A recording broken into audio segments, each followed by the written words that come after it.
Well, hello and welcome to London. Welcome to, I know you're looking at this, you're probably thinking, is that Buckingham Palace? It kind of is. It's Buckingham Palace in Wembley Arena. I told you at the start of this fight week, it will be a fight week like no other. Saturday night, Anthony Joshua, Daniel Dubois, the IBF World Heavyweight Championship will be on the line in front of 96,000 people. It's the Riyadh season card Wembley Stadium edition. And everything that happens this week will be unforgettable. And I've got some unforgettable guests with me. How about this? Andy Clark, Matt Macklin, Johnny Nelson. How are we? We're good. I think that was the siren to evacuate, wasn't it? I think so. Listen. After you, lads. Andy, I'm probably going to say this to you every day. And we're going to look around and I'm going to say, have you seen anything like it before for a workout today?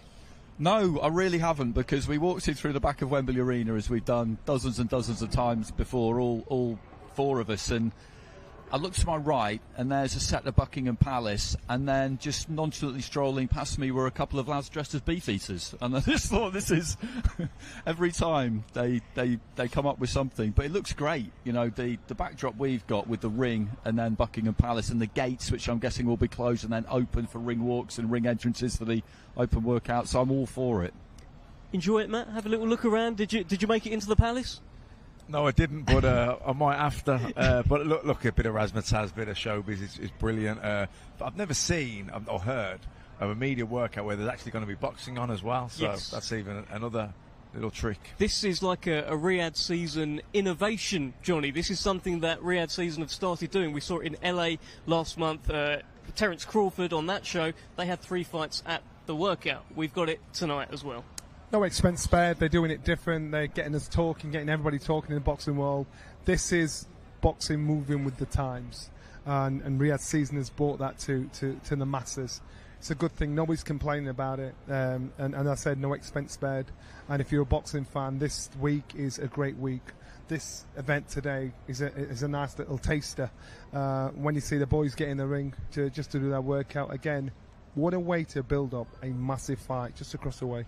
It certainly is. And what are we expecting today from Anthony Joshua and Daniel Dubois? Now, for me, when I've seen AJ workouts, I've seen him not really working out. He has a bit of fun, he brings kids in, and he kind of takes in the moment. What do you think we're going to see today? Again, I think he'll do as little as possible. And so should Daniel. Most fighters, when it gets to this week, the hard work's been done. This is just the business side of it. To get people's attention, all the hard work. So you're not going to get anything substantial from today's workout. But in saying that, as we saw on the purple carpet yesterday, Anthony Joshua made the most of the time and the fans and everything. So he might put a little bit of a show for us, but they aren't going to do anything. And don't be surprised, Don Charles won't be here tonight. And so if Don Charles is not here, it will show you how important this is to the fighter. This is the business side of it. Don's done his bit, and I'm quite sure I'll be surprised if AJ's coach is here as well. Just to stick on the workout theme, I think you were out in Poland where Daniel Dubois took on Alexander Usyk, Andy, and from what I recall, at that workout, it was outdoors, it was very hot, and he really put it in. He put on a bit of a show and had quite a bit of a workout. Do you think we could see something like that today? I think we'll see him do more than Joshua, probably. I wouldn't be surprised if Anthony went down the route of getting some kids from a local club involved, that kind of thing. It's always good to see. But there's 2,000 tickets available for this. They're not at any cost, but it is ticketed, and hopefully we'll have a good turnout. And if we do, and the chances are as the evening wears on, more and more people will arrive, by the time Dubois gets in the ring, there'll be a little bit of a crowd. I wouldn't be surprised if he fancies, just giving the pads a good clump and just showing us a little bit of that power. He won't go crazy and do too much, but I'm pretty sure that he'll show us something. Yeah, maybe I'm a little bit sick in the head. I want to hear those punches. I want it to all go completely quiet here. No music, no nothing. I just want to hear Anthony Joshua, Daniel Dubois hit something. What do you think, Matt? Yeah, I'll go on with you. I'd love it. I just don't think we're going to see it. Not of Joshua, because I've seen quite a few of his public workouts now, and usually at this point in the week he doesn't do a lot at all. But interesting to hear Andy talk there about Dubois in Poland, and he did give it a bit of a go. So, like I say, everyone's different, and I guess we'll see that again tonight. Well, let's head over to Thomas Triber to begin the workouts. this Saturday, September 21st, from Wembley Stadium in London, England. I would first like to take this moment to thank the Kingdom of Saudi Arabia and the custodian of the two holy mosques, King Salman bin Abdul Aziz Al Saud, His Royal Highness the Crown Prince Mohammed bin Salman, and His Excellency Chairman of the General Entertainment Authority GIA, Turki Al Sheikh, for putting together this spectacular Riyadh season event and its fight week here in London. Riyadh season has really re-elevated the sport, and it is genuinely being done for the boxing fans. This great event is being brought to you by Riyadh Season and the General Entertainment Authority GIA, with Frank Warren for Queensberry Promotions and Eddie Hearn for Matchroom Boxing. This event is sponsored by Visit Saudi, Solomon Al Habib Hospital, Saudi Airlines, Red Sea Global, Daria, and Middle Beast, in partnership with Gold Star Promotions and Sella, in association with Wasserman Boxing and Boxer. This great event will be shown worldwide on DAZN, on TNT Sports Box Office, Sky Sports Box Office, and on payperview.com. Let's now get the media workouts started. Our first two fighters competing this Saturday in a scheduled 10-round super lightweight contest. Let's first welcome to the ring from Doncaster, Yorkshire, England, undefeated with 14 wins. 4 of his 14 wins coming by way of knockout. He is the current UBO and Central Area champion, Josh Paddy Padley.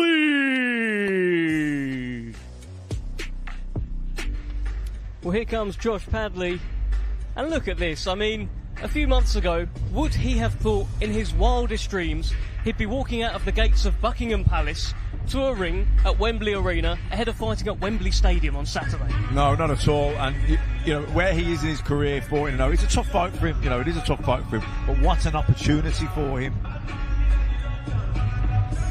It's a surreal experience, this, I think, for quite a few of the fighters on the card, but particularly for Josh, because, as you mentioned, he's kind of come from nowhere for this one. That's Jason Cunningham in the ring with him. The Iceman. The Iceman. He's got a tattoo across his chest, Jason.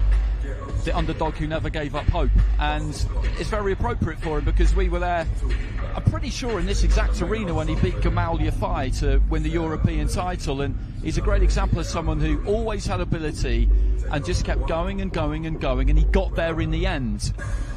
So he's kind of the perfect guy to have in this situation because he doesn't get carried away with anything, but he has been there on big stages, and he'll be trying to just keep him calm and just make him stick to what he does well, because that's really all you can do. Yeah, 100%. Jason Cunningham, genuinely one of the nicest men that I have met in boxing. He's called the Iceman. He's also the nice man. Ended his career with Queensberry. Good fighter. Good to see him transition to that role of trainer. Josh Padley was telling us earlier in the week that Jason does the main training, but Steffi Ball will jump in and help where he can as well. Looks like they've got a good relationship. Yeah, and that's a tight, solid team to have around you. People who've been around, people who've been on some big cards, people who've travelled the world with the sport, and it's the same kind of thing for Tyler Denny, who, like Josh Padley, got the call, I think, the day before the press conference, or very shortly before the press conference, to come and fight Hamza Shiraz. Now, Tyler's done an awful lot more than Josh Padley, but it was still quite short notice. But I saw Errol Johnson and Paul Mann on the way up here from Black Country Boxing, and again, You know, that's a really good team to have around you. If there's any possibility that you might be starting to feel it nerves-wise, because they've operated at every single level of the sport, and they'll just be able to remind you who you are and what you do well and what you need to do and concentrate on. And that's really important in weeks like this, where bit by bit, we discussed it yesterday, didn't we? Bit by bit, it can start to get to you. It can start to become a bit too much and sap your engine if you're not careful. Love that Jason Cunningham's still got his accreditation on around his t-shirt, swinging to and fro.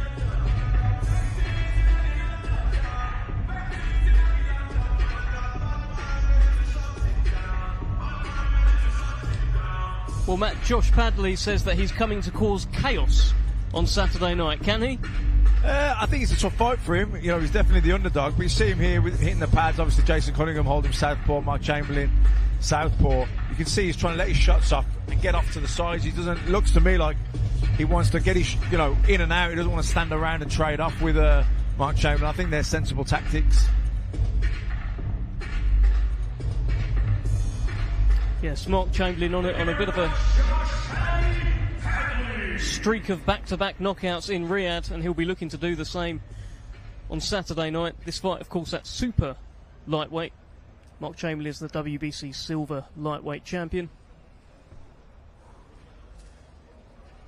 I think for somebody like Josh as well, the open workout is useful because he's not boxed on one of these shows before. And just something as basic as the ring, getting used to this ring, because it's exactly how it'll be on the night. From Portsmouth, Hampshire, England, undefeated with 16 wins, 12 of his 16 wins coming by way of knockout. He is the current WBC silver and IBF European champion, Mark Chamberlain.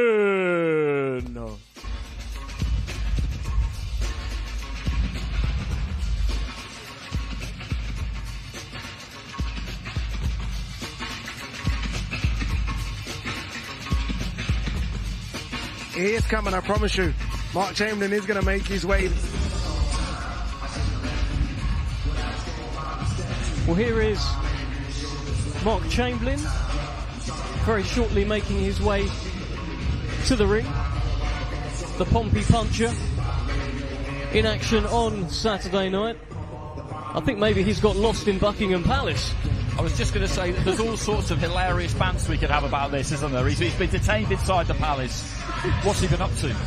Well, Mark Chamberlain, life just keeps getting better and better. He's found himself in Buckingham Palace. Here he is. Mark Chamberlain has emerged from wherever he was in Buckingham Palace, and the Pompey Puncher is making his way to the ring.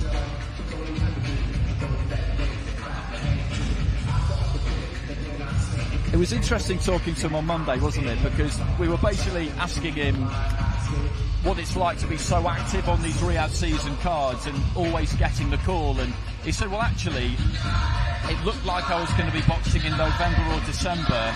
And then I thought to myself, you know what, I probably prefer to box at Wembley.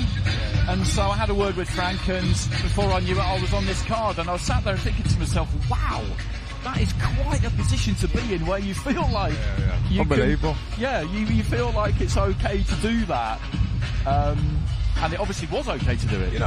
And he keeps performing. He keeps performing, and he keeps performing. When winning the way he does, he'll be on him again. Well, he's had 2 fights in Riyadh. He's had 2 stoppage wins, and one in particular very, very impressive against Gavin Quinn, who was the European champion. European title wasn't on the line, but the win looks fantastic on the resume. Yeah, I mean, we were expecting that to be a tough fight, step up for Mark Chamberlain. I think I'm favouring him to win it, but I think it was going to be a tough fight. And, I think the eyes closed the pearly doors, and it was a really difficult fight for Quinn after that. And, Chamberlain looked brilliant again. It was really impressive, that, because it was an example of his power. He didn't knock him out in the first round, but he did so much damage to him with a fairly ineffectual looking uppercut that if it had landed from somebody else wouldn't have caused that kind of problem. But he's got that natural power and timing whereby he can do you real damage, and after that, Tony Borg was trying to keep Gav Gwynn going in the corner, but it was over really, wasn't it? Because he had one eye, there was nothing he could really do. Even if he did put his foot down and try and swing, he just couldn't even really see him. Yeah, but as well with Chamberlain, I think he's a natural puncher. You know, he doesn't load up. He lets his hands go, he's quite fluid, puts his shots together, nice combinations, obviously heavy-handed. Because every time he lands cleanly, you can see it has an effect. He's unbeaten in 16 fights, and that lightweight division is a good division. WBO lightweight champion is Denis Baranchyk. He is a Queensbury fighter, and you just wonder if Mark Chamberlain, Sam Noakes, of course, unbeaten as well, they're going to be angles towards the world champions soon enough. Look, I think if they both keep winning, I think, you know, they're destined to meet, aren't they? But you know, with Frank promoting both of them, he'll want to hold that up and make it as big as possible. But Baranchyk won that title the same night as Usyk beat Fury, so that was back in May. And they box again, of course, on December the 21st. If he comes through this Chamberlain without too many problems, which, let's be realistic, we do expect him to, then it's perfectly possible that he could fight on that December the 21st. Bill Baranchyk will have had 6-7 months off at that time, so timing-wise for the pair of them, that would work. Would certainly work, and he's not being Mark Chamberlain's not being drawn on any future fights. Very much focused on Josh Padley on Saturday night. Can't afford to slip up, Johnny. No, not at all. And you know what? It's just a nice film to make you realise you're in the big time now, even though you're not top of the bill. And that southpaw style of Chamberlain is nothing extra, nothing special. Stand firm, stand strong. They won't slip up. They'll do just enough today and to introduce themselves to us. That is Mark Chamberlain getting a few snaps. We just saw Frank Warren on screen. I'm pretty sure that was Shelley Finkel with Frank Warren. Of course, he is the manager of Willie, the Hutch train. Hutchinson, long-serving manager of the Hutch train. He's managed so many great fighters over the years. Deontay Wilder, Mike Tyson. And that is Mark Chamberlain. So, what are we thinking of these workouts so far? We're not getting an awful lot. It's a bit of a throw a little bit, but they're not giving too much away, are they? They won't, and that's because the hard work's been done, as I said. You know, I think you'll see that pattern with every fighter coming in. But again, it's just to be part of it, taking the experience. You know, it can only be good for all the fighters on this card. Let's head back to Thomas Troy. Saturday in a scheduled 12-round contest for the vacant WBO interim light heavyweight championship of the world. Let's first welcome from Carstairs, Scotland. His professional record, 18 wins, just 1 defeat. 13 of his 18 wins coming by way of knockout. He is the current WBC silver champion, Willie the Hutch Train Hutchinson.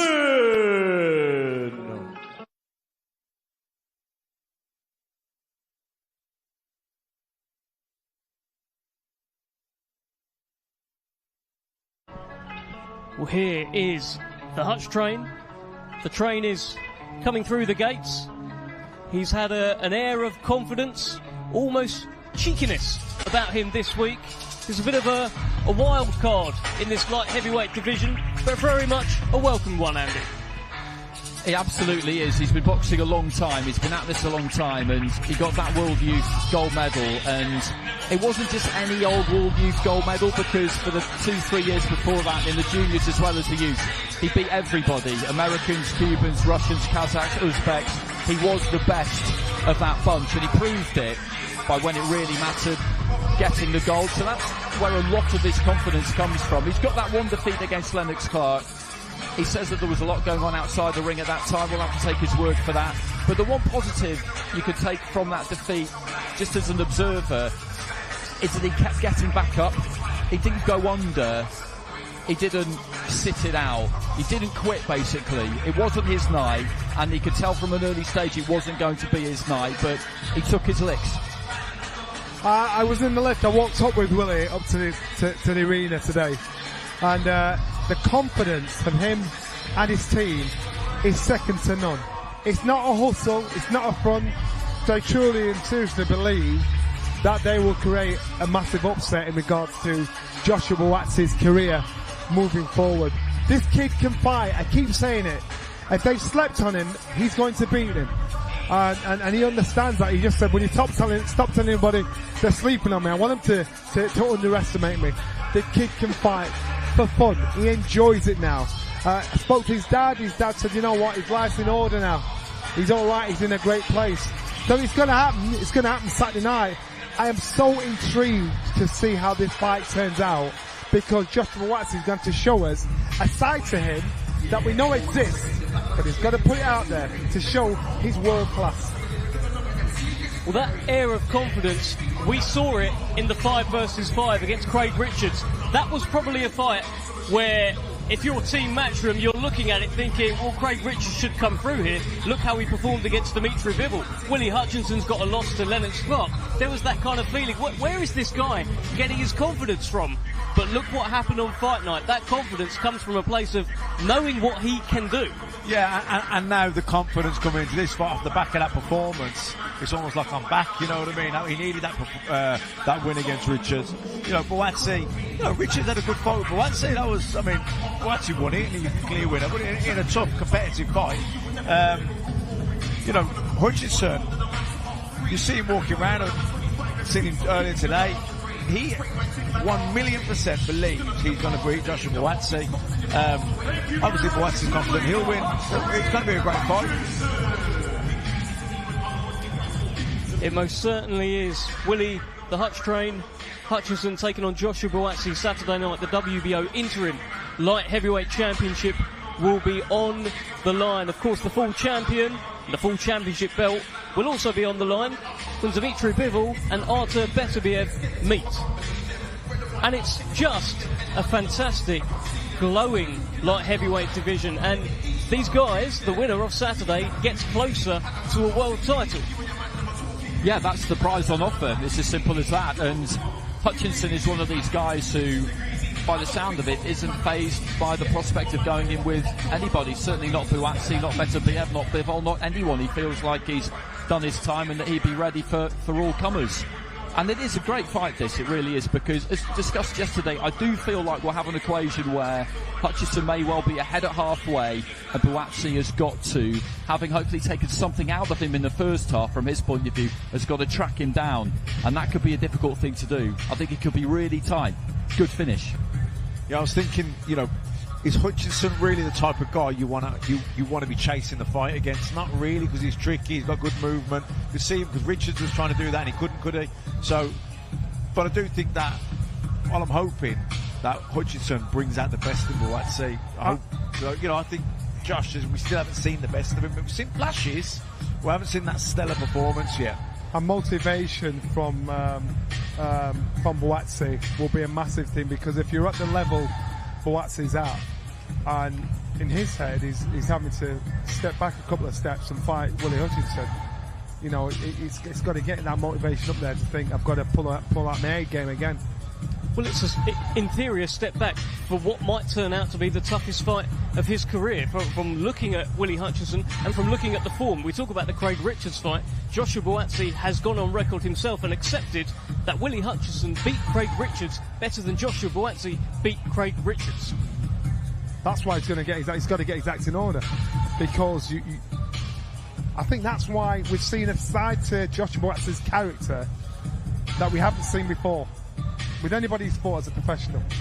So now he needs that edge. He needs to be troubled. He needs to be bothered, because Willie Hutchinson, he'll be your mate. He'll trip you up. He'll be your mate. He'll say, we're good friends, then beat you up in the ring. So Josh doesn't want to be his mate. He wants to get angry and get rid of him, and that's the attitude you've got to take. What are you thinking of what Willie Hutchinson has brought out of Joshua Buatsi? We've never seen that before. We've never seen Buatsi in a heated kind of confrontation, having his hand around the throat of his opponent during a face-off. We've never seen that. No, never. He's quite a calm, demeanour guy, isn't he, Buatsi? Nice fella, almost like a gentleman. So to get edgy like that, you wonder. But look, I think he'll calm that down. I don't think he'll let his emotions rule the fight. I think he'll approach it with a calm head. He'll need someone like Willie Hutchinson. He wants you to be angry and fight emotionally because he's tricky, isn't he? He can start counter-punching and walking into traps. So that's his game, trying to antagonise Buatsi. But it's important for Buatsi have the fire in the belly, but have a cool head. You had a moment with Buatsi, I think it was Monday, you interviewed him, and you just said to me afterwards, he's got that coldness about him where it's just business right now. Yeah, he's always been like that, and that's why it's kind of difficult to get any handle on whether you really know him or not, or whether he's one person as a fighter and he's a different person away from boxing. He said to us yesterday that he is, but that's completely normal. These two don't behave outside of the ring the way they did inside the ring, I'm pleased to say, or things can get very problematic. But people often say about fighters, don't they? Oh, you're completely different how you are in the ring. Well, of course, because you can't behave like that. Obviously, you can't behave like that. Punch someone in the face outside of the ring. But Buatsi, I do think he is very, very cold. He's a God-fearing man. His faith is important to him, but do not mistake that for any kind of mercy that he might have in him in fight night, because there is none. When the fight is on, the fight is on. And I do think, as much as he says it's all business, he won't let his emotions rule, but still, he will enjoy inflicting pain on Willie Hutchinson if he can manage to do so. He will enjoy it. He probably won't admit to it, but I think he will. Yeah, there is that coldness. And we was talking about Willie Hutchinson earlier. The one blemish on his record was Lennox Clark. That was the first time Willie Hutchinson actually ever made super middleweight. I'm not sure what he was doing down there, not sure how he made the weight, but it didn't go well. Every fight that he hasn't been at super middleweight, he's won. You know what? I know Willie. If his head and heart aren't in it, no point in being there. And that one loss, there was a lot going on in his personal life, which I know about. So now Willie's in a place, he's in a great place. And that's why his dad's here. His dad's here, and you don't usually see him in this close proximity with his son. You understand? My son's in a great place. You know, we see it so many times. If you're in a bad place in your personal life, either makes or breaks a fighter. And for Willie, he wears his heart on his sleeve. There was a moment where Willie Hutchinson met Artur Beterbiev. This happened. I think Willie's going to join us very shortly, and maybe he can tell us about this moment. But my understanding is he told him he wants to fight him one day. Well, choo. Here is the Hutch train. How are you? Living the dream. Tottenham. You've been saying that all week. You are living the dream. You just come out of Buckingham Palace. Well, listen, it's unbelievable, isn't it? It's unbelievable, isn't it? This is it's all fun and games, really, isn't it? Until Saturday night. Yeah, just soaking everything in. Are you just itching to fight now? Eh? Are you just itching to fight now? Of course I am. Every day, 5 days, 4 days, 3 days. I'm on 3 days now, do you know what I mean? I'm up to wheel with it. I can't wait. You know what I mean? I get the weigh-in done, now when that's over, I'm in the ring on Saturday and everyone's going to see what's going to happen. Well, Johnny knows you. Johnny rates you. Johnny's been hyping you up big time. Johnny, you're a fan of this man. Good. You know what? Listen, he was a complete nightmare in the gym, full of talented fighters, and he was one of those guys where you thought, I don't want to spar with him, and you could cause trouble in the empty room, but he could back it up with a smile and a wink. So if you can do that in the Brendan School of Hard Knocks, you can do anything. So I said, don't sleep on this boy.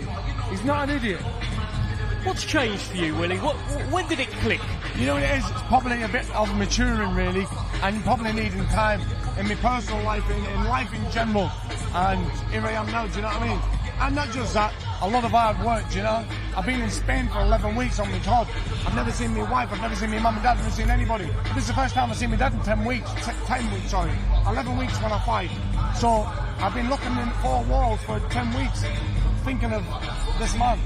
I'm going to get him in 3 days. One day he was at the gym. He said, I'm going home for a couple of days. Never saw him again. And I thought, oh man, sent him a call message. Yeah! Yo, where are you? That was, when he was in the gym, he went, you're looking good. I said, yeah, I'll be back tomorrow.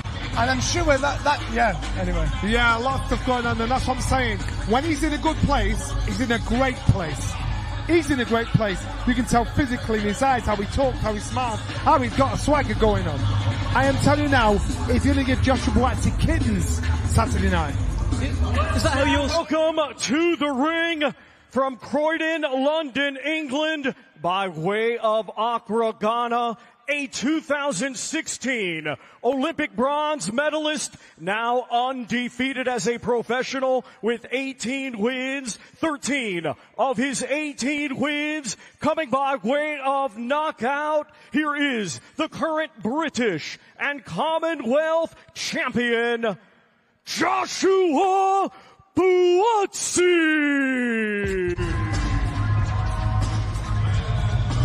Hey, can they hear us on here, no? They can hear you now, Willie Hutchinson. 2294. This is the man that you will be facing on Saturday night. This is Joshua Buatsi. They're terrifying. Genuinely, he's terrifying. I can't look at that screen. I've got to keep my eyes away from it. Now, listen, at the end of the day, it's going to be a good fight for me. And that's really... Willie, what do you think of this setup? It's unbelievable, isn't it? For me, 2 fights ago, Johnny, I was in your calls, you know what I mean? It's unbelievable. I think, but at the same time, a lot of hard work. I've put a lot of hard work. And, yeah, it's all paying off. Good sparring, good preparation. Everyone can sit and look in the face and tell you how good everything is and this and that next thing. Trust me, I'm ready. Mentally, physically, emotionally, I'm there. But I'm quite sure you tell us otherwise. You know, I'm quite sure it's not been good. It's not been great, but I'm going to do my best. So I don't doubt that for a second. Good. Unbeaten in 18 fights. Joshua Buatsi is pretty good. There's no blueprint on how to beat him, Willie. Yeah. Well, on Saturday night, it's I was going to say, he's a good fighter. I'm not saying he's not, Johnny. You know what I mean? I'm not saying this man's not a good man. He's a good man. But that's all he is, that's all he ever will be. He's a good man. Do you understand what I mean? He's a good man. Good enough, good's not good enough, is it? You know what I mean? When you do something, you go and buy a car with a little mark on it, but it still looks good. But it's not good enough, is it? Because I don't want a car with a mark on it. I want a brand new car. Where's my new car bought? Or not? He's not a 28, 29 young stallion anymore, is he? He's 31 years old. He had a life and death with Dan Aziz. Dan Aziz just drew a 50-year-old man. Do you understand what I mean? We understand what you mean, Willie, and if you want that new car, maybe a big win on Saturday, you can get that new car. We are going to let you go at this point, so choo-choo, Hutch train, leave the station. Mucho gracias. Great to see you, mate. I love that train. I'll see you later. Well, that is Joshua Buatsi performing his workout. We've just had the Hutch train, Willie Hutchinson, with a few words.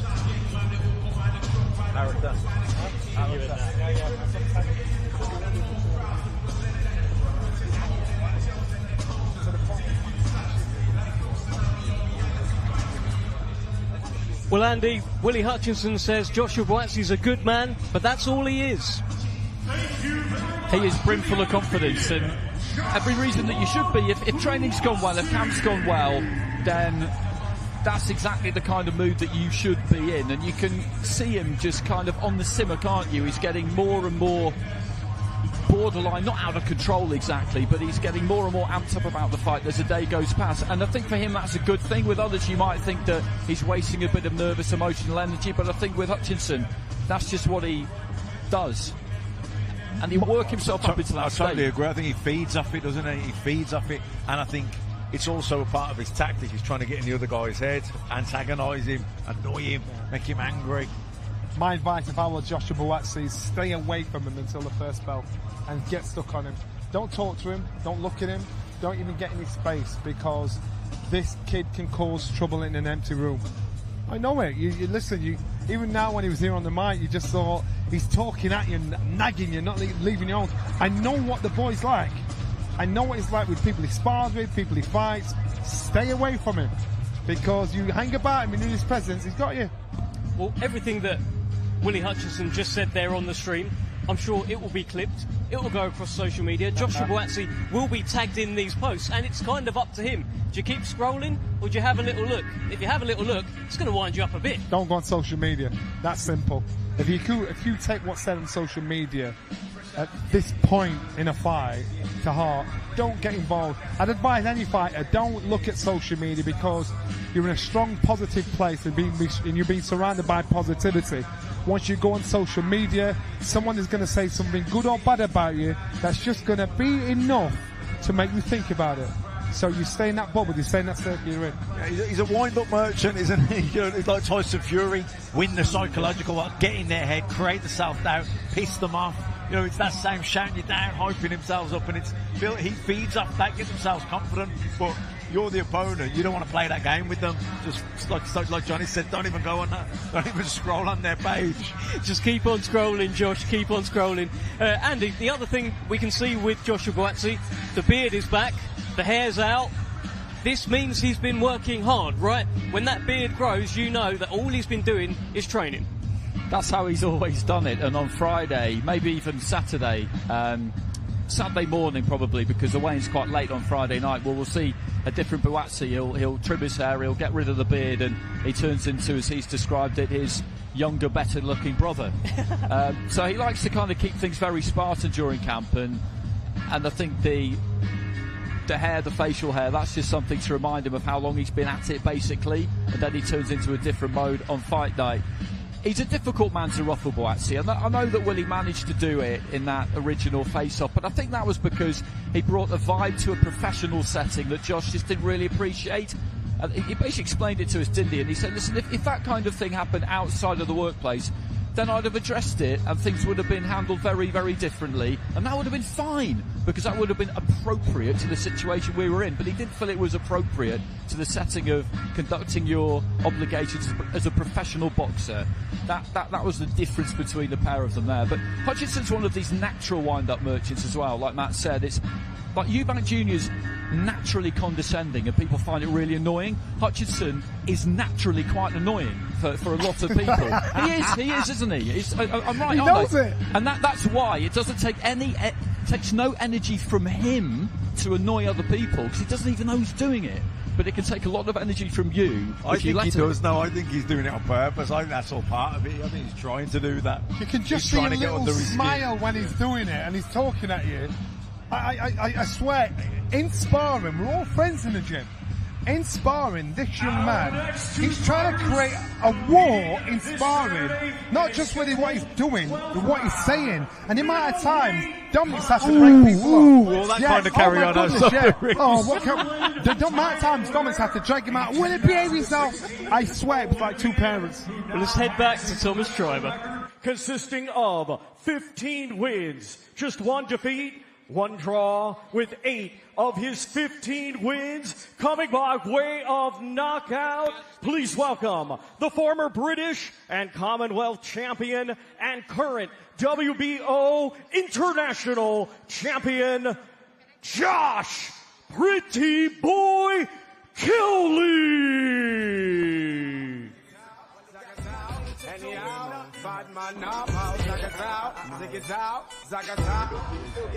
I'm loving this DJ. This DJ, it's a bit of Johnny Nelson, this, isn't it? Oh my, this is all night. Looks like it's a bit of Josh Kelly as well. We can see the shoulders jigging. That's one of your moves, Johnny. What, you know what? I just think, oh man, I wish I was 30 years younger. Well, here comes the pretty boy, Josh Kelly. Of course, he was scheduled to fight Liam Beefy Smith on this show. Unfortunately, Liam Smith had to pull out. We wish him well. Hope to see him again soon. Ismail Davis got the call around 6-7 days notice, and he will be the man stepping in against the pretty boy on Saturday night. Yeah, listen, tough fight again. What a massive opportunity.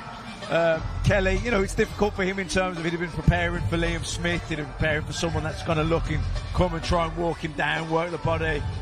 Different opponent now, so he's got to readjust his tactics and his mindset a little bit. Kelly's team think this is a walk in the park, and I know there's members of the team that saying it's a done deal, don't even worry about it.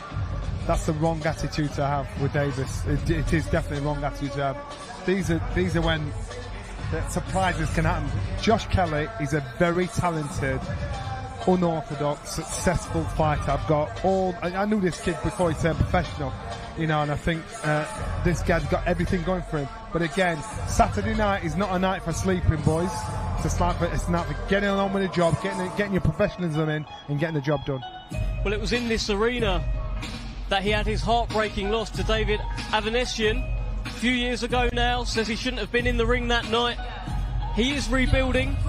We've got a great win over Troy Williamson. That's a mutual opponent with Ismail Davis. It's very interesting, this one, Andy. It's really interesting. We were talking yesterday, or these two really were talking yesterday, about how when you're preparing for a fight, camp is largely physical. It's mental too, because you've got a lot of time to yourself and thoughts can roll around in your head. But once you get to fight week, the physical side is done, and then it becomes mental. And that's where his problem was, Kelly. And he admits it now. Training would always go well, the physical aspect of it. He probably stayed at welter a bit too long, but he trained well, he enjoyed training. But he'd get to fight week, and he would just destroy himself mentally. He turned into this severe hypochondriac. He would worry about the weight, he would worry about his diet, he would worry about getting ill, he would worry about absolutely everything. And by the time the fight came around, he was done. He was absolutely toast. And that's what happened against Avanesian, who was a really good fighter.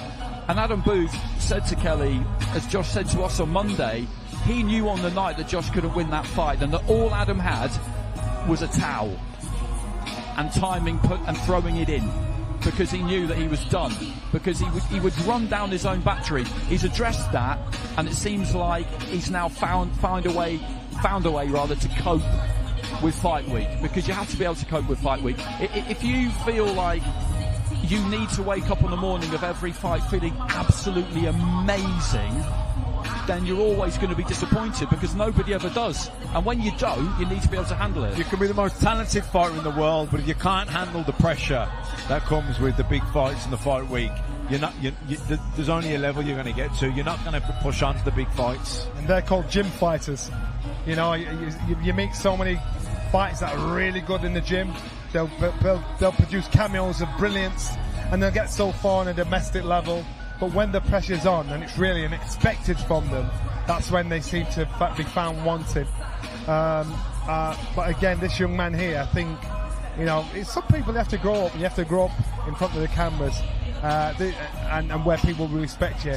And his confidence will match his ability. Is this a moment for Josh Kelly to kickstart his career? Because a lot has been expected of him, and he is now 30 years old. The pretty boy has kind of become a pretty man. Has he got to kick on? Yeah, I think he does, because the issue he had previously, he had to try and sort that out, and from what we know, he has managed to do that. It was a really good performance against Troy Williamson to win that British title. He boxed beautifully that night, and he's been matched well by Kalle Sauerland and Nissa Sauerland with Waterman since he came back for part 2 of his career. But outside of Williamson, there haven't really been any big wins. So now is the time that he really needs a lift off. He'll be disappointed that it's not Liam Smith, but it's a massive stage, and he needs to take care of a resolute and decent fighter in Ismail Davis. But it needs to start happening now. There is still time, but there's not much time for many more setbacks, if any.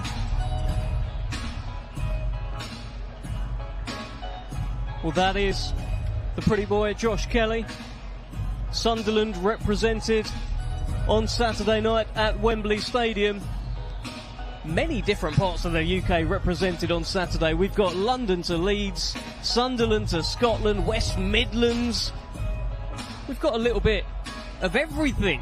A little bit of everything, a taste of different parts. A bit of Leeds as well with Ismail Davis, but you know Ismail Davis, right? That is Josh Kelly. That's who we're about to see. What's he like? Ismail Davis is a straight talker, no nonsense, a very tough, honest pro. Gets the job done. Hopes to create an upset tonight. I know, the levels that Josh Kelly's been in. They're just dismissing Davis. They shouldn't. I think Saturday night we've got so many intriguing builds, and there are going to be 1 or 2 upsets if anybody takes their position for granted. Well, let's head back to Thomas Driver. Coming by way of knockout, here is Ismail, the Black Panther Davis.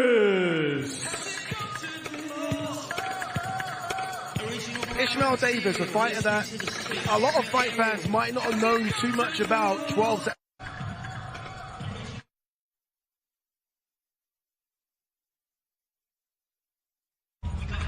Well, here comes Ismail Davis, and Johnny Nelson cannot stop dancing next to me. Another banger. I think I'm going to get this DJ Now hotel and get some party going. I do wonder if the fighters are choosing these songs, or if this is just the DJ who's catering for Johnny Nelson here tonight. But here is Ismail Davis, unbeaten so far, managed by Sonny Edwards and Lee Eaton. And Sonny Edwards, I heard him point out something. He said Josh Kelly's best win is the same as Ismail Davis's best win. It's Troy Williamson. So all this talk about Kelly being maybe leagues ahead, no, not for him. And that's a valid point. We said the same thing to him on Monday, that if you take that most basic form guide, and they both boxed him in pretty close proximity, then that stands up. I like Davis. You look at the way he's gone about his career. He actually started boxing at 11, so a while ago, but then he had problems in subsequent years, found himself in prison a couple of times, knew that he had to make changes, and as a lot of fighters do, he found himself drawn to the law of attraction, and he made all the changes that he felt he needed to make to put that into effect, because that's the key part of it. Basically, you have to make the changes if you're going to attract that change to your own life, and he's definitely done that. He started off first 9-10 fights at Ellen Road in the banqueting suite, so small hall stuff basically, then on to Fight Zone, then on to Matchroom, and that win against Williamson was a big win. He is tough, definitely. He is a good pro. He's all the things that Johnny described him as, but he can box as well. He's not some kind of basic slugger who's come through one unlicensed fight, and it'd be easy to stereotype him as that, as a tough guy. And he is a tough guy, but he can box. So don't expect him to go out there and just take shots and try and, walk through the storm. He's better than that. He's a switch hitter as well. I'm not sure I've seen Liam Smith do a lot of switch hitting when he boxes. This is it's a different kind of fighter to Liam Smith, right? Sorry, say again? This is a different fighter to Liam Smith. Completely different, yeah. Completely different. Like I say, from Kelly's point of view, he's preparing for someone, Liam Smith, that's basically going to try and cut the ring off, stalk him, walk him down, drain him. This is a different fight now. Like I say, switch hitter, probably more of a boxer. He's a tough guy, but he's definitely as a style, he's a boxer. So tactically, it's a different fight for Josh Kelly.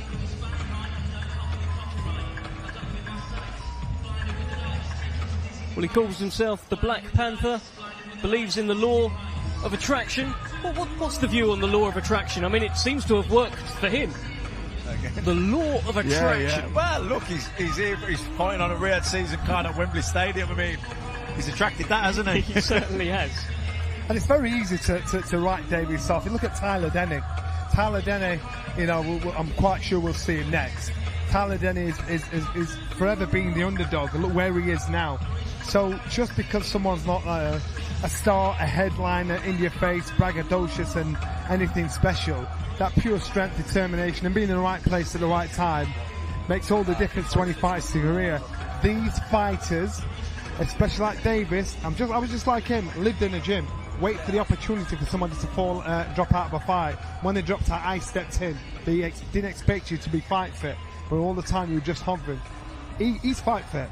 And it's very hard if your opponent's pulled out to respect the new opponent as much as you did the original opponent, no matter how hard, no matter what he said, because you've obsessed about, Joshua's obsessed about Smith all this way through. So now he's in, he's got disdain for him in a respectful way. So it's not until the ball goes you realise, wow, all right. We had one of these not that long ago that is similar in quite a lot of ways, where Zach Shelley thought he was going to be fighting Mark Heffron for the British title, and he waited a really long time for it, in the way that Kelly's waited a while for a really big stage and opportunity like this.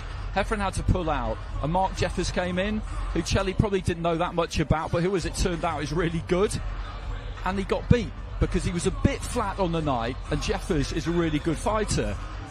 This is that kind of equation. If Kelly's a bit flat, Ismail Davis may well beat him, so he's got to make sure he isn't. And as Johnny said, it's not the easiest thing to achieve, because you can tell yourself all week, don't be flat, don't be flat, don't be flat, but then sometimes you just are, and It's you have to drag it out of yourself. Fighters, that's what It's the hardest thing to guard against: complacency, becoming flat, not getting up for it. When you've been, Liam Smith's a big name.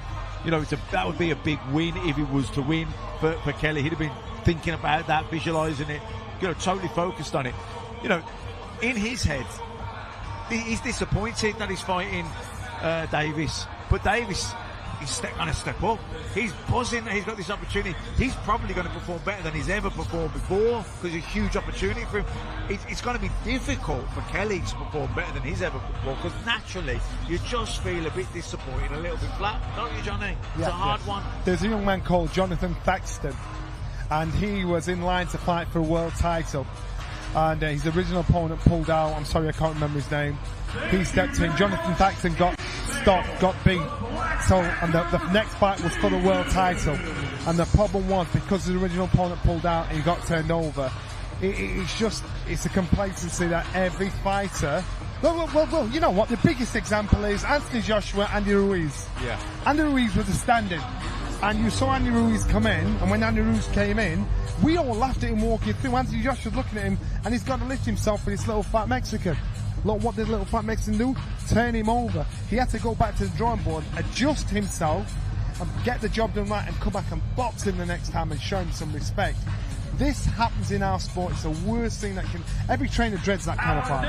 And actually, AJ had 6 weeks to get his head around Ruiz. This is only a week. 12-round contest. It will be for the IBO Super Featherweight Championship of the World. Let's first welcome the challenger from Leeds, Yorkshire, England. His professional record, 31 wins, 3 defeats, 1 draw, 8 wins. Coming by way of knockout, he is the former 2-time world champion, Josh the Leeds Warrior Warrington. Well, here comes the Leeds Warrior, no stranger to the big occasion. Stadium fights, he's done a couple of them. Pressure heading into it with everyone backing him, everyone wanting him to win. He's done it. He knows the big stage. He's got an almighty stage on Saturday night against Anthony Cacace at Wembley Stadium, and it's an almighty task. I think so. I think Cacace's on such a roll. His confidence is sky high.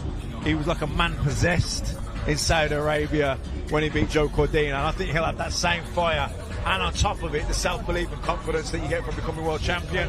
I think Warrington, a career featherweight, moving up in weight as well, fighting Cacace. It's a difficult one for him, I think. How you doing, Joe? Well, we are delighted to be joined as we watch Josh Warrington. We have Joe Parker. How are you, sir? I am fantastic. I just arrived in from New Zealand. It took us 28 hours to get here, but I'm happy to be here. Very looking forward to watching the fights on Saturday, but it's great. It's great to be here. Buckingham Palace. Have you been to the real Buckingham Palace, or does this suffice? Huh? Is this good enough for you? For me, this is good. No, this is fine. This is awesome. What's happening with you at the moment? You're coming off some brilliant wins. What's going on in the Joe Parker world? You know what? I was told there's a fight in September. I was told there's a fight in October, and then I'm told December. I've been in New Zealand with George Lockhart training away since April, and I put on about 20 pounds of muscle, I hope. And I'm ready to fight anyone, anywhere, anytime, seriously. I feel like I'm in great shape, and I'm ready to go. Is it the Zhang rematch? Because Zhang had a rematch clause, didn't he? So is it going to be him? I think Zhang wants a rematch. I'm not sure what everyone else wants, but Zhang wants a rematch clause. I think there's talks of RJ Carbayal, there's Bacoli. There's a lot of names out there. I just want to lock something in so I know who I'm fighting, training for. Focus on who I'm training for, yeah. Talk to us about the main event on Saturday night. Anthony Joshua, a man that you know well, a man that you have filled out a stadium with, aiming to become a 3-time world heavyweight champion against a young, hungry Daniel Dubois. I feel like, for me, I picked Joshua. I feel like Joshua in the first 5 or 6 rounds, he's looked very dangerous and looked powerful in his last few fights. George Lockhart picked Daniel Dubois. So we've got a bet on, and I think I'm going to win this bet. I think Dubois is a very live one. I still pick Joshua. Yeah, but I feel like Dubois later rounds. Yeah. Like he showed a great chin with the Hrgovic fight. and he showed grit and determination to be able to just. And had power in the later rounds as well. And power in the later rounds with Miller. Yeah, He was able to stop Miller in the later rounds. So I feel like he's a live underdog. He's got a lot of. I think he's got a lot to prove. In this fight. I totally agree with that. They're both resurgent. They're both resurgent heavyweights. Anthony Joshua completely rebuilt with Ben Davison, almost like you linked up with Andy Lee, and you've gone like that. He linked up with Ben Davison. He's gone like that. Daniel Dubois with Don Charles. He's gone like that. But who's going to resurge better? Could you fight the winner? Could you fight the winner in December? I would love to fight the winner. I've put on some good weight since training with Georgia in New Zealand. We have yet to link up with Andy Lee since we didn't have a fight locked in here, but I feel like now I've got a lot more power. I feel like I can knock people out now. That's what I need. Worked on your power and your strength. Power and strength. Power and strength. Look at that. Look at Joe Parker. What does Anthony Joshua do well? You've shared the ring with him. What does Daniel Dubois need to be worried about on Saturday? Like Anthony Joshua possesses the power with the right hand, but he also can box and keep the distance if he needs to. And he's very, like when I fought him, he was able to just nullify what I was doing. You know, so I think he has to do that because you've got a live underdog, like you said, in Dubois, and he's coming to win. A lot of people are saying if Daniel Dubois takes the same shots that he took against Hrgovic from Anthony Joshua, it's good night. I don't feel like he can take the same shots. I think Anthony Joshua possesses a lot more power and a lot more, just that oomph in his punches. Also, I think Joshua, when he does get you hurt, he's a really good finisher. He puts the shots together well. He was a good finisher, But with the Andy Ruiz fight, they said he was a good finisher and then he got caught. Yeah. I know what you're saying. I guess the question is also, can Anthony Joshua take the shots that Daniel Dubois was dishing out against Filip Hrgovic? Yeah, good question, that one. What do you think? What's the answer? Daniel Dubois possesses a lot of power. I feel like if he lands clean, it's going to test AJ's chin. And test if he can he come back after being hurt? Like he was hurt in the Usyk fight, hurt in the Ruiz fight. Can he show that grit and determination to finish the fight and come back? It's a good question. Thanks. We're talking about these fights that you want, these fighters that you want to fight.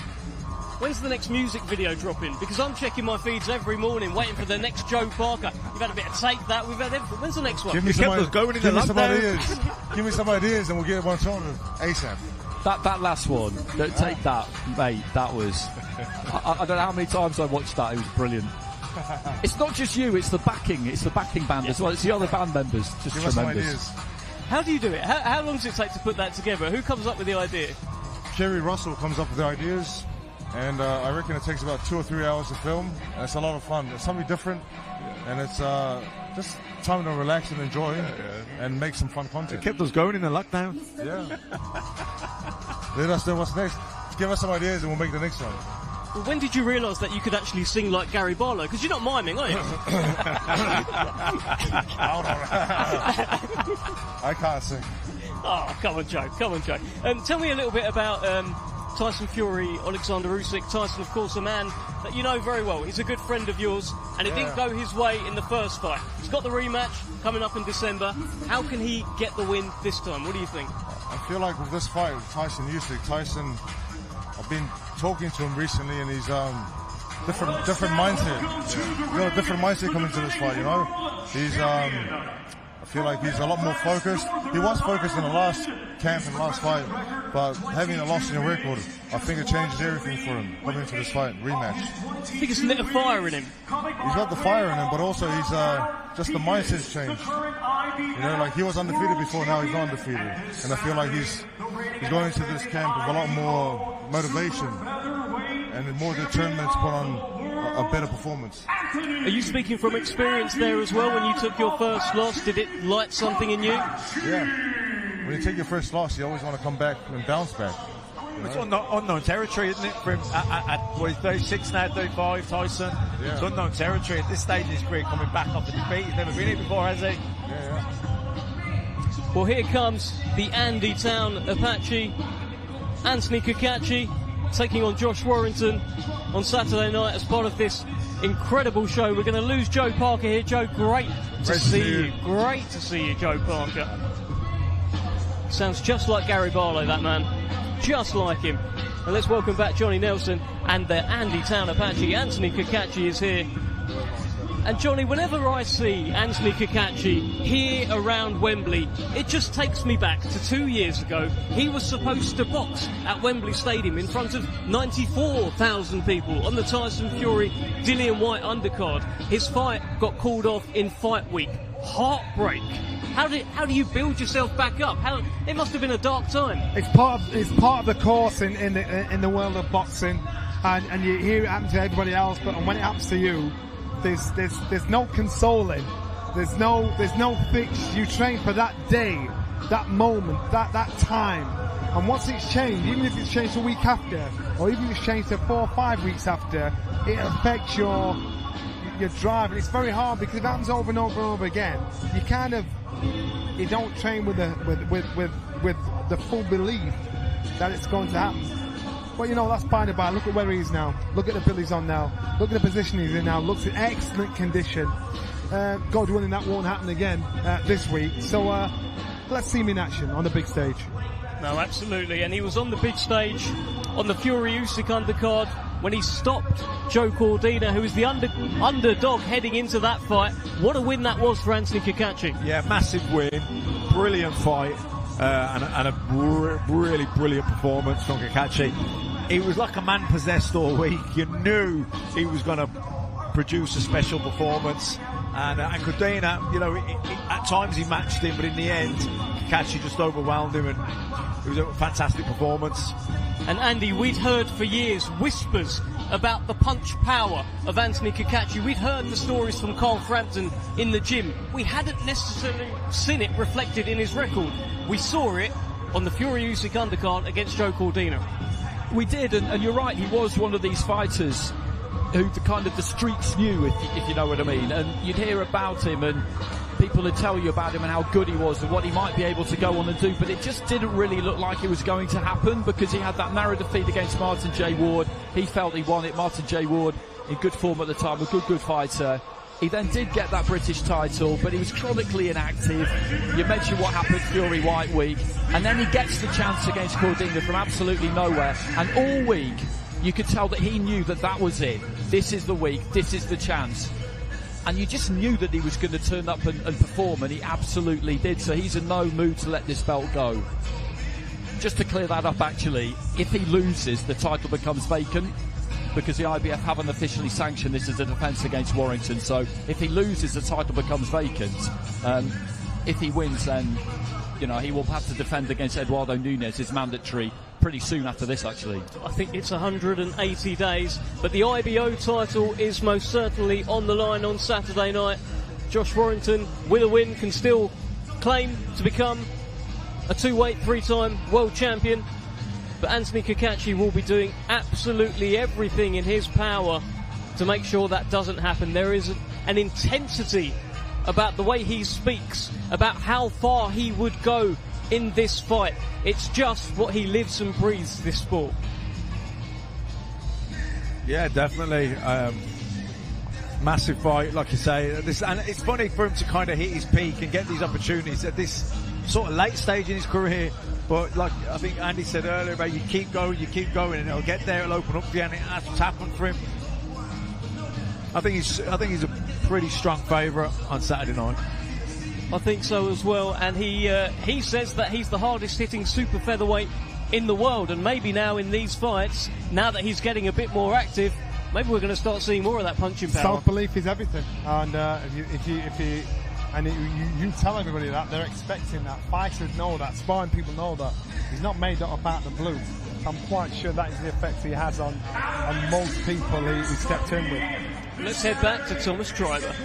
Round contest. It will be for the EBU European, WBC Silver, and Commonwealth Middleweight Championships. Let's first welcome to the ring from Rowley Regis, West Midlands, England. His professional record consists of 19 wins, 2 defeats, 3 draws, with 1 win coming by way of knockout. Let's welcome the reigning and defending EBU European Middleweight Champion, Tyler Denny! Well, here comes Tyler Denny, and this song has certainly perked the ears of Johnny Nelson, Matt Macklin and Andy Clark. We were talking yesterday about how we were feeling romantic. What about this one, Matt? What a tune. Tyler Denny, what a fairy tale, what a story he's had, you know, coming in as the away fighter, the B-side, as they say, springing upset after upset. You think, oh, that's it now. What an upset, but that he ain't going to go no further. And he's just kept going and going. Now he's middleweight European champion. What a fantastic story. Well, he's coming out to killing me softly, but I can assure everyone Hamza Shiraz will not be punching him softly on Saturday night. He's on a hell of a streak of knocking out middleweights. It's what Hamza Shiraz does. Listen to lines. And listen for a while. This kid is fancying it. He doesn't mind being the underdog. He said that's what his career's all been about, and that's why he's in the position he's in right now, because people write him off. His style looks so easy, so hittable.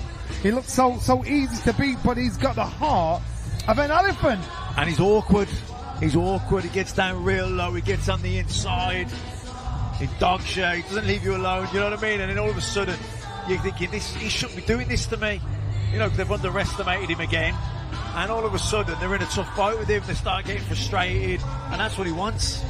Well, let's be clear, Andy, Tyler Denny wasn't the first choice for Hamza Shiraz. Hamza Shiraz very publicly wanted a fight with Chris Eubank Jr. At one point, he thought he was going to get a fight with Chris Eubank Jr. Carlos Adames was linked as well for the world title. It wasn't those two. It ends up being this southpaw who has a habit of taking unbeaten records of rising British middleweights. Is it a banana skin? It's 100% a banana skin. I actually think that if Hamza Shiraz is what Queensberry and Frank Warren and a lot of people think he is, then this is actually the perfect next fight for him, because the European title is a big title.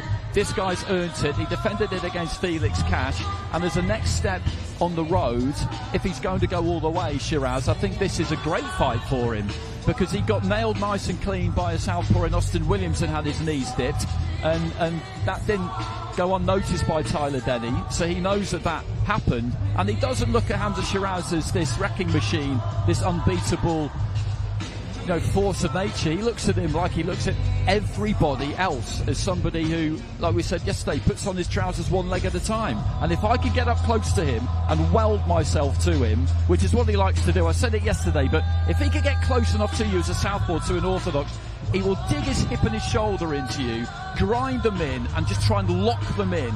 And then once he's done that, he's in you then, and you've got big problems. Whoever controls the distance in the fight generally controls and wins the fight, but that is times 10 with this one. Yeah, Denny's one of those guys who just doesn't buy into the hype. He's a very matter-of-fact guy. He's got 2 arms, 2 legs like me. And, you know, everyone can say that to try and talk themselves that they're not buying into the hype, but he doesn't.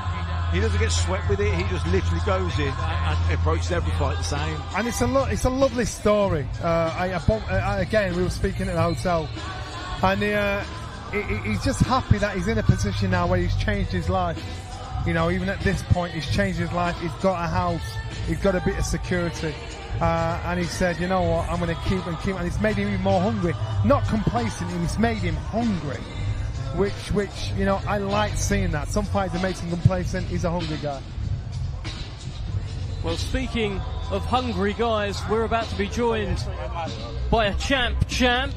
He's the IBO and IBF World Super Featherweight Champion. Anso, how are you? I'm great, mate. I'm great. Just taking it all in, mate. You know, it's great to be back. Part of rehab season again, so I'm just super excited. Life's changed. I can see you've got about 400 sponsors. I'm like a race car here, you know.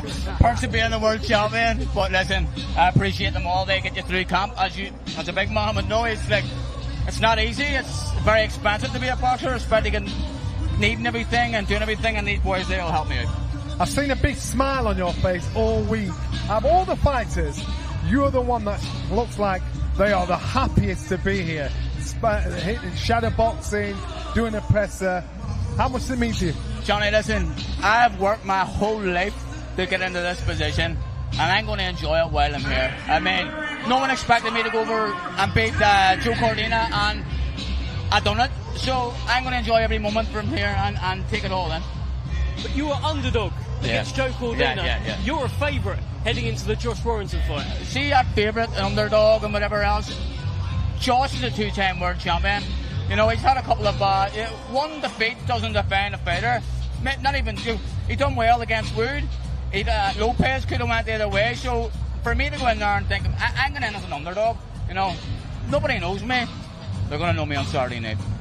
We were just talking about that win in Riyadh against Cordina, and I was just kind of talking through your career and how you've been inactive and there have been injuries and fights falling out, like the one here on the Fury White undercard, heartbreakingly for you. And that you would have known when you got that voluntary from Cordina, I'm sure, that this is it now. Yeah. This is the chance, and if I don't take this, it's not going to come again. Yeah. Was that how you were feeling? Listen, you get boxing's full of bad luck, good luck, you know, it's just a crazy hard game. The bad luck has made me hungrier, you know. I've got 3 children at home. That motivates me. I wanted to buy a house and, you know, not have a mortgage. This fight does that for me. I mean, that's all that matters to me. It's providing for my family and a bit of legacy now, you know. I really like that. I like to hear that because, you know, when fighters they become successful financially to a level in our game, they lose that hunger, that drive. What got them there in the first place? It sounds like your hunger and drive, you want even more. It's made no difference at all. Beating Josh Kelly. No, it's secure the house for my family. You know, I don't have to go after this here and work and pay a mortgage. Hopefully, you know, things will went perfect. I can't believe that I'm in this position, and I'm here honestly. So I'm going to take every fight as it comes and keep producing the goods. This is what I love about our fight game. These stories right here. Did you enjoy walking out of Buckingham Palace, by the way? Did I look like I enjoyed it? I skipped it and then he's skipping out. It was unbelievable. But listen, the whole experience is amazing. From yesterday in the middle of centre of London to here, unbelievable.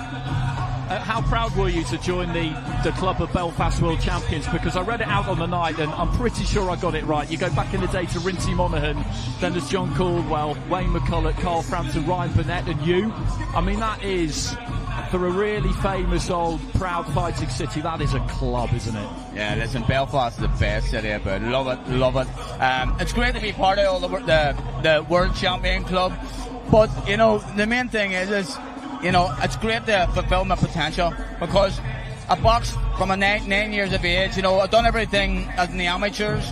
You know, I'm just super proud to fulfill my potential and to be here, man. Honestly, so grateful. It's unbelievable.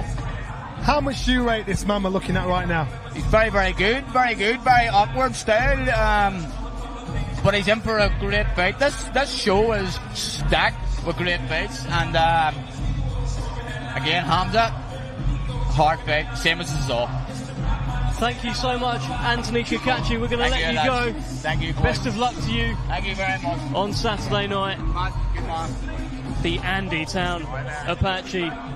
And you can see on the screen a man that he rates very much, Hamza Shiraz, unbeaten and challenging for the European Middleweight Championship on Saturday night. A championship, a belt, formerly held by Matt Macklin. This is very much a fight worthy of the European title. Yeah, look, Tyler Denny, like I say, sprung that upset. We were there in Wolverhampton.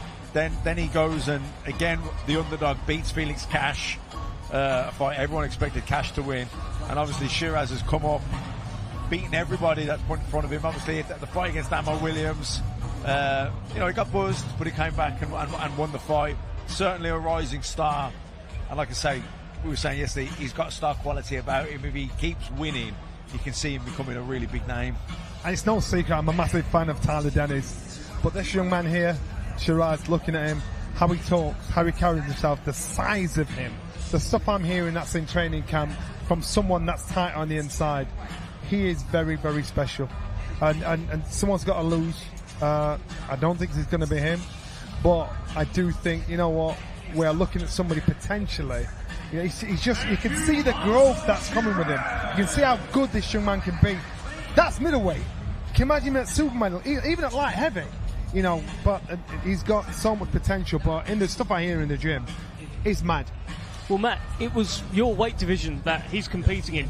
He's 6'4" as a middleweight. That's frightening, right? Huge. I'm the only But Kelly Pavlik was 6'3". He was a massive, he was like putting £15, £20 on after the weigh-in. You wonder, can he, how long can he stay at that weight? Well, he was actually at 154 a few years ago. That's scary. The last fight, no, he's saying, yeah. I don't know how he did just got that big frame. Yeah, but he's, in terms of reach, but he's even quite broad at the shoulders. It's not like he's, he doesn't look skinny, does he? He doesn't look skinny. How do you fight someone like him? If you were taking on Hamza Shiraz... With a bat.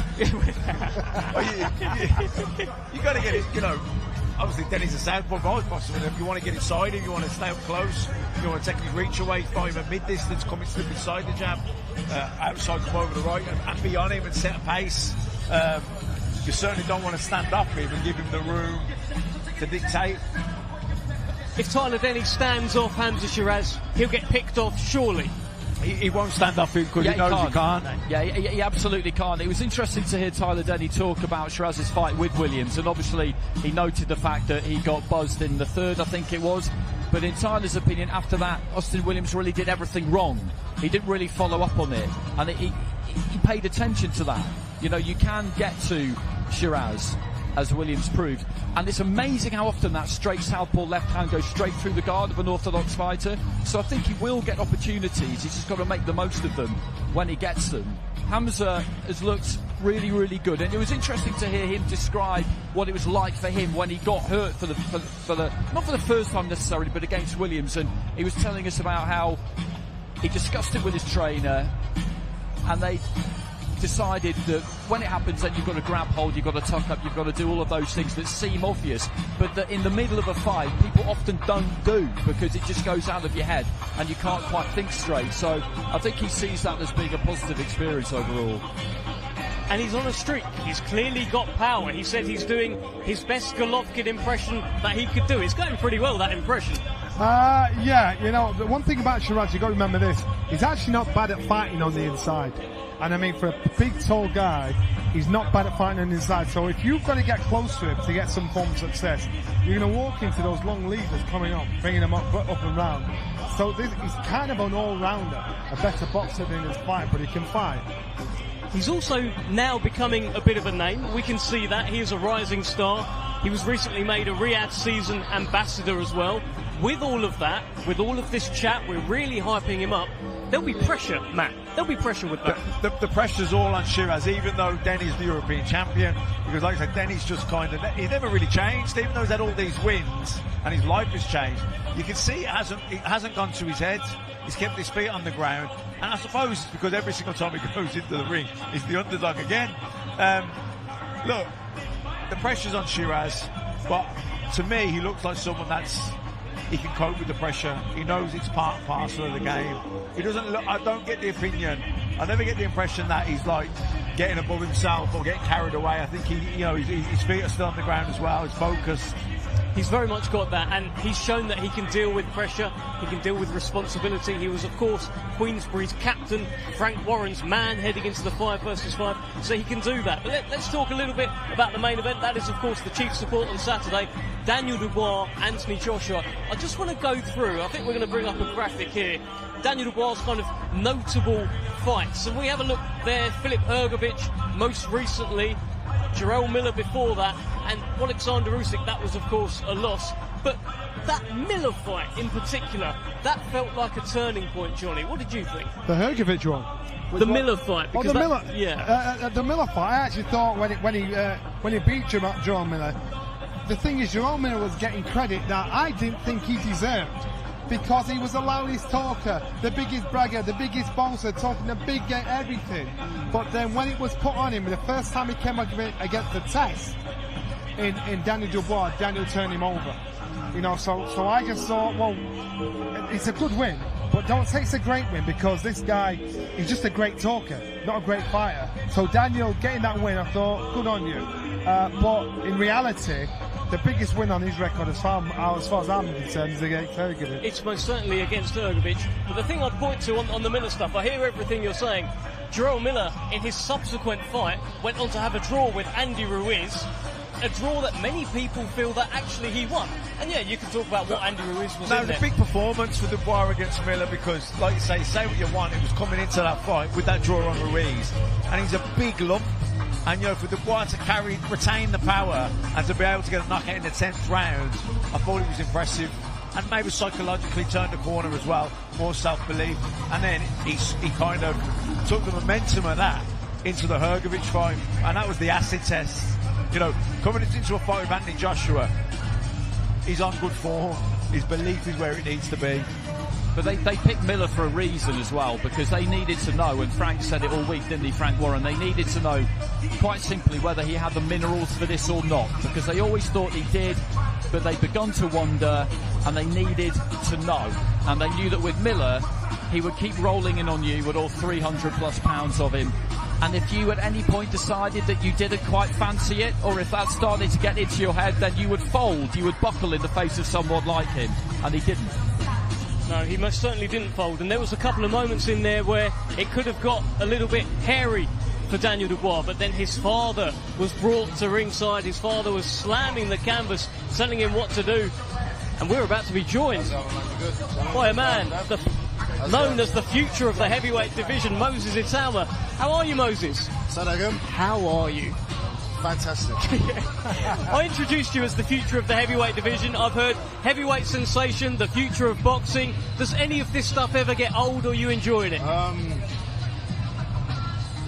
guess it doesn't get old, but at the same time, I kind of don't believe it. Because it's like, I haven't proved nothing yet. Well, like, obviously, in my fights, obviously, I got rid of Marius Wack and XYZ. But I've never really had a tough test. People haven't really seen a lot of what I can do. So until then, you know. Let's head over to Thomas Schreiber, who's going to introduce the fighters. World. Let's now welcome the participants. First, the defending champion from Greenwich, London, England. His professional record, 21 wins, 2 defeats, with 20 of his 21 wins coming by way of knockout. Here is the reigning and defending IBF heavyweight champion of the world, Triple D, Daniel Dynamite Dubois.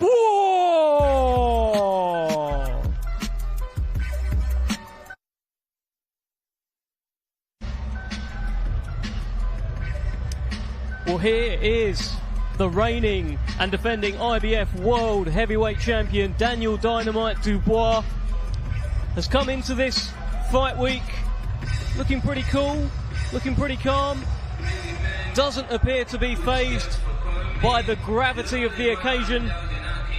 And this is the first defense of his crown against Anthony Joshua on Saturday night. What a fight it will be in front of 96,000 fans at Wembley Stadium. A record-breaking night. And what a moment for this young man on a redemption story right now. That win over Filip Hrgović was very, very impressive on the Queensbury Matchroom 5 versus 5. And Moses, let me bring you in here. What are you thinking of Daniel Dubois' redemption? That win against Hrgović, that was big. Yeah, you know what? I've got to give it to him. It's like, I'm not going to lie, some of the fights I didn't think he was going to come out on top, and he ended up doing it. So he's got his confidence back, and I'm actually really intrigued to see how the weekend's going to go. You've done countless rounds with him. Have you ever got much out of him conversation-wise? You know what? We actually have. We have a lot, you know. Obviously, we've done a lot of talking in the sparring, but yeah, it's very, very difficult to get around some of his attributes, especially his jab. As you can tell, it's got a very, very strong, very fast jab, which is very annoying. Who do you think wins the battle of the jabs on Saturday night? I don't think Edge is going to be jabbing, you know. I don't think he'll be doing a lot of jabbing. Very, very intrigued to see how the weekend's going to go. So one of the major concerns is that how easy Daniel seems to be hit. Yeah, but at the same time, you actually got to give it to him. He's got a good chin. He has got a good chin. How many times has he been hit? And like, even the 3 times that he has been on the canvas, it hasn't been like knockout blows. It's been all right. He's kind of put himself on the canvas. So I don't know. I think he's got a good chin check. Do you think AJ's got the kind of power to make a difference in that? 100%. And that's what makes this fight so interesting. It's like with AJ versus Ngannou, I didn't think AJ was going to knock him out. Because I was looking at Ngannou and he's been getting hit with elbows, knees, XYZ. I'm like, he ain't knocking Ngannou out. And look where he went and gone and done. So I'm intrigued. We can see Kieran Farrell currently with Daniel Dubois. Maybe we're about to see some fast pads, or no, the gloves are they coming on or coming off? But that is the IBF heavyweight champion. Delighted to be in the company of perhaps a future world heavyweight champion, Moses Itauma. And Moses, you'll be there on Saturday night, 96,000 people. This is huge. Yeah, 100%. So I don't know why, I'm not boxing, but I'm getting goosebumps. Great to see Riyadh Season putting on a show in the UK as well. You've got Riyadh Season experience. You're unbeaten generally, but unbeaten when it comes to Riyadh Season. Great to see it happening in the UK. It's a bit different.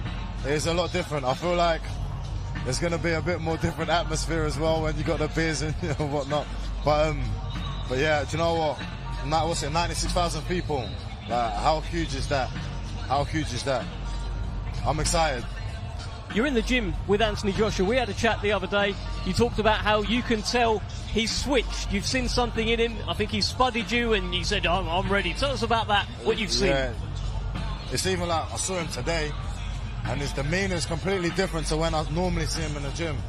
He's a lot more switched on, a lot more focused, yet relaxed, which is the key. And obviously Ben mentioned today, he's been in this position so many times. Because I even went to him, I was like, he looks really comfortable, really relaxed, yet switched on. It's like, yeah, he knows what to do. He's been in this position many times. And I feel like that could give him the edge against Dubois, because look how many fights, big fights AJ's been involved in. It's like, it's a bit different to the Dubois situation. And I feel like that could be evident Saturday night. And we've been saying that the last few days, it's a fine art that you only get perfect with experience, and that's being switched on, but not burning up energy, being relaxed, but focused. It's not easy to hit both of those notes, is it? And that familiarity that Anthony Joshua has with Wembley Stadium, he's done the Principality Stadium in Cardiff as well. You think that gives him an edge over Daniel Dubois because he's seen it all before? That's exactly what I was trying to frustrate earlier. It's like AJ has boxed in front of 80,000 people or even bigger or whatnot, and it's like, I feel like that does play a part in that. I feel like when you get called your name in the ring walk and you see all them people, I don't know, like, I'm not saying Dubois can't deal with it, but it's going to be very new, whereas AJ's done it countless times already. Dubois reminds me of a former fighter called Ernie Shavers. Very heavy-handed, comes forward, leans forward in the shots. So powerful, it's ridiculous. So you've got to outbox, not punch him, but you've got to do it clinically, and you can't sleep on it.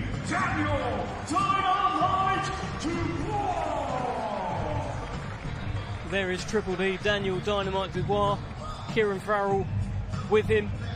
I'm sure he'll enjoy the comparison to Ernie Shavers, by the way, Johnny Nelson. That's high praise for Daniel Dubois. I think we're going to grab a word with him. I can see Ali Drew with a mic in the ring. So Daniel Dubois very likely here to address the crowd. And he's got a few lines recently. He's started coming out of himself. He told Jarrell Miller, hey, big baby, every baby has a daddy. I'm going to beat you like I'm your daddy. He's coming up with it now. The delivery just wasn't smooth, though, was it? But it was a good line. It was a good line. Have you been impressed, Moses, with Dubois? I mean, broadcasters are having to use the expletive button. He started swearing more. He's finding himself. No, it's like, you can't really knock it. It's coming out of his shell a little bit more. And that was like one of the things when he was boxing Hrgovic. I did think that Hrgovic was going to beat him, and then like it was completely different with the press conferences. Well, let's hear from him. It's certainly underway. They're events in their own right. What do you make of the setup today? It's great. It's good. I'm ready to fight, so I'm in a good place at the moment. Now, we've just seen you moving around on the pads. What do you use the open workout for? Is it to showcase some skills, get a sweat on? What is the purpose of today? It's all part of the pre-fight ritual, and yeah, I'm going through the motions and just building up my energy for Saturday. You do look super confident and like you're taking it all in your stride. Just how high is your confidence right now, 3 days out from the fight? I know I need to go to another level, you know, my very best, so I can't wait for the challenge on Saturday. I'm ready to fight. Let's go. Now, there's been a bit of discussion about how good you're looking out from the fight, the preparations. Maybe that you're looking a bit heavier than previous fights. Would you say that's correct? I'm not sure. I'm not. Honestly, I've just worked hard in the gym. I've, you know, suffered and worked really hard for weeks and months. So I'm just ready to fight now. Not giving anything away? Nah, let's go. Are you going to stick around and see what AJ does in here? Who knows? You might see me at ringside. And a final word to the supporters who have come out today. Yeah, tune in. You guys, it's going to be a great show on Saturday. Cheers, Daniel. Well, a nice ovation here for Daniel Dynamite Dubois. I'm just curious, Moses, if you were in the ring on Saturday and we had this workout, would you stay around and watch your opponent, or would you head back? No, I probably would. I probably would watch my opponent. Can you gain anything from that? No, not really, because it's like no one's actually going to show tactics or anything on a public workout, are they? So I just wanted to see like the shape. I don't know. If he's throwing his backhand a bit differently, you might notice he might be injured or something. So it'll be handy to pick up something. So there can be things that you could pick up. I remember Usyk watching Tyson Fury performing his workout, doing a few little things. Alexander Usyk did not take his eyes off of him. Oh, yeah, I saw it when Vitaly Klitschko was watching Tyson Fury in their workout in Germany, and you're trying to see if they've got a rhythm, if they've got an energy, a bounce about them when they're working out. You're trying to look for those things, but there's not really much to read from it. And if you're a fighter hanging about hoping to see something or trying to read something, you won't. I suppose it's kind of, I'm not really bothered. I'll be here if you want me to be here, but all the hard work's been done now. So all the planning and everything, what you see today should not make a difference. Can't take anything from that workout from Daniel Dubois. Not really. I mean, like you say, you do hang around because you just, in case, maybe. But 99 times out of 100, you don't. But it's a special fight, and it's a big night for Daniel. That first defence of the crown. It doesn't really get much bigger than Wembley Stadium. This is his world title fight.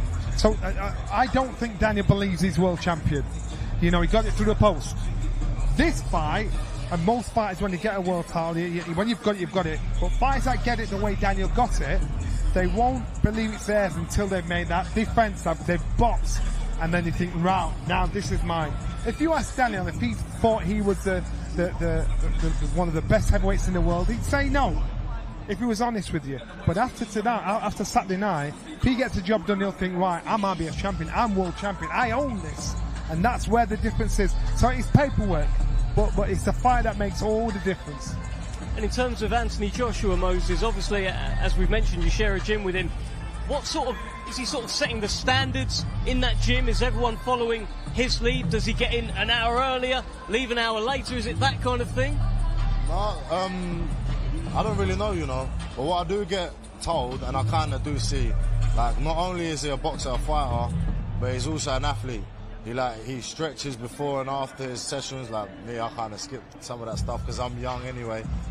He's on it with his diet and everything. It's like to the T. It reminds me of a Bernard Hopkins. I remember he once said that obviously because he come into boxing late, he couldn't go after a fight to a club or something because he only has a short window. And I feel like AJ is a proper athlete and he does set a standard. That's why I call him El Capitan. What are we seeing you next, Moses? Give us a little insight. November the 2nd. And who have we got lined up? Have you got any idea yet? We had 2 opponents in hand, and they both got injured. Funnily enough, but we're looking for another step up. And the last win from Moses over Marius Wack, that was a step up That was impressive, the way Moses dealt with him. Puts himself out there, and people now all of a sudden are paying attention and watching your business. But it's usually you have the privilege of learning your trade in the professional ranks undercover. But as soon as you beat a bit of a name, people have got your attention. And right now, you know, there's somebody that'll be watching him that's in the amateurs coming through. And when he gets up there to the top, they've been watching and preparing for him for years. And that's the responsibility of when you become a champion. If you're a champion, you've got to understand you're always being watched, always being assessed by somebody, that you're their motivation, you're their aim. So that win being a good win, he's got to keep looking forward, he's got to keep improving himself. The responsibility of being a top-class fighter is being able to deal with people that have been plotting and planning for you for years, for months, and beating them. Will you be looking around Wembley Stadium on Saturday night when it's sold out thinking, this will be me one day? Yeah, man, it gives me goosebumps sometimes. It actually does. It's a major fight night. We can't wait to see you again as well. And I think, are you in action before the end of the year as well, Moses? Say that again? Are you in action before the end of the year as well? Yeah. 2 fights we're looking before the year closes. I won my last fight as a teenager. Hopefully be in Saudi Arabia. Well, fingers crossed we see that very soon. We just want to talk a little bit about Anthony Joshua. I think we're going to bring up a graphic here, some of his notable fights that Anthony Joshua has been through. But let's just talk about the form at the moment. How much can we take from his win over Francis Ngannou? What do you think, Matt? Sorry? How much do we take from Anthony Joshua's win over Francis Ngannou?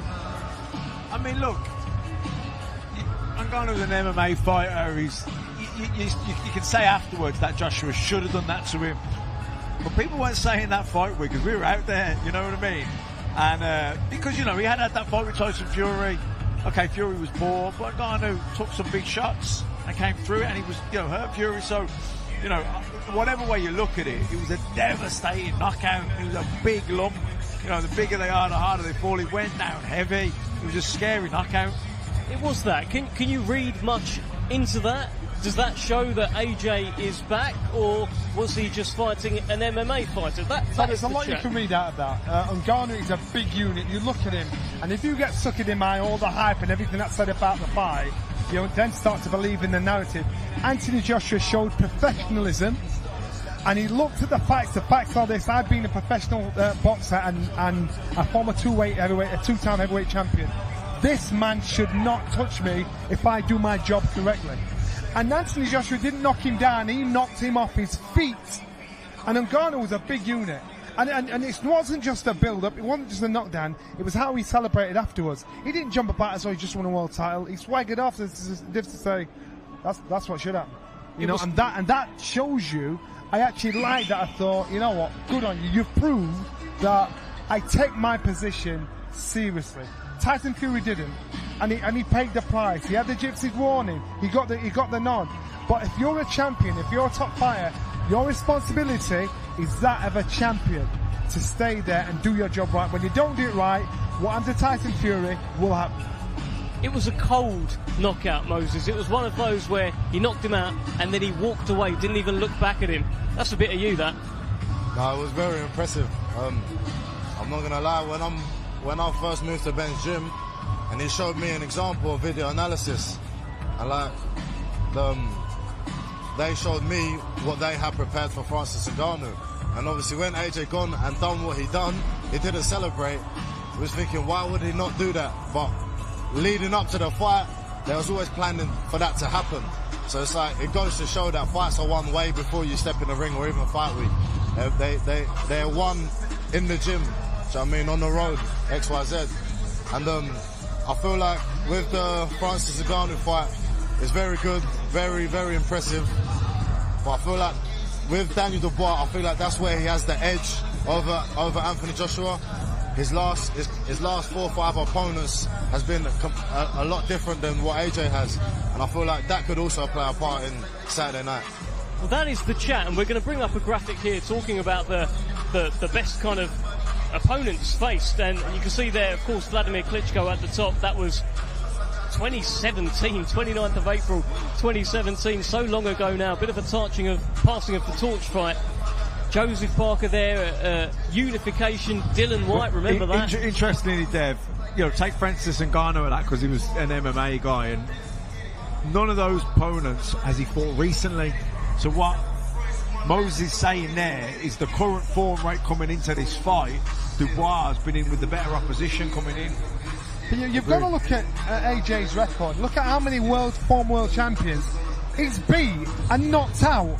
Now you can look in that list there. Obviously, the two that stand out to me is the Klitschko fight, because that showed the birth a boy turning into a man. But the one fight I always loved is the Dylan White fight, because he had an edge, he had a spike to him, he had a fight, he had just some nastiness in him. And the Povetkin was a good win at the time, wasn't it? Yeah, it was. But that's what. So now you're seeing that bit of spike coming back from Anthony Joshua. And funny enough, the second fight with Alexander Usyk was actually the best I've seen him fight, because he tried everything and he thought he'd put it on the line. Usyk was just too good. He got closer, didn't he? In the second Usyk fight, one was a lot closer. Yeah, much better performance, better fight, better performance. And it was all Usyk could do to beat him. He did beat him, and he was a clear winner in the end. But it was a hard, it was a hard fight for Usyk. AJ really took it to him. The Otto Wallin win, that seemed to be a bit of a... I think that was Anthony Joshua and Ben Davison's first fight together, and he really beat him up in there, didn't he, Moses? Yeah, very, very. He made it very one-sided, didn't he? Especially Otto Wallin coming off of a victory against Murat Gassiev, who's also a strong opponent, strong challenger. And then look what AJ went and done to him. So you got obviously take that into account also. It was also, it was short notice as well. So I feel like sometimes these Anthony Joshua wins get downplayed afterwards. I think it just happens in boxing. Yeah, look, but both guys' form coming in is good. Both guys' confidence, belief is where it should be. Like I say, okay, Ngannou, he should have done that to Ngannou, but sometimes we don't do what we should do. He did do it, and even the fight before that, Wallin. So he's had 2 fights with a new trainer, and they've both been good performances. So his confidence in his team and his preparation is right up here. And listen, so is Dubois. So that's why we're intrigued. That's why it's such a good fight. Well, it's this kind of post-Usyk era of Anthony Joshua, and this will be fight number 5. The first 2, which perhaps people aren't talking about so much, maybe because he wasn't with Ben Davison. Jermaine Franklin, he won on points. Robert Helenius, it wasn't going great, but then he knocked him out. Can Daniel Dubois look at those 2 fights and think, I've got him here?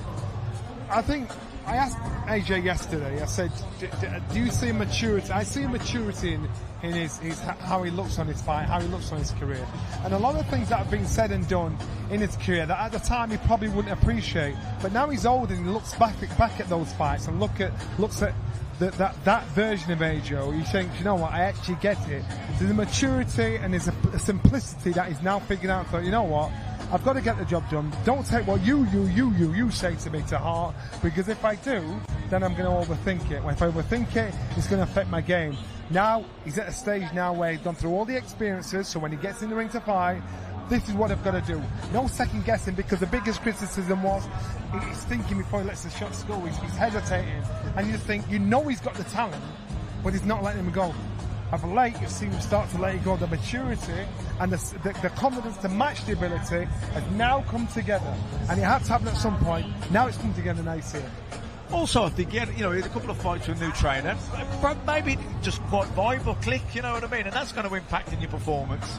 But I think, so he made he made a change. So he obviously felt that it wasn't, for whatever reason, didn't quite click. But he's had 2 wins now with Ben Davison, and he's looked back to, in terms of form, he's looked brilliant.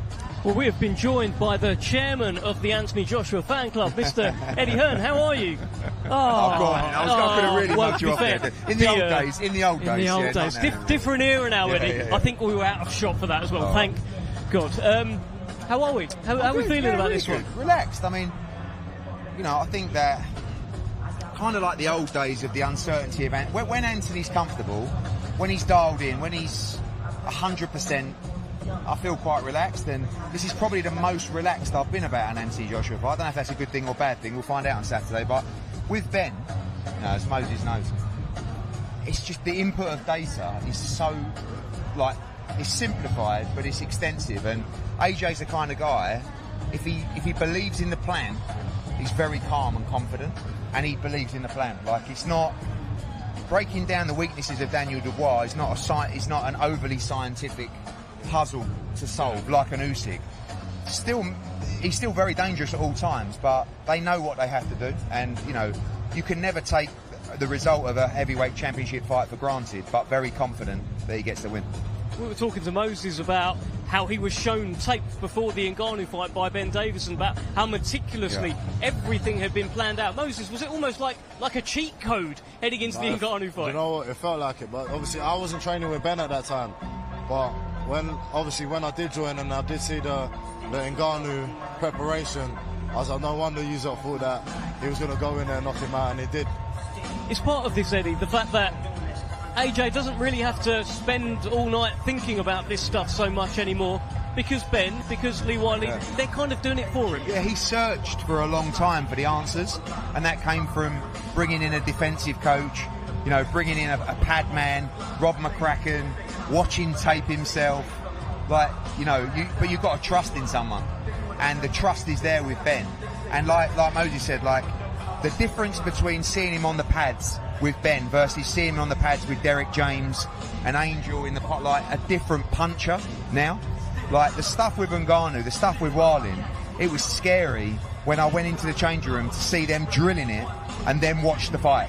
It was like, and AJ is brilliant at drilling and he's brilliant at executing the plan when he knows and believes in it. And that's why I'm confident.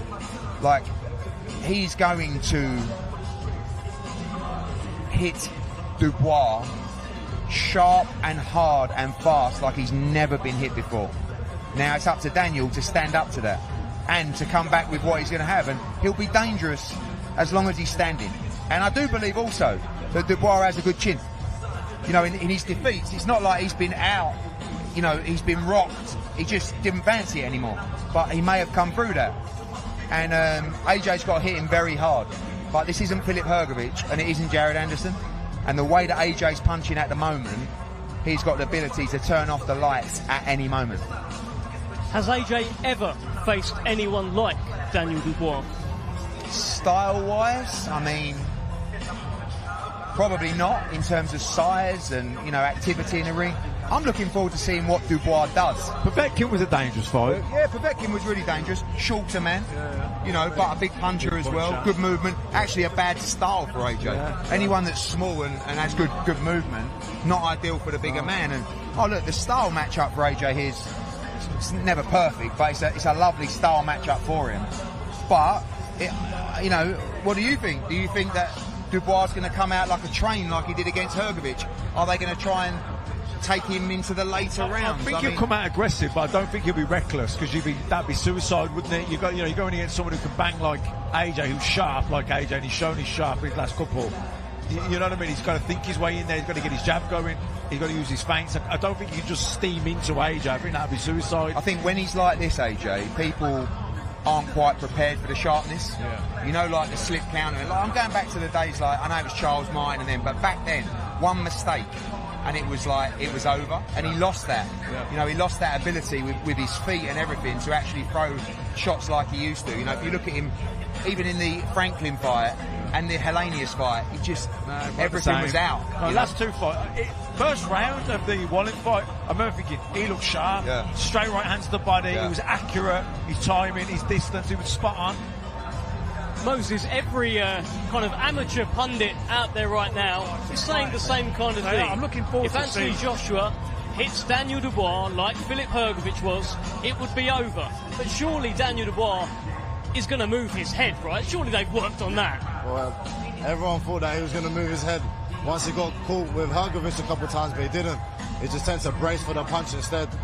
But I don't think he can do that against AJ, I can't lie. How much confidence did you take from the Hrgović fight with Daniel Dubois, or did it worry you? Both ways. I mean, you know, Hrgović, I don't think Hrgović was at his best, but we shouldn't, you know, not give credit to Dubois. It's a fantastic win. I mean, on one side you say he got hit, you couldn't miss him, and on the other hand, you could say Hrgović never budged him. So I think he showed a good chin in that fight. But like positive and a negative. Yeah, but I think, you know, again, it's the sharpness of AJ. It's not a guy that's just going to be swinging away. It's when he makes Dubois miss or fall short and then counters him.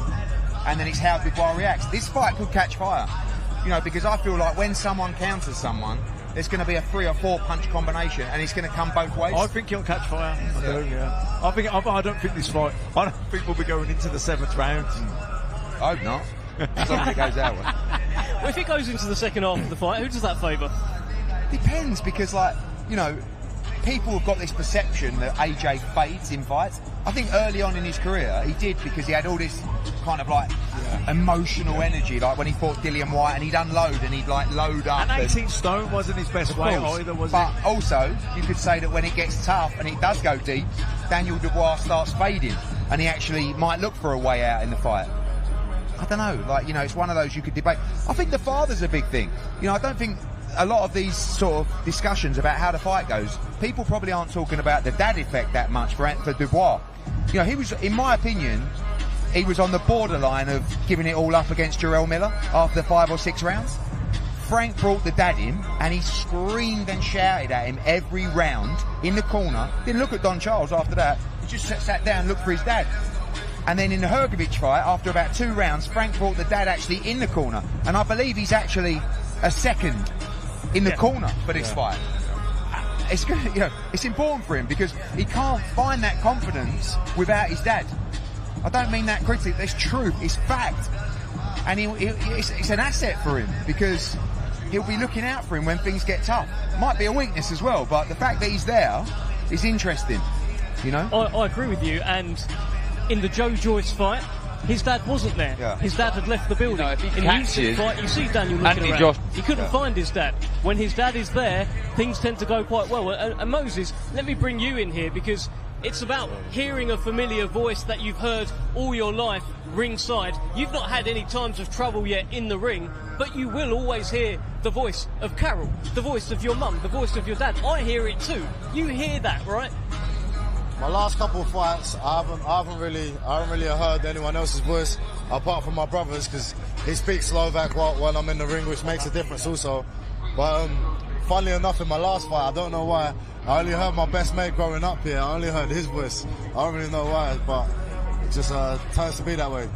Well, Frank, great to see you. Good to see you. Here's your man, Moses Atalma. He's looking good, right? He's always looking good. It's $1 million. He does look $1 million.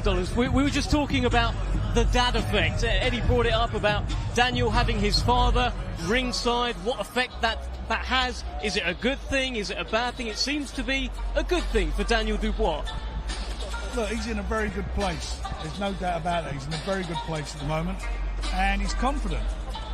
And I'm pleased with it. And at the last couple of fights, it's worked. So why fix it if it's not broke? Can I just say that I've heard a rumour that the traffic's going to be very bad for Daniel Dubois' dad on Saturday getting to Wembley. I've already heard there's a problem with one of his tyres. No, that's all right. I've bought him a tent. He's going to sleep over. Well, the traffic is actually bad, by the way, guys, for Anthony Joshua at the moment. That's why we are delayed, but we're in great company here. Eddie, it's Queensberry versus Matchroom.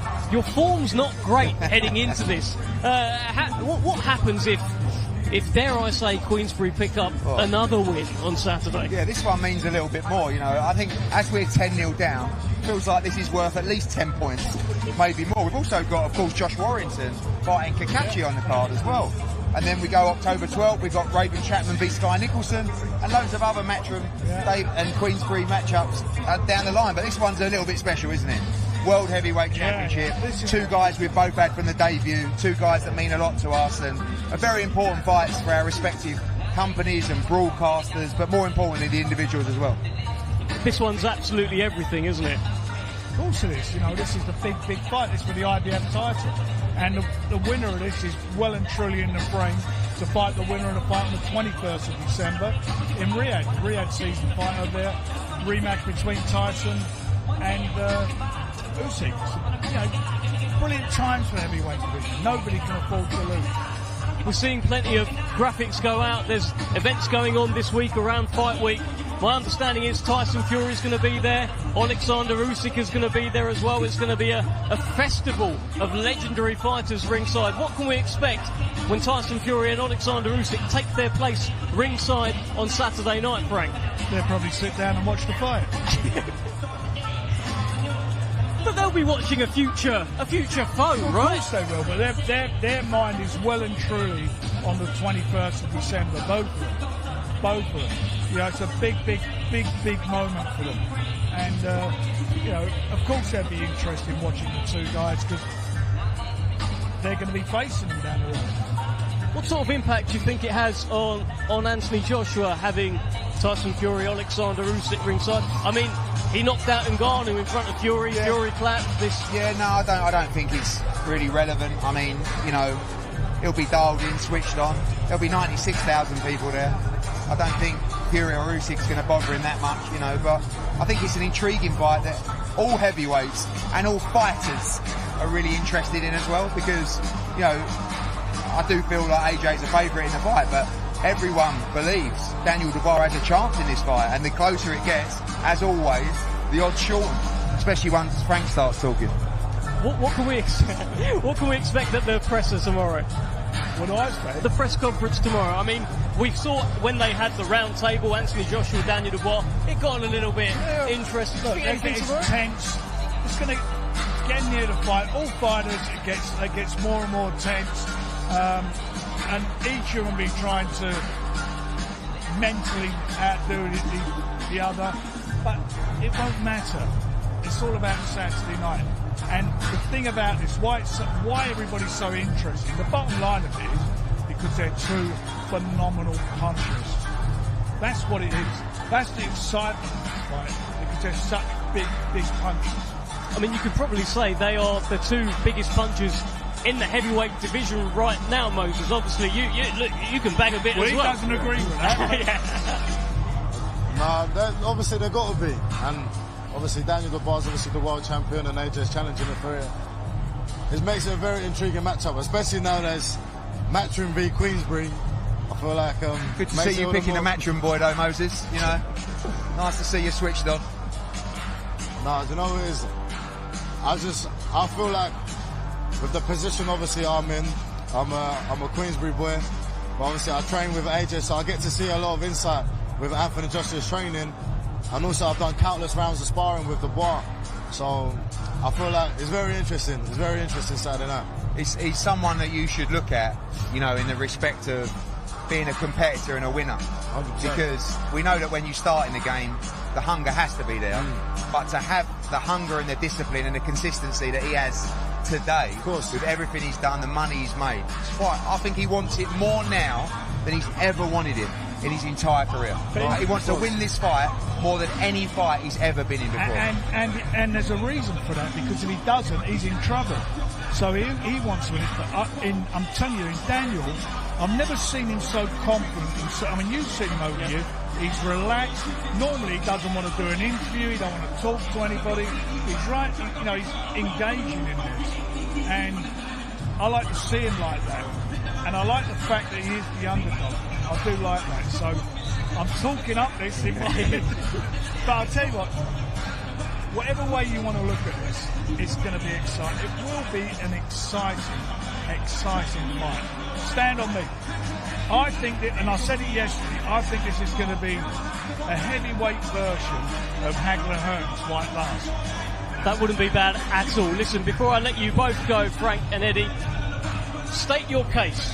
Why does Anthony Joshua beat Daniel Dubois on Saturday and become three-time world heavyweight champion? Too experienced, too composed, too good, too sharp. Inside 3 rounds, Anthony Joshua by knockout. And Frank, state your case. Why does Daniel Dubois retain his IBF World Heavyweight Championship on Saturday night? I think he's the bigger puncher. I think he's got the better chin. I think he's on a roll. He's hungry, he's young, and he's got speed. And Moses, state your case. Why do you knock all the heavyweights out? You know, it's a good fight. I'm kind of leaning towards Joshua, but I'm definitely not ruling out. I'm not ruling out the bar. Oh, he's changed his tune. Now Frank's up here. You know what I mean? Wants another 0 on that check, Frank. No, honestly. I can't get another 0. It's not on the page. There's no more paper. No, listen. I feel like Dubois is an underdog. He's not underdog, but he's the younger, hungrier man, and I feel like that could play a part in Saturday night. Very, very interesting. Thank you, Eddie. I'm not even going to go for the fist bump. Thank you, Frank. Great to see you as always, sir. Thank you, Moses. Goodness me. See you later, mate. Thank you, guys. And we're going to bring back in Matthew Macklin, who's going to join us. We are... How's it going? You all good? Filling for time at the moment. Anthony Joshua, my understanding is stuck in a little bit of traffic, a little bit of London traffic. Maybe he's stuck somewhere. Here we go. You can see on our screens now. The former two-time unified world heavyweight champion Anthony Joshua is somewhere in that car, in the back, making his way. Making Daniel Dubois wait. Actually, I'm not sure if Daniel Dubois is here. I don't know if he did stick around. That would be interesting if he has made him wait. But I think Daniel Dubois has gone, and probably rightly so, right? I wouldn't have hung around if I was Daniel. I'd have done. The job's done. He's not going to see anything else.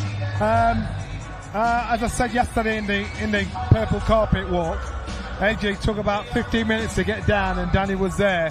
And he's just showing, look, I'm the man. You've got to respect me. Look at what I've achieved. And it's those subtle things that make a difference. The smartest thing for Daniel to do is leave and go. What's he hanging about for? He's done his bit. He's done his bit. I guess this is... Look, we can say he's probably just stuck in traffic. That's why AJ's a little bit late. But is there any more to that? Is there a little bit of experience, a little bit of just making people wait? I don't know. I mean, I don't think he's probably not in any rush to get here. But I think they can wait for me, you know what I mean? But I think it probably is legit. He's probably just really laid back. He's like, you'll know, in the gym. You know what I mean? He's just laid back. He's just one of those things. He's just laid back, but I guess one of the conversations just now was about whether or not Daniel Dubois is just going to charge at Anthony Joshua when the first bell rings on Saturday night. Is he just going to walk forward and chuck the kitchen sink at him? What do you think? You never know in the heat of the moment. 96,000 people, the atmosphere, what that can do. But I'd be surprised. I don't think he's going to go out. I think he'll be aggressive, but I don't think he'll be reckless. Is that how you see it? Well, he said yesterday, I'll do everything to win. I've got to use my head, I've got to use my elbow, I've got to do it. He's got to do that. He's got to get in there, because if he stands up Anthony Joshua, he will get carved up. He will get absolutely peppered, boxed and knocked out. That's the worst thing Daniel Dubois could do. He needs to cross swords with him. If you and I stood toe to toe, we had beer glasses, everyone was slinging them. It's a case of who lands first. If I'm going to keep it at reach and box you, use what I've got, you've got no chance. So for Daniel Dubois, I'm not saying he's got no chance. What I'm saying, his best chance is get Anthony Joshua up close and the tear up. And then, who would it suit better? I'm glad you've given me sort of half a chance in hand-to-hand combat against Johnny Nelson. Goodness me, I need a bottle, I need a bat. I'll probably need an awful lot more than that. They just brought up Ben Davison on the screen as well. Obviously, clearly a brilliant mind, a brilliant coach. How much has Ben and Lee taken you to another level from what you've experienced? Or has it, Moses? I don't know. I'm trying to find a way how to get my words out. Do you know what? The thing is, what I like about their whole setup is, I remember my first training session, I walked through the doors, and Ben's got like pages about what I need to work on, and then he shows me video clips of what I do right and what I do wrong, and I'm like, okay, this is what I need. And I feel like it's even just been with the experience of training Billy Joe Saunders and Tyson Fury, also Anthony Joshua. It's like that's some things that money can't buy, and I feel like being in the gym with him, I've improved a lot more. And it's not only that. Look at all the boys I'm in the gym with. Obviously, I've got Pat and Luke McCormack, got Royston, who's a fellow like up and coming. We've got Alois, Lee Wood, Anthony Joshua. There's countless of names that's in the gym with us, and there's only one way we can really like go from that. Fabio Woodley also. Do you get what I mean? It's like I watched Fabio spar today, and it's like, okay, cool, I can pick up on something. Let's say he's not doing correctly, I might put that in my game. Do you get what I mean? So, listen, there's only one way we can go in that gym. It's that whole idea of iron sharpening iron, something you gents know very much about, both from great gyms. Yeah, massively, and they're all competitive, and everyone wants to be the top guy. And like you say, you're just absorbing it all. It's all information, it's all knowledge. and you're learning from everyone. Like you say, you can be watching a gym mate spar. You're not actually training with them, but you're learning from watching them. All good. Yeah. Well, absolutely, and we are delighted to be in the company of Mr. Spencer Brown. Oh, nice to see you. You all right? To see Unbelievable, isn't it? Isn't this unbelievable? Hey, nice to see you, mate. You all right? Tell us about this. I mean, what a fight week this has been. Leicester Square last night, Buckingham Palace, Wembley Arena today. Yeah. It's incredible. Yeah, and you're going to see a lot more. So I keep a lot more, yeah. But apparently there's a lot more coming as well. So this is just the start of it. I don't know what we're going to get next. We might get the full piping band come down, and I don't know what we're going to get next. I ain't got a clue. Listen, we've had Riyadh season, of course, in Riyadh. We've had it in LA. How special is it that we've got it in London? This is going to be the biggest one yet. When Turkey Al Sheikh walks into Wembley and sees nearly 100,000 people, you'll see he'll never see anything like it. You know from the previous fights. It's a special place. Unbelievable place. I can't wait. We can't wait either. My understanding is Anthony Joshua is now very shortly going to make his way. We can see people in the ring from Anthony Joshua's team. So we're going to head over to Thomas Triber very, very shortly. But tell me a little bit more about Saturday. Actually, we're heading over to Thomas Triber right now. Event this Saturday, 12 rounds scheduled for the IBF Heavyweight Championship of the World. Let's now welcome to the ring the challenger from Watford, England, a Olympic gold medalist with a professional record of 28 wins, 3 defeats, with 25 of his 28 wins coming by way of knockout. Ladies and gentlemen, two-time heavyweight champion of the world, AJ Anthony Joshua!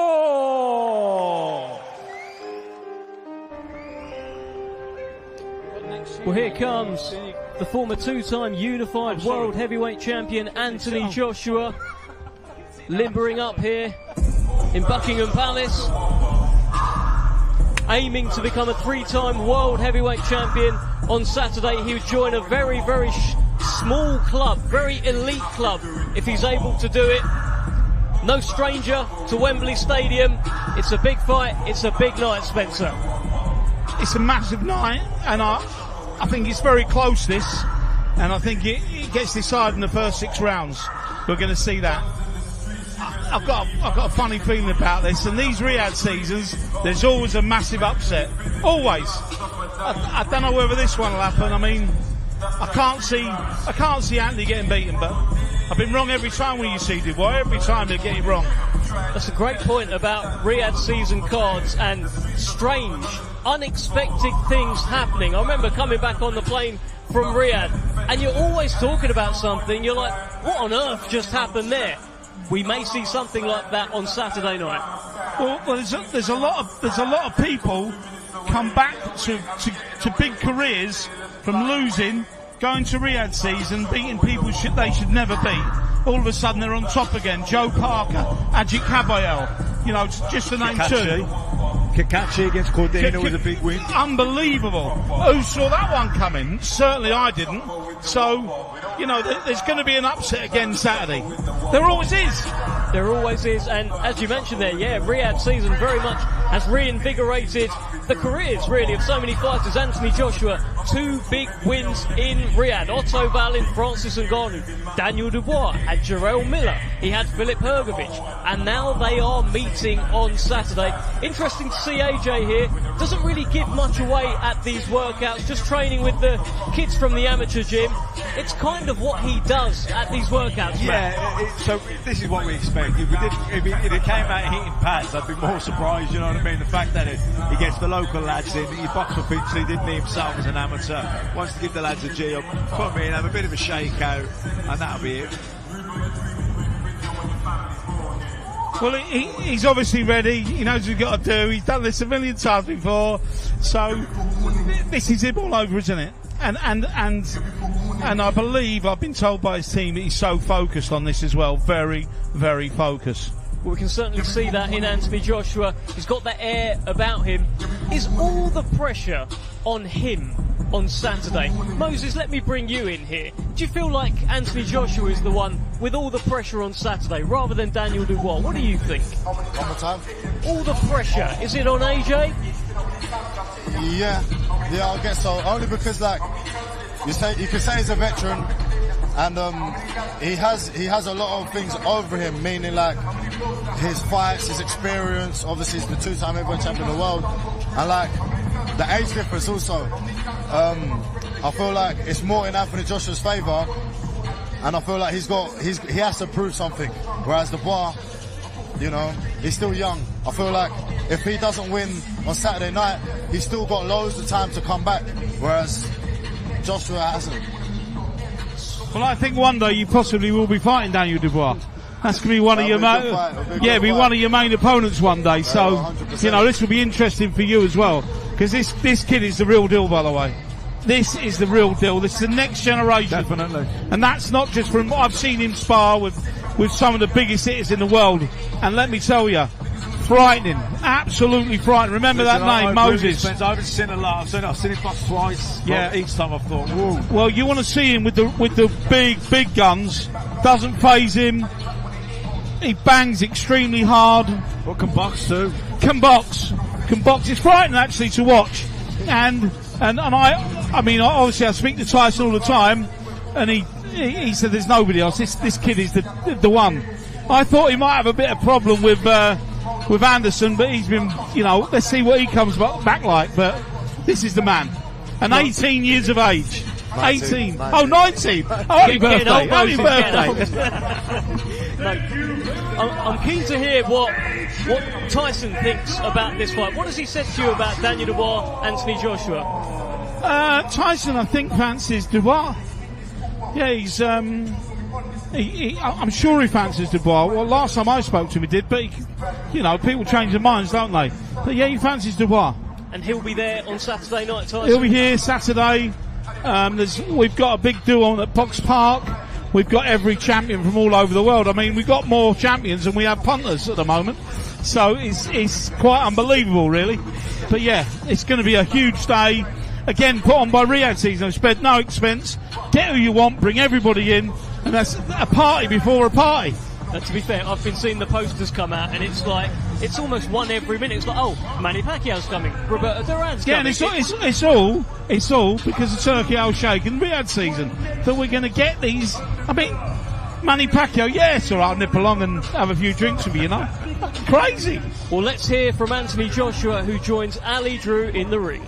AJ, a small workout for you, but as we've seen you do before, giving this opportunity to the guys and girls to showcase their skills and be on the big stage. Exactly. Being on the big stage, they're the boys and girls from a boxing club, so we're in local town, so I thought I'd bring them down. How much does it mean to you to be able to do that on a platform like this?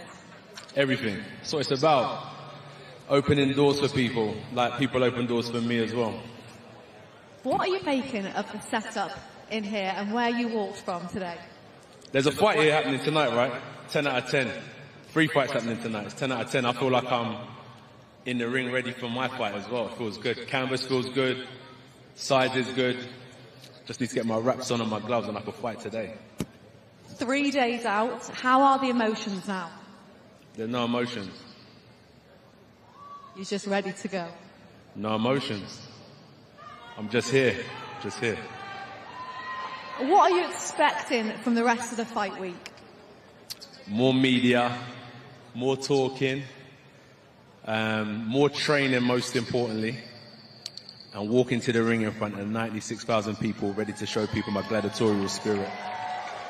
We have to give the final words to the supporters who are here today. Yeah, I see my peoples. Big love to everyone that come out. Enjoy the show. Shout out to His Excellency Turkey Al Sheikh for putting on a boxing show for the public. And how's everyone doing tonight? Everyone feeling good? I'm going to shoot off, but you know if I could, I'll spend all day with you lot. But I'm going to shoot off and I appreciate your time. God bless.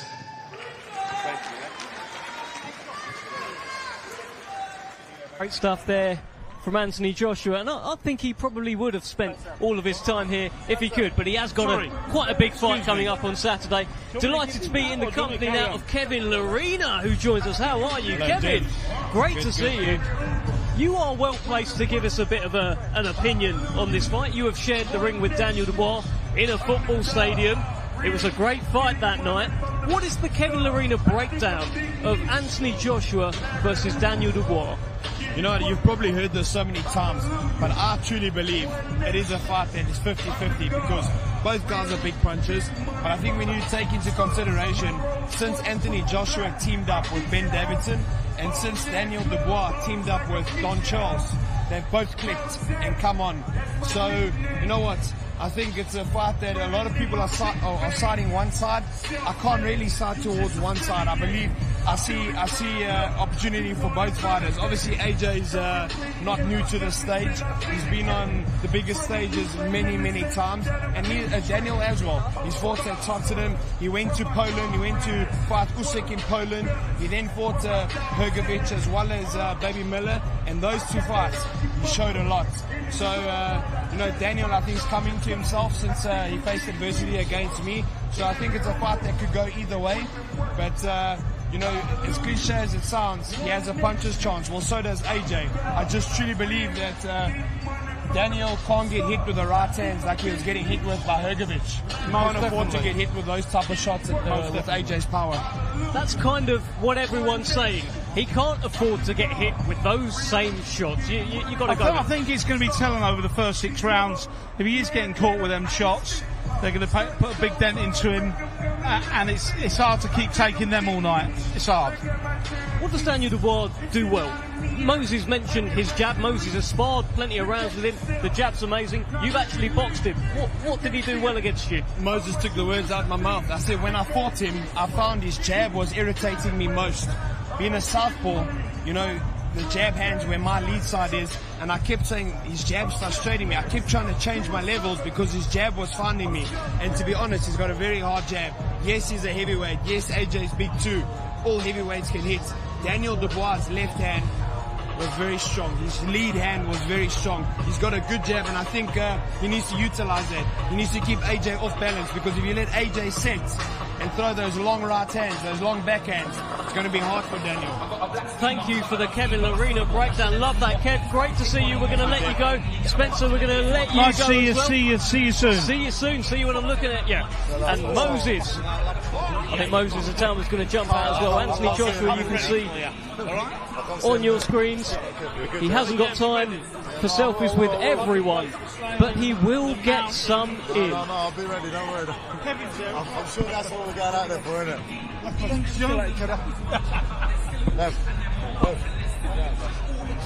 Well, Moses, we're going to let you go as well. Thank you for joining us. Anthony Joshua on the screen here, taking his time. Look, and as I mentioned, he probably would do a selfie with absolutely everyone in here. He might even come in and have a selfie with us, but he hasn't really got the time, Johnny. He's got a fight coming up. Yeah, he's got a bit of business at the weekend, and you know, this is the calm before the storm for most, especially for AJ. And he knows he can switch his game face on. He knows he's just on the edge of that. This is the relaxing time. He mentioned it earlier on. I've just got media after media after media. I just want to fight.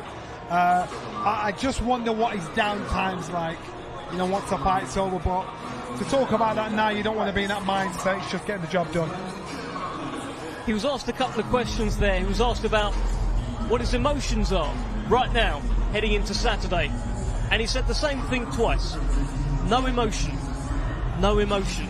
That's how it has to be. You have to be indifferent, because if you let emotion get the better of you, if you let emotion get the better of you, then what happens is, you know, that's when your mind starts playing tricks on you. That's when you start thinking things that you shouldn't think. You've got a job to do. You've been working on a game plan for the past 12 weeks, and you don't want anything to rock that at all. So you have to put it into a compartment. You know, compartmentalize it. That's what you've got to do. What did you make of the no emotion? Expected? Yeah, because you don't want to lose focus. You don't want to get sidetracked. You're almost like a robot a little bit because you're just programming yourself. You're almost like got a script that you just keep replaying in your head. If you ask this, say this, because especially AJ, he'll be a little bit scarred from what happened in New York, where he did get a little bit involved with the questions and everything, and he got sidetracked and he's lost his focus. So I'd say he's super sensitive to that happening again. So when it comes down to people are trying to get stuff out of him, he's almost got a script that he just repeats. No emotions. I'm interested in these ring walks on Saturday night, but not as interested as I am in hearing Thomas Treiber, because now it's time for 3 live fights. Let's head over to Thomas Treiber.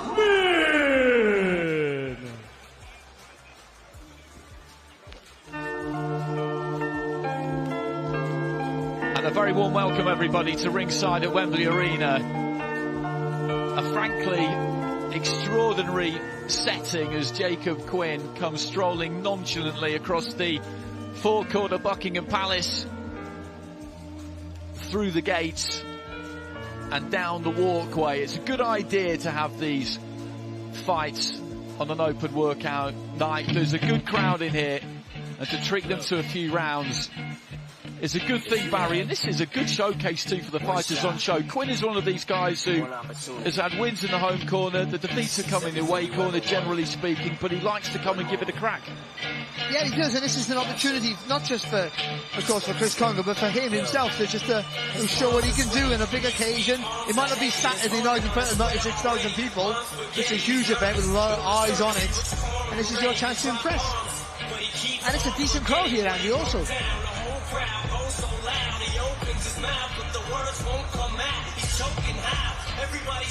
And now let's welcome to the ring, Chris Too Slick Congo.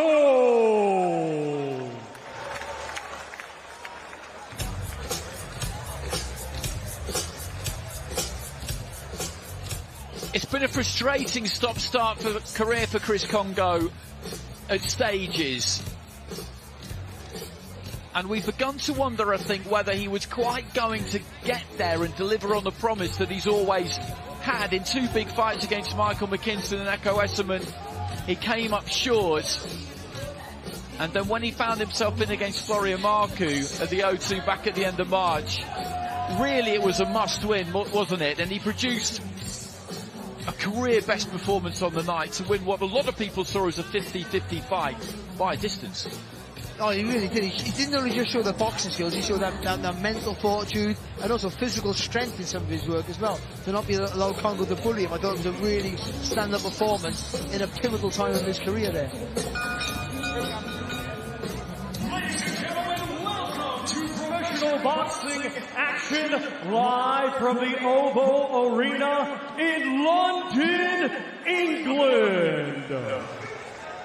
We would first like to thank the Kingdom of Saudi Arabia and the custodian of the 2 holy mosques, King Salman bin Abdul Aziz Al Saud, His Royal Highness the Crown Prince Mohammed bin Salman, and His Excellency Chairman of the General Entertainment Authority GIA, Turki Al-Sheikh, for putting together this spectacular Riyadh season event and its fight week here in London.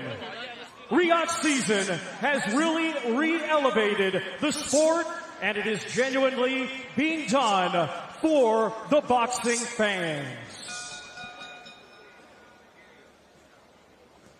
We get things started with 6 rounds scheduled in the welterweight division. Brought to you by Riyadh Season and the General Entertainment Authority GIA, with Frank Warren for Queensberry Promotions and Eddie Hearn for Matchroom Boxing. Sponsored by Visit Saudi, Solomon Al Habib Hospital, Saudi Airlines, Red Sea Global, Diriyah, and Middle Beast. In partnership with Gold Star Promotions and Sella in association with Boxer. It is sanctioned by the British Boxing Board of Control, steward in charge Alan Spelling, timekeeper Nick White. Our referee in charge will be Amy Pooh, and scoring ref is Sean McAvoy. Introducing to you first, fighting tonight out of the red corner, he comes to the ring wearing white with gold and weighed in officially at 11 stone, 1 pound. Hailing from Huddersfield, West Yorkshire, England, he has a professional record consisting of 8 wins, 4 defeats, and 1 draw.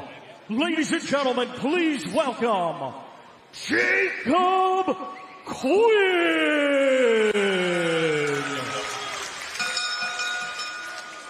And his opponent across the ring, fighting tonight out of the blue corner. He comes to the ring wearing black with white and weighed in officially at 11 stone, 3 pounds. Hailing from Bermondsey, London, England, he has a professional record of 15 wins, 2 defeats, with 7 of his 15 wins coming by way of knockout. Ladies and gentlemen, here is the current IBO Intercontinental Champion, Chris Too Slick Congo!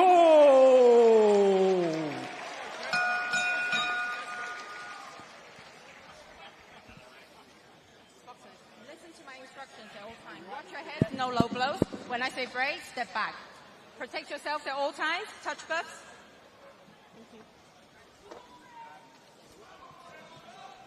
So this is our opening fight. Jacob Quinn nearest to us there in the red corner in the white and gold. Chris Congo in the blue corner in the black and white. Second fight for him now with head trainer Barry Smith. It was a very successful debut outing they had together at the O2 on the undercard of Fabio Wardley, Fraser Clark. What a fight that turned out to be. We'll see that again next month. But it was a huge night for Congo, as Barry described. He really had to win that fight to keep his career going at the level that he feels he belongs at. He feels he belongs at a higher level even than the one he's competed at up until this point. But he's had to be patient. There was a long gap between the Esserman fight and the Marku fight, 14, 15 months. And this is a chance just to remind people of what he can do. I'm sure he'll be looking to box again as soon after this as he possibly can. But again, in this sort of fight, this, when you're stepping down a level, certainly from your last opponent, not to make any silly mistakes, not just go in there with the arrogance that this is an easy night for you. As you've already said, Andy, Quinn likes to come to fight, likes to throw lots of punches, so you have to still be on board, still be sharp, make sure you do everything correct and make a statement the right way. He had an away corner win in March, Quinn, in Derby against Donny Tutu. Then drew over 10 rounds against an 11-0 Callum Blockley. So as we've been saying, he does always come with some ambition. Congo trying to sink in a straight right hand and then look to curl one in around the back of the guard. It took him sort of a minute and a half. I think he's got his range here, Congo. Just see, throw a nice right hand, but the left took you through. He slides out with it. Very difficult to do, but really effective. So you get yourself out of distance, but you still land him with a nice clean shot.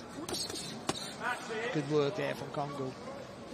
Good angles with that left uppercut.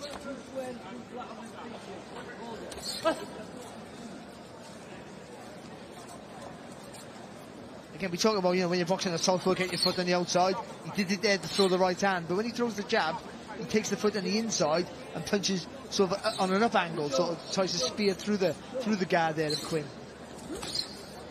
And just dips his knees and looked for the right hand into the body. Quinn managed to strangle it, then tried to throw the uppercut. He's got good variety, Congo. That's something he's always had. People have wondered about the power, but we did see some more of that against Marku. I think it's something that he's been working on with Barry Smith at that Ben Davison Performance Centre. Let's go with the right hand there, but Quinn just slid underneath it. And when you're a mover, it's not only meant to plant your feet to get a bit of purchase. You're always on the ball of your feet because the movement keeps the fluency, but just knowing when to get that balance right, to holding your feet to get a bit of purchase, but still maintaining that good movement that he has. And I think he sort of found that in the Marku fight, and I think he's found it so far here tonight.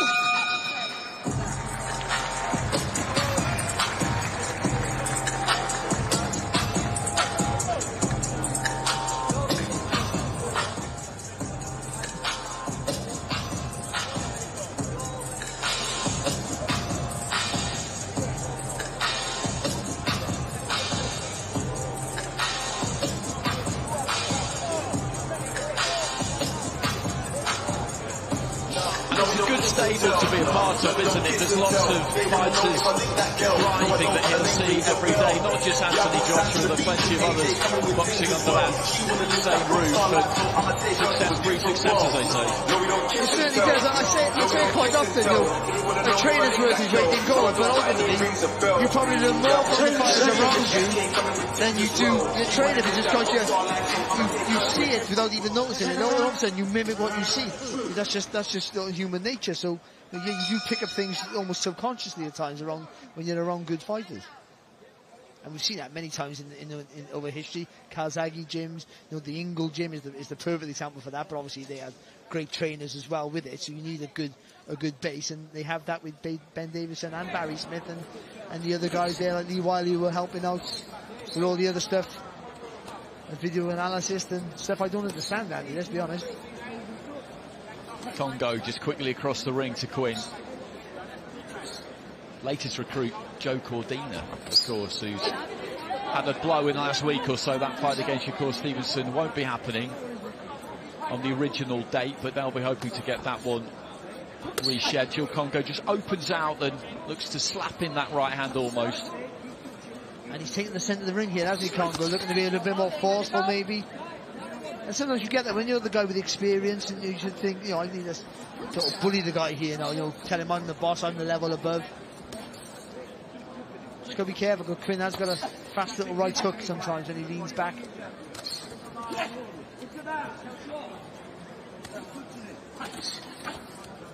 A lovely right hand there from Congo, right through the centre of the guard there of Quinn.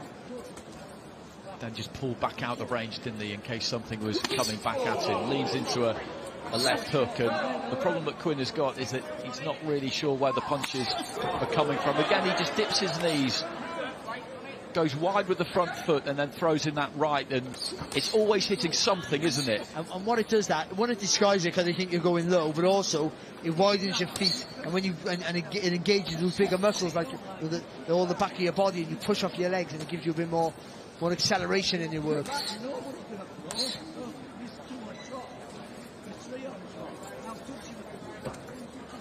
Plenty of feints here as well from Congo, just not allowing Quinn to set himself. He fainted his way off the ropes there, basically, didn't he? Because Quinn had backed him up and got himself into actually quite a good position, but didn't manage to get off because he bought the feint. Caught him in a backhand there, Congo. The sneaky. It's a lovely jab though, isn't it? Especially against the southpaw. It's good work. Just a little bit sharp, too sharp, isn't he, for Quinn?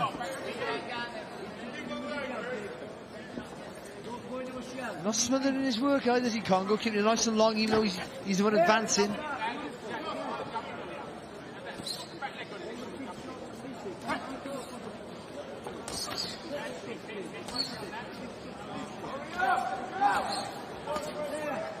It's a decent looking jab there from Quinn. Assuming the rest of this fight goes according to plan for Congo, it will be really interesting to see who they manage to get for him next, because when he boxed McKinson, and you cover that card, it was like the two vice presidents or joint presidents of the Who Needs Him club, wasn't it, going up against each other. And you just wonder whether he maybe is still slightly in that bracket, and that without a title, people aren't really going to fancy it. And more so in this generation ever, where just being good is not good enough. You have to have a selling point more than ever. So, because he's a quiet guy and doesn't really scream for the limelight outside of the ring, then it makes it more difficult to sell him as a product for other fighters. And because he's good and awkward with it, makes him even easier to avoid. So, he's one of those fighters, unfortunately, like a lot of fighters before him, just have to keep fighting their way to opportunities, which makes it more sweeter, all the more sweeter when you do get there. Well, we were talking to one earlier on, weren't we, in Anthony Kakache, because things weren't going his way for a long time. He was chronically inactive, fights kept falling through, then he gets that voluntary against Joe Cordina. He takes the opportunity, and now that he's got a title, although we know that Warrington can't win it on Saturday night, he could still lose it if he doesn't win the fight, then it becomes vacant. Now people have to fight him, and everything's different. But that takes a mental toughness, because, especially waiting for so long, the age is, just to still believe in yourself and believe in your dream.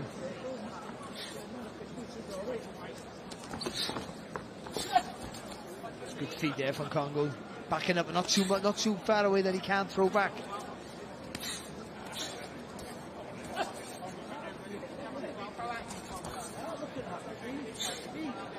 If Quinn's going to have any success, I know going forward is going to mean he's potentially going to walk on the punches, but still, he's got to throw in combinations on in punches, because single shots is making him an easy target to counter here for Congo.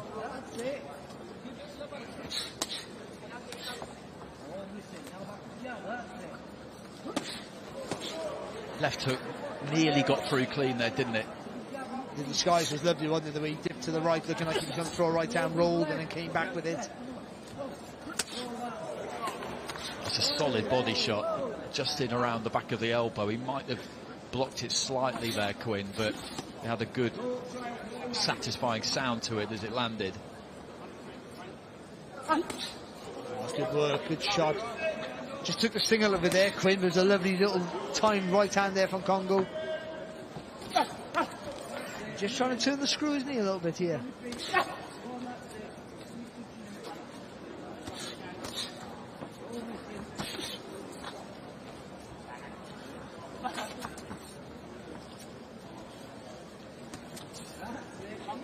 He's landing that jab every now and again, Quinn, which is just serving to keep Congo off him, but not for too long. Well, he just needs to believe in himself. When he good shot there from Quinn, but when he lands with the jab, he got to punch off it, believe in himself, and commit.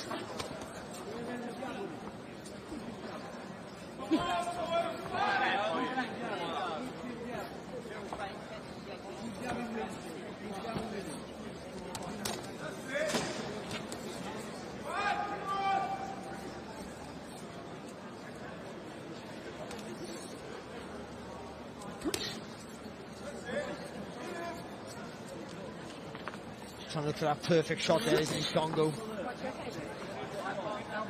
He's been a bit more sparing this round, hasn't he? He hasn't thrown as much, but as you say, he's looked to land solidly whenever he is throwing.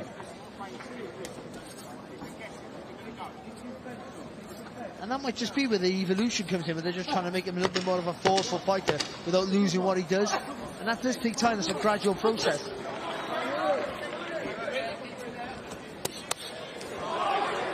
A little bit slapping with those body shots, but good work there from Congo in that round.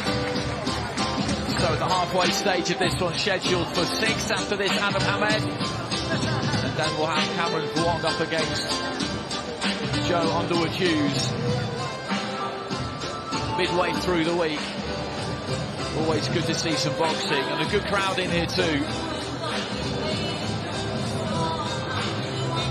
It's been a good start to the week, hasn't it? We had the kind of sit-down media day on Monday, then the grand arrivals last night at Leicester Square in the cool open area. It was good fun, wasn't it? And then this again tonight. And what's been good too is that there's been a good pace to it all. It's all moved nice and quick. People have come for a chat, but nothing's been too dragged out. That's good for us, and it's good for the fighters as well. And it's all in the afternoon, evening, so people can come along as well. People who finish work and come and have a look, and it's been fantastic.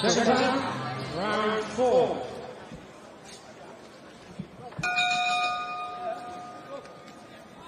So into the fourth, Congo in the black and white, Quinn in the white and gold. Congo 3 rounds up here as we would have expected him to be.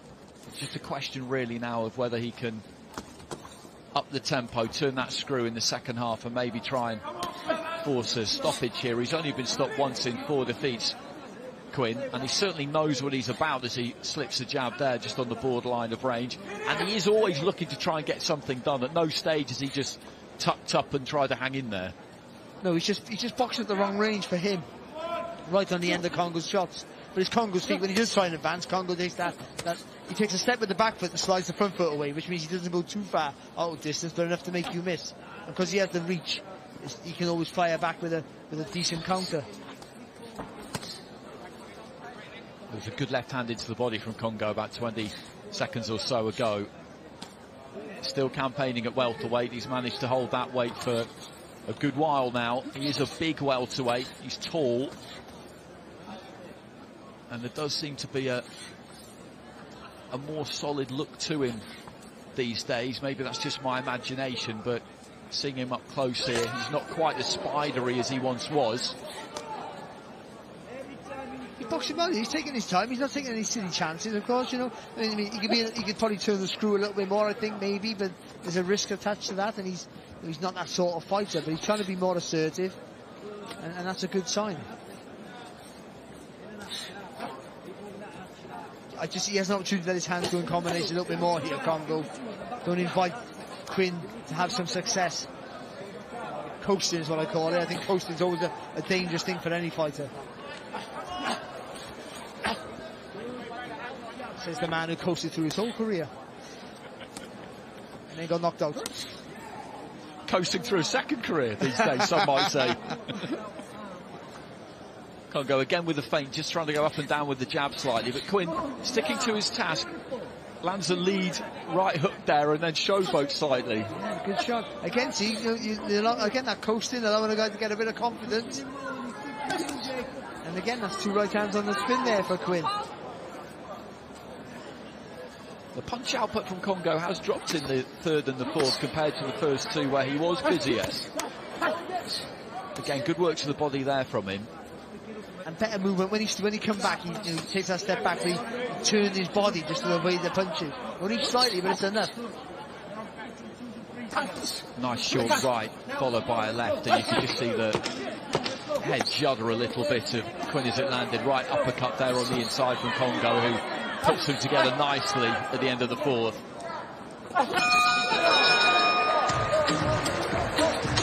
But then Quinn finishes with a smart left hand. He's making a decent fist of it here, the fighter in the red corner. He's just a few feet above us, away to our right hand side. We did expect him to do that, but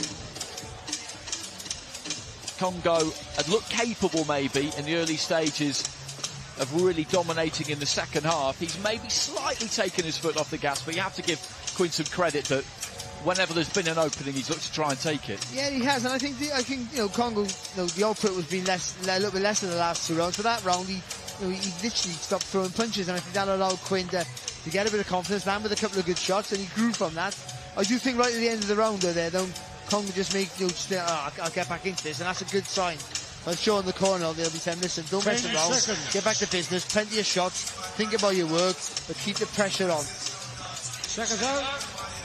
He's a good amateur, Congo. Spent time on the GB setup on the development squad. Lost to Josh Kelly in an ABA final. The first big card I saw him on was Dillian White, Lucas Brown, which would have been back in 2018. He was the float fight, something we don't seem to really have anymore. And due to some stoppages, he got a really, really good slot, and it was the perfect opportunity to provide an explosive, eye-catching performance. He was just slightly unfortunate with his opponent because he was in with Serjan Bomo, who at the time was a rock-solid, very capable fighter, and he wasn't the kind of person to go after that explosive stoppage against. That would have been exactly the way in which that could have gone wrong. So he did the right thing, which was box nicely and tidily and safely for 6 rounds and get the win. But of course, in terms of the watching audience, that wasn't really what they wanted to see. Yeah, but and ultimately, you've got to try and be a more fan-friendly style, but don't forget what made you what you are originally. You box to your strength. You fight or box to your strength. Now that's better now from Congo. He's been more assertive in this round again. Solid left hand into the body and then just took the left hook upstairs.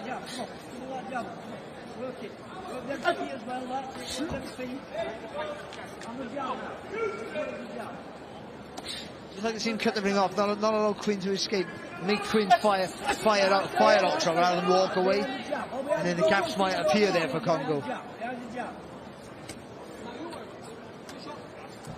Got to commit there, Quinn. It's good.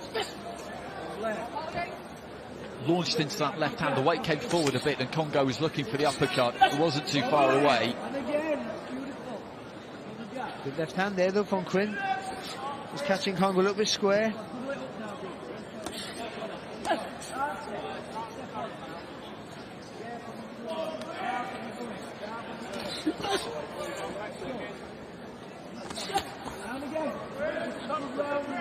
Into the final minute of round 5. It's been a decent watch this. There's that jab again from Quinn.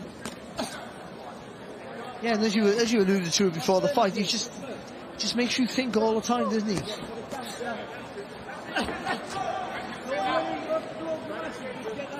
Just doesn't let you get a real foothold on the fight. Just is enough to fire back.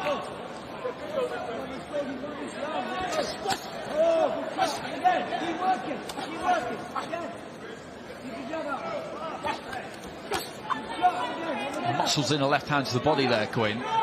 He's having a decent round here. I'm not saying he's done enough to win it, but a decent enough round. Good solid right hand there from Congo.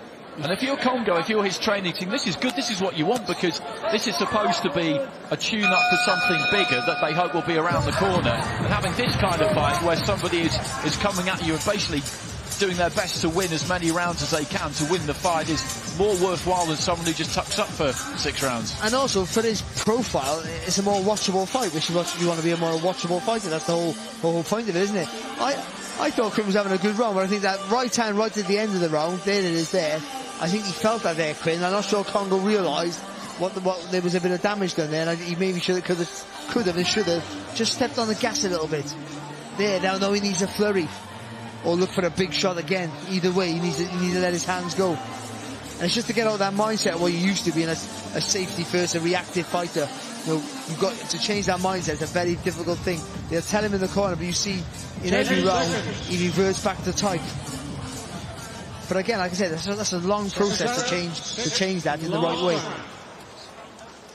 So 6th and final round. Touch of gloves between these two.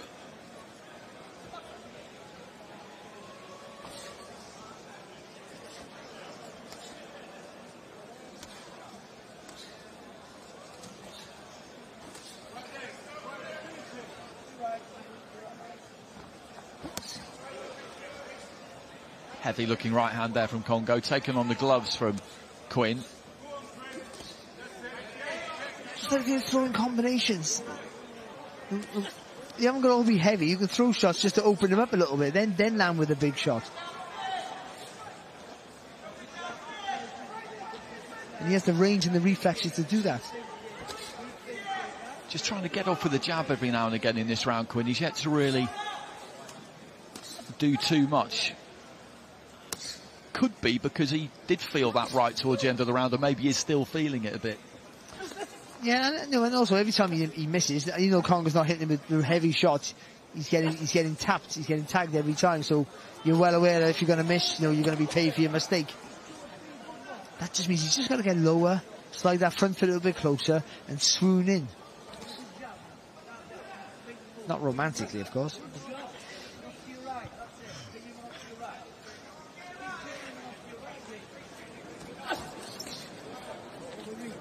Good combination there from Congo on the counter. Well timed, but just slightly short. Midway through the final round.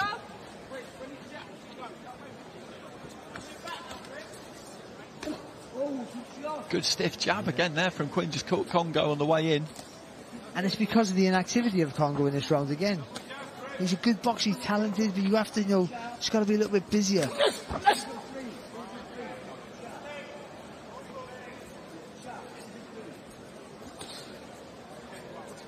I'm not saying, bite down on the gum shield and just go for it, but be more assertive. You have the ability and the range to do that, and you've shown that in the fight already.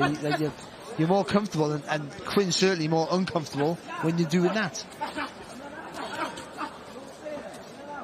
Just sinks into the ropes there, Congo, and throws a left hand which caught Quinn as he was coming forward, but Quinn looking to try and get something done here. Got through with the uppercut there, I think. Lead right hand there, Quinn. A good bit of work there from Quinn. And again, loaded up with that right hand. Left hand, sorry, from the southpaw stance.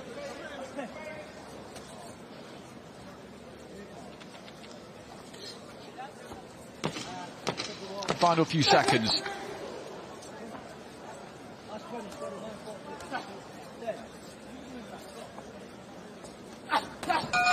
Looking for that counter right hand at the very end there. Congo didn't quite land it, but that was a good fight. Decent 6 rounds between those two. Quinn has put plenty into that. He did have pockets of success. It'll be interesting to see if the referee feels he did enough to win any of those 6 rounds. In the 5th and the 6th,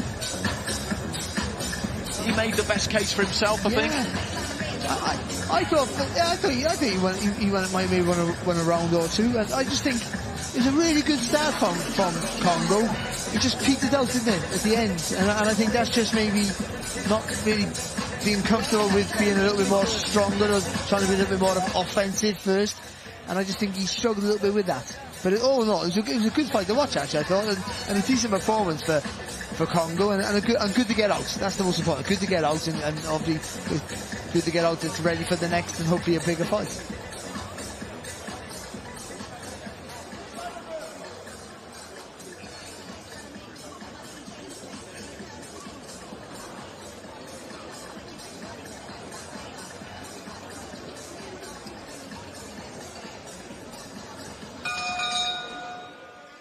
Ladies and gentlemen, after 6 rounds of boxing, our scoring referee ringside, Sean McAvoy, has it 59-55 for your winner, Chris Too Slick Congo.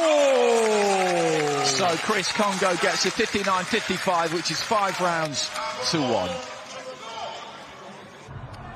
Well, that is Chris Congo picking up the win here at the workout. We've got fights at workouts, and the lineup tonight just keeps on coming, and the lineup here back in the studio just got a whole lot more delicious.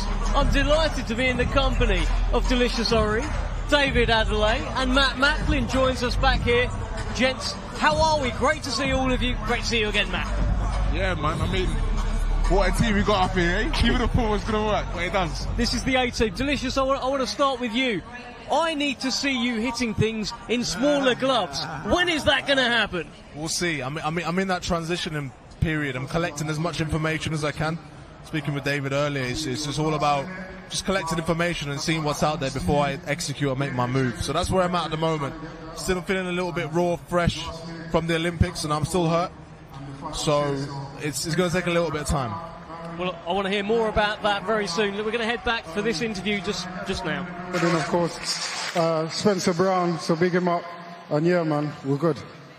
Now, you train in the gym alongside AJ. What does it mean to you to be involved in this historic fight week? I mean, it's history. So how can I not say yes to an opportunity like this? Is this what we do? And Chris, I mentioned next. What welterweights have you got your eye on? Like I said, I want a big fight next. You know, I wanted one straight away in June, but that didn't happen. We move on. Now I want a European or maybe an interim or even a world title shot. I'm here, man. So. Well done tonight, Chris. Great performance. Thank you.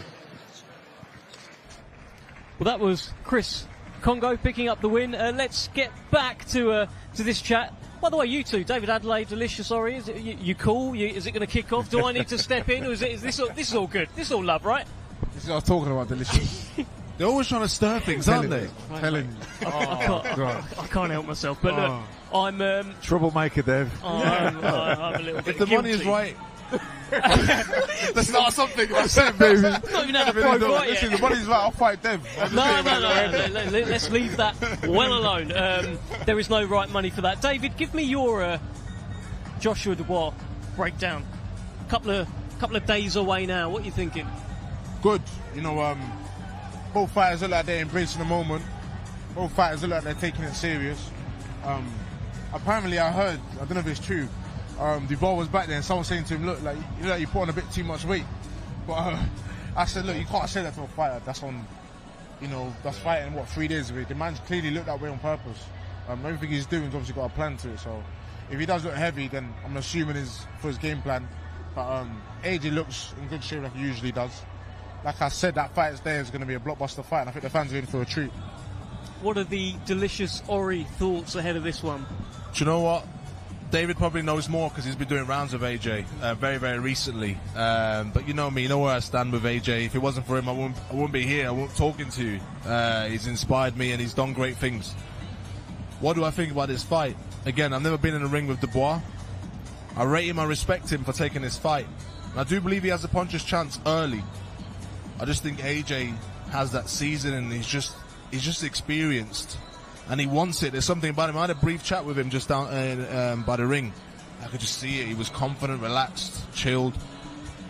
And I think that's what you want from a fighter. So if you want a short answer, I see AJ winning.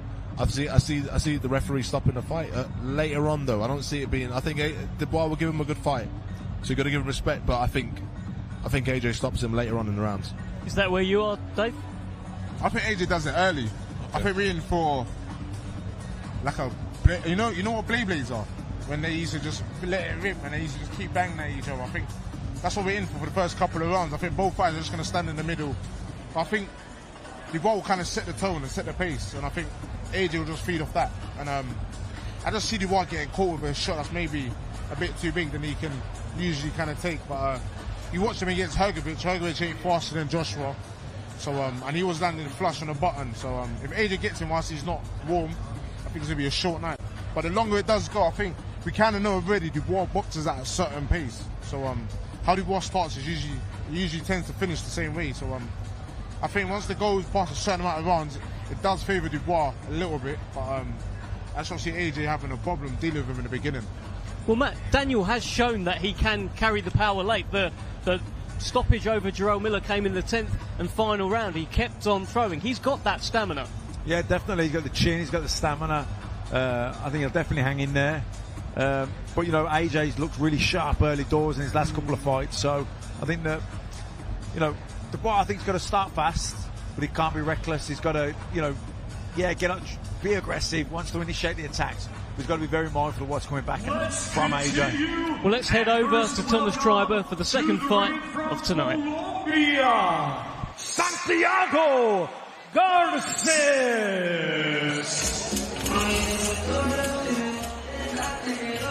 Santiago Garces, a 22-year-old Colombian, has boxed all over, mainly in his home country and in the UK. Was undefeated after 7 fights, 4 wins, 3 draws. And it was at that point, really, that he started to hit the road. His last fight was just 12 days ago at York Hall, a defeat over 4 rounds.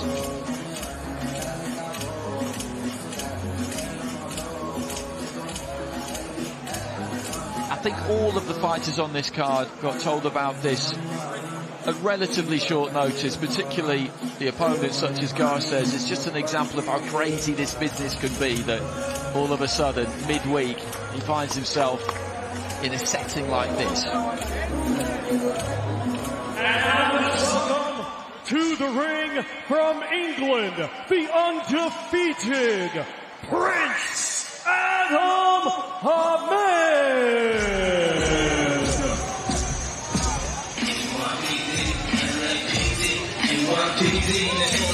From famous boxing stock, of course, his father, Prince Nassim Hamed, is in the front row across the other side of the ring to us. He's 2-0 now, Adam Hamed. It's very much a family affair. We both saw his debut out in Germany on the undercard of Usyk against Dubois. That didn't last too long. It was a little bit of a free hit, I think it's fair to say, but that's acceptable for a pro debut. He's had one since then, and he's also changed his training situation, Barry. He's now with Jamie Moore up in Manchester. And in a situation like this, we've seen it a few times, you can't get too carried away with yourself trying to predict what he may or may not be, nor can he. You just have to see what happens and enjoy the ride. Yeah, you've got to treat him like any other prospect, of course, and see how good he's going to be, but it's very difficult with that name tag. We've seen that with other fighters, with famous fathers. It's difficult, lots of pressure on them and all. They can afford the big opportunities, but there's also a pressure that I wouldn't want. Ladies and gentlemen, this bout is scheduled for 4 rounds in the super lightweight division. Brought to you by Riyadh Season and the General Entertainment Authority, GIA. With Frank Warren for Queensberry Promotions and Eddie Hearn for Matchroom Boxing. Sponsored by Visit Saudi, Solomon Al Habib Hospital, Saudi Airlines, Red Sea Global, Doria, and Middle Beast, in partnership with Gold Star Promotions and Stella. Our timekeeper is Nick White. Our referee is Amy Pooh, and our scoring referee is Sean McAvoy.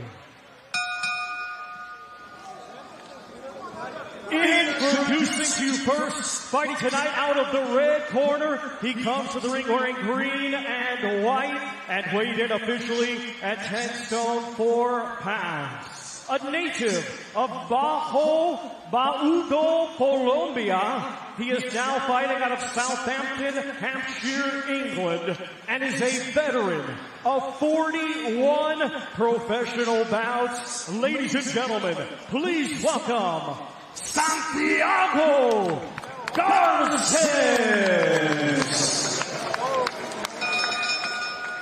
And his opponent across the ring, fighting tonight out of the blue corner. He comes to the ring wearing black trunks and weighing in officially at 10 stone 6 pounds. Hailing from Surrey, England, he is undefeated with 2 wins. One of his 2 wins coming by way of knockout. Ladies and gentlemen, please welcome Prince Adam Hamid.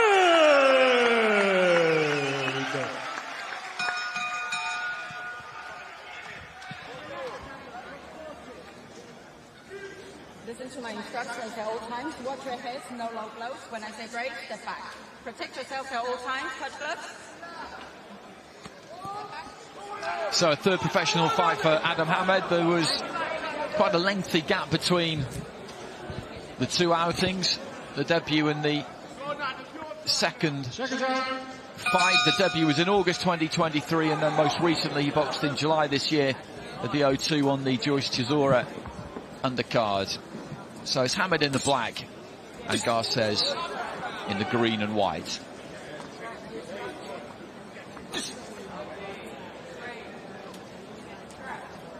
And I think it was good that he had to go the distance in his last fight, so he gets a proper experience of what it's like to manage the rounds. And then everyone's going to fall over in front of you, regardless of their record.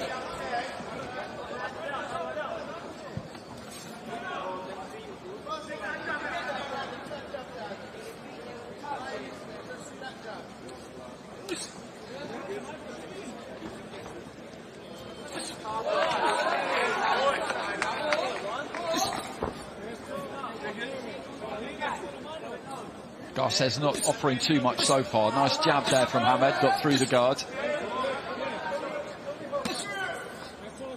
Just like to see him when he throws that jab, just dip the legs and throw that left hand right on the middle. Yeah, right to the stomach. That's a good jab, really long, isn't it? Powerful, that right hand there from Hamid.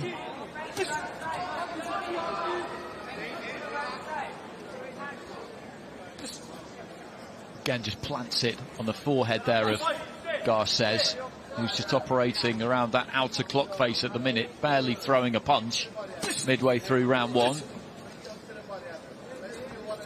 Again, could he steps in behind that right hand jab there? He got enough time there to dip the legs, like I said, and throw that left hand right down the middle.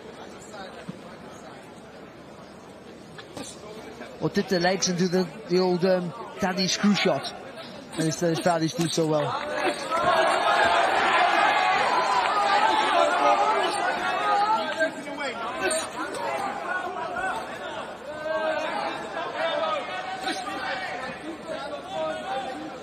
The final minute of round 1.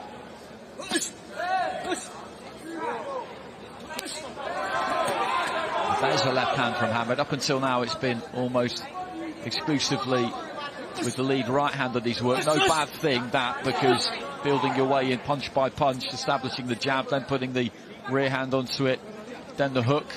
Always good to see someone just go through it in that kind of structured way, but there's so little coming back from Garces. He could maybe accelerate the plan a touch, but no particular need. He's got 3 rounds after this.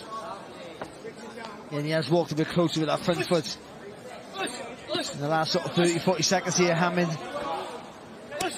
Again, just looking for that perfect shot. I just think if he lets his hands go, that's just the feet getting tangled up there, but Hamid has jumped on him.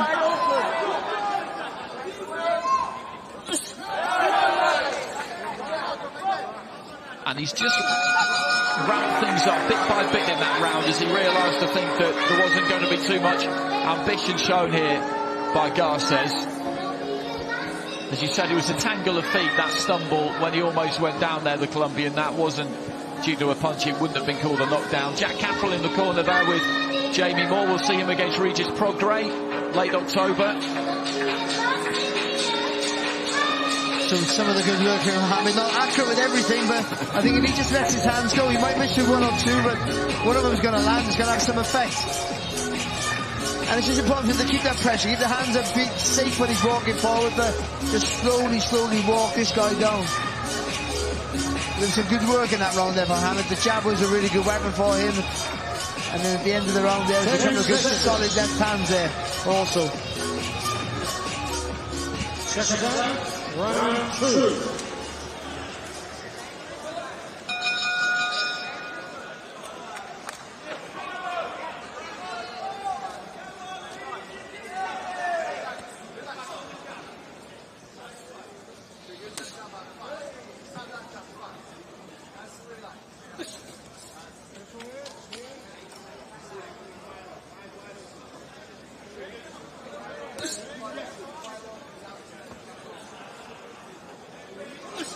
Leads off with a hook that time, doesn't quite land it. Back on the jab and does immediately pierce the guard. Yeah, he just telegraphed that right hook, didn't he there, Hamid? So I'll make it a little bit faster. That just takes away the little tell at the beginning of the shot there then.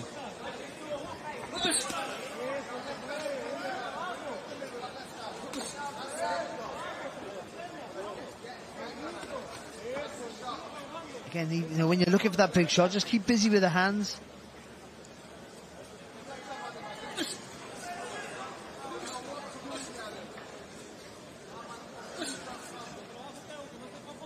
Maybe just needs to get a little bit closer, just short with that jab 2-3 times. Garth says trying to keep that head on the move and then looks for a quite tame looking overhand right. He's come here to get through the rounds, to navigate the distance. That's what he does.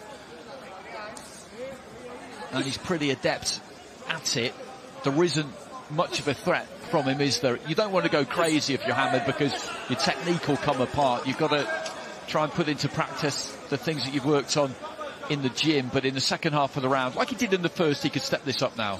Yeah, well, I think he saw in the jab, he's trying to focus his out of his shell, but that's not going to work. I think you've got to really push him back and force him to fight back out of necessity rather than just thinking, I've got a shot to land here. I think he'll fire out of self-preservation. But single jabs, he's not going to fall for that. But he's not getting hurt with them. So if Hamid just pushes behind with that jab or doubles the jab up, he's a little bit more forceful. With in mind of having to step back to counter, I think there'll be gaps will appear there.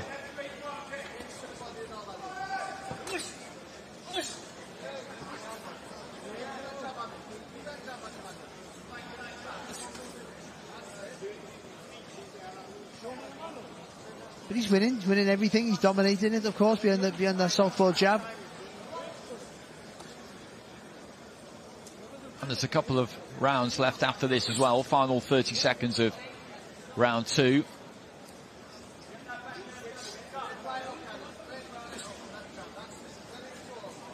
His dad at ringside now is just telling him to stay on that jab. It's interesting seeing the whole family around the son when we were out in Poland for that Usyk Dubois card, Barry. We were both working on it, and a bit of a reunion between you and Prince Nassim in the square before the weigh-in. I remember that. Well, he avoided me for years, and the only reason I want to fight Naz was for the money. That's all, to be honest. He was phenomenal. He really was. Right in my era, and it was a joy to watch him in the ring. He was absolutely a special animal when he got at his best, and brought money into the light of weight. Let's not forget that.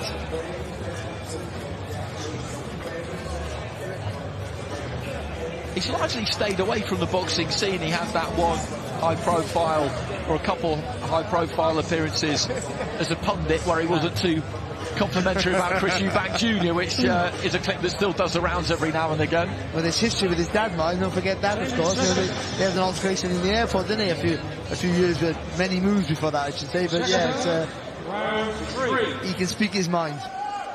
That's for sure. So into the third, is scheduled for 4. Adam Hamed, 2-0 in the black. Santiago Garces, our roadman from Colombia, in the green and white. And Hamed has boxed tidily so far. It'll be interesting to see if in the second half he looks to just close that gap a little bit more and punch in combination more. I think you don't want him to take any silly risks, so the idea is tease it, so try it, the one combination of accumulation of punches, and see how Garces copes with that. And if he doesn't fire back with that, then just go again and see how he reacts. If he fires back with a busting combination himself, you either bet on yourself to stay in there, or you play it safe and don't take any chances. But at least you'll know. He's in a position here, Hamed, it's all on him to do the work here. He did fire back there, Garces, and as he did, he got caught by a left-hand counter from Hamed, which was nicely timed, and I think Hamed would welcome it if Garces were to engage a bit more, but as you say, I just don't think he's going to, so he's going to have to prise him open rather than wait for openings to present themselves. And unless you've got crushing power that can punch through the guard, then, like I've said it again, but it's accumulation of punches that does that for you, opens up the guard. Be careful, this switching the feet there, come too close to the target there, Hamed.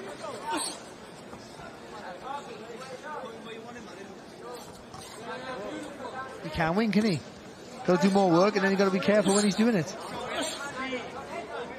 This is what the early stages of a career are like for most people. Most people get to do this away from the bright lights and the attention and the scrutiny that he's got. So the tendency to overanalyze everything that he does is always going to be there. But these are the learning fights that he needs. Yeah, especially with a man with no amateur background. You understand when you've got a prospect in the Olympics, you can say he should be doing this because we've seen him do this at the highest level as an amateur. But someone like Hamed, just because his dad was a phenomenal athlete doesn't automatically mean he's going to be that as well. But he shapes up well. The fundamentals are good, and I think he's got decent power as well.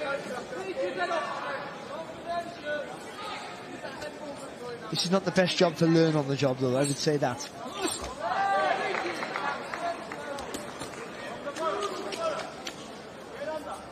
No, I agree with that because Garces isn't really asking any questions of him, but he's got a good solid jab, good shape to it when he throws it, no particularly great tell about it. And that's always something to build on, the most important building block, as any trainer will tell you. One to go here, they're scheduled for 4.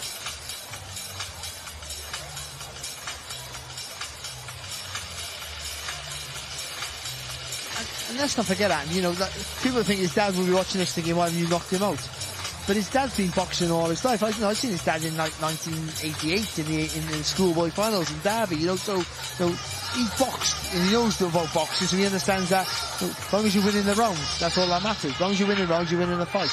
Knocking people out is great. I know he did it for a living and he did it for fun, but I mean, he'll understand the importance of knowing how to box and doing the fundamentals right. So I think he'll be encouraged that his son is disciplined and winning everything behind the net.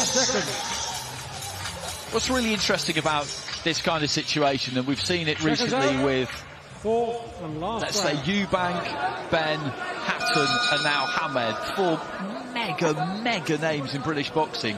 The dads just don't understand why the sons want to do it, because they did that well that they don't have to. And I think it takes them a good while to get their head around the idea that this is something they really want to do, and they're probably just going to have to let them, otherwise they'll always wonder what if.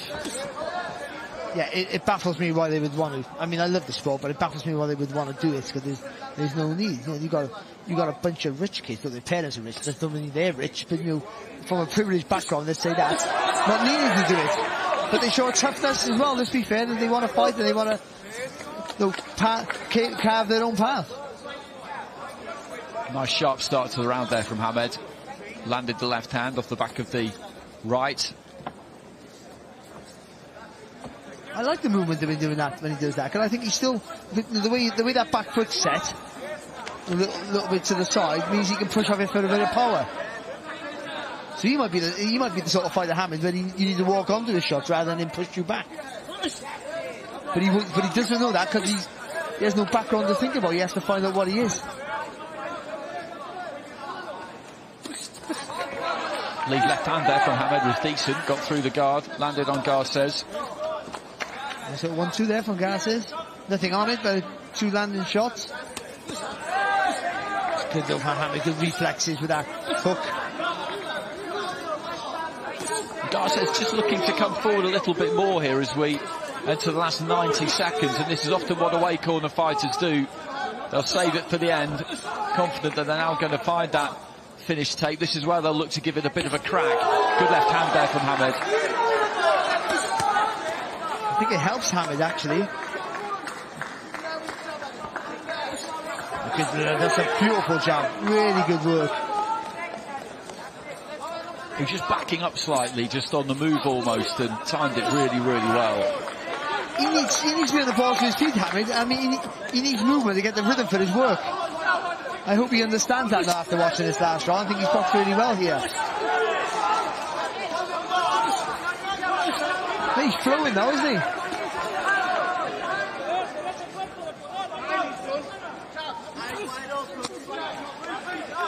Left hand into the body there from Garces was a pretty good shot into the last 30 seconds. Hamed aims an expansive uppercut, wasn't too far away with it. There's a good, real stiff jab there. He stepped into that one as the clock ticks down, and I think the training team and he himself should be well pleased with this actually, because if we were watching this at York Hall, a 2-0 fighter deep on an undercard, learning his trade, no real amateur background, what we say about that I think is that there's some good fundamentals there and something to really build on. Yeah, and that last little punch there, that uppercut come screw shot, that rocked the head back there to Garces, was a fantastic shot to finish the fight. I thought that was his best round actually, Hamed, and I think even though he looked like he was under pressure, I think he's a reactive fighter actually. I don't think he is a come forward fighter. I think he needs to box that way and hone that. I think he generated more power from the move around the target and taking a step back, and I think the gaps appeared when the guy was coming at him. That was really some really good work. There was some rounds there where, you know, it was a little bit, he didn't really know how to change the pace and how to really turn the screw and maybe a little bit lost at times, but still winning the fight. But a good start and a good finish to the fight for Hamed, and I think it's all in all, that's a good performance and plenty to work with and plenty to work to. Well, these two will join Thomas Triper in the centre of the ring. He's ready now pretty much with the final announcement.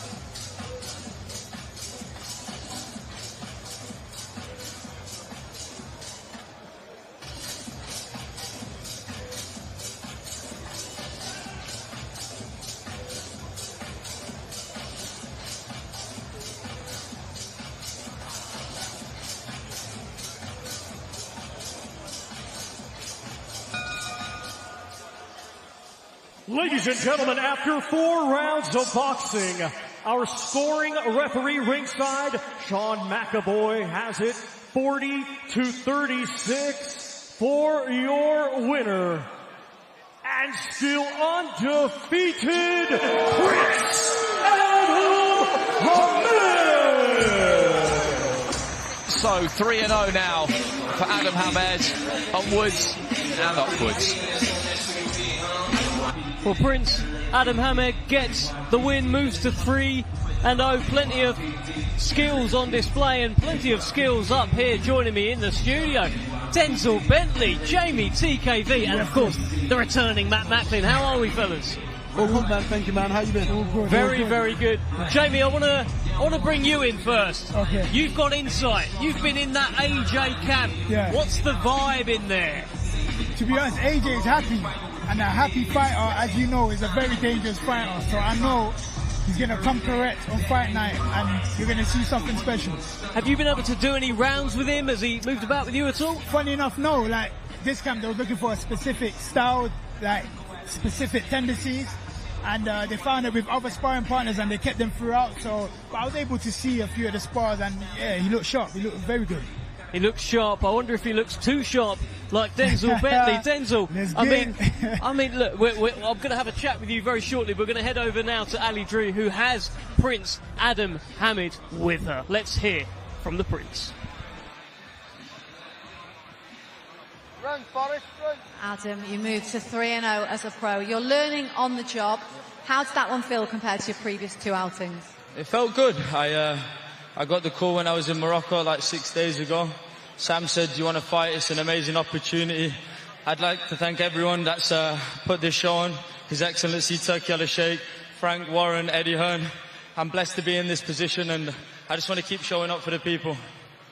What kind of opportunity is this to fight on an event week like this? Alhamdulillah, it's the biggest platform you can ever box on, and it's my 3rd fight ever, and I just feel like no one else is doing it like this. I'm blessed to be such part of a historic event at such a historic time. Thank you to everyone. Alhamdulillah for everything. Allahu Akbar. And we do have to mention your dad was sat ringside watching you. How good does it make you feel knowing he is there supporting you? Yeah, it feels unbelievable. Big up my pops. Legend in the game. Inshallah, can be half as good as he is one day. What is next for you? When are we going to see you out again? That's up to Sam Jones and Frank Warren and Jamie Moore. I just fight whoever's put in front of me, and whenever it is, I'm ready. Well done tonight, great performance. I appreciate you, Ali. Thank you. Do you know what? Adam Hamid is such a nice young man. I love his energy, I love his vibe. I've been able to do a couple of sit-downs with him as well. Just a truly nice guy. And that was a good performance in there, Denzel. Yeah, no, it was a good performance, man. He looked nice and slick, letting his hands go. I've seen that away fighter box before, and he is quite tough, but he handled him well. And like I said, he seems like a nice guy, down to earth. Do you know what I mean? He's not too full of himself, even though he is the son of a legend. And he's ready to just get down and grind. Well, that legend was just on the screen there, Matt. We've just seen Naz there with Frank Warren. Give me some Naz memories. What a fighter! Wow, there was so many. That was like the year when I was probably like 14, 15. You're staying up watching it. I remember coming back in a taxi to watch the Kevin Kelly fight in New York, and we were trying to get back. And there was some roadworks or something. It was like 3 o'clock in the morning. And so we weren't going to make the fight. It's on the radio. We're all going on the radio and going, oh, Nazi's down. And we're like, why? You know what I mean? We couldn't believe it because we thought, nah, he's going to do it, definitely. And then anyway, he got up and won by knockout a couple of rounds later. But yeah, I think that was, well, there was so many, weren't there? But that was the one that stands out. And he won by knockout by that on that night. And this is a man who also wins by knockout. Denzel Bentley here. Great to have you. I guess you'll have an eye on the Chief Support bout on Saturday night. Hamza Shiraz takes on Tyler Denny, European Middleweight Championship. Thoughts, Denzel? Yeah, good fight, man. Like I've said to everyone that's asked me, Tyler Denny's done very well to get to this stage, but I think Hamza's a much more, clinical fighter. I think he's a better fighter. I think he's very disciplined in and out of the ring. So I'm expecting a Hamza Shiraz win. And it's a fight I'm looking at, but I'm also watching it just as a fan. And, if potential talks come up that I can fight the winner, then I'd be happy. You want the winner? Oh, 100%. Who would you prefer the winner to be? It doesn't really matter. The better fighter, which I think is Hamza. So, yeah, I'd say Hamza. But it doesn't really matter. Whoever wins, I'd want the winner. I like that energy. You like that energy, Jamie? Yeah, of course, I love that. If anyone put in front of him, he's going to fight, man. Listen, I know Denzel's always on smoke. Always on smoke from time he had no hair. Now he's got the dreads, but yeah, listen. 0.5 haircut. 0.5 but yeah, man. That's what I rate about Denzel. He's a big power puncher, and he's proven it time and time again. Well, there's a big powerful voice now on the mic. Here is Thomas Triber introducing the final fight. Welcome the participants. First, here is Joe Underwood Hughes.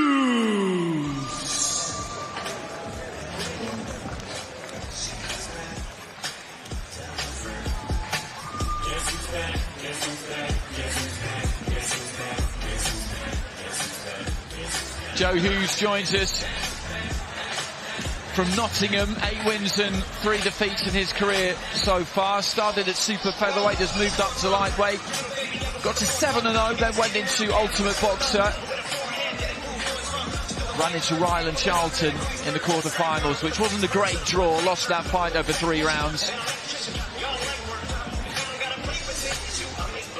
And has had a little bit of a mixed time of it since. Was supposed to have a Midlands area title fight a couple of years ago, which fell out very close to the actual event, which was bad luck for him. So this is exactly the kind of stage he's been after, just to remind everybody of what he can do.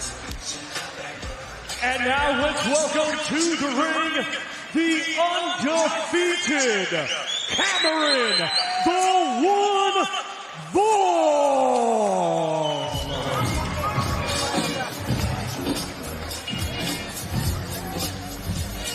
last bout you saw flash up on the screen there for Cameron Vong was a good performance and a good step up, a 10-rounder against Jeff Ofori, who is a fighter of a proven standard around about area title, fringe English title level, you would say. And he's made good progress, hasn't he, Barry? You've seen him more than me from ringside. He was a good amateur, a senior elite champion, a Three Nations champion boxing out of Berkeley. Turned pro after just that one season, I think, or maybe two as a senior, and he's looked impressive. No, he really has. He's full of confidence, as you obviously can tell here. The eyes don't lie. And he's a talent, too. He has good movement. He comes from different angles, and I think a bit of strength as well. Just needs to know when to settle down a little bit, but going to 10 rounds with Ofori in only a 5th fight makes a little bit of a statement. Ladies and gentlemen, this bout is scheduled for 8 rounds in the lightweight division. Brought to you by Riyadh Season and the General Entertainment Authority, GIA. With Frank Warren for Queensberry Promotions and Eddie Hearn for Matchroom Boxing. Sponsored by Visit Saudi, Solomon Al Habib Hospital, Saudi Airlines, Red Sea Global, Duria, and Middle Beast. In partnership with Gold Star Promotions and Stella. Sanctioned by the British Boxing Board of Control, steward in charge, Alan Spelling. Timekeeper, Nick White. Our referee in charge and scoring this contest will be Sean McAvoy. Introducing you first, fighting tonight out of the red corner. He comes to the ring wearing green with gold and red and weighed in officially at 9 stone, 11 pounds. Hailing from Beeston, Nottinghamshire, England, he has a professional record of 8 wins, 3 defeats, with 1 win coming by way of knockout. Ladies and gentlemen, please welcome Joe Underwood Hughes.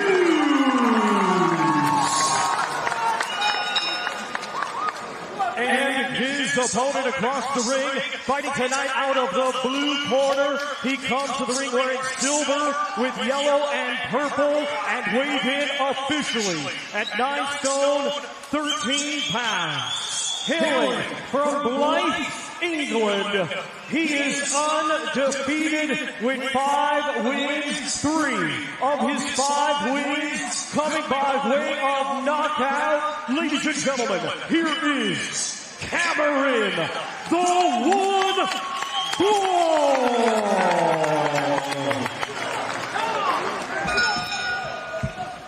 Okay, lads, 8 round contest. Keep it clean all the time. Keep yourself straight all the time. Touch gloves. Here we go. Good luck, lads.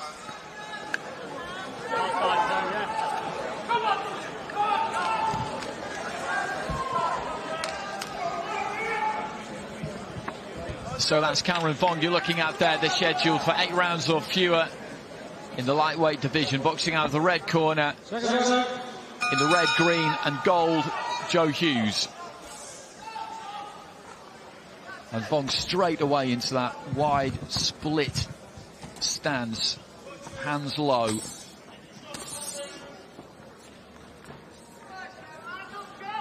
You watch Vong, all of a sudden he'll be messing around and he just explodes into a punch or a combination. Real fast twitch fibers.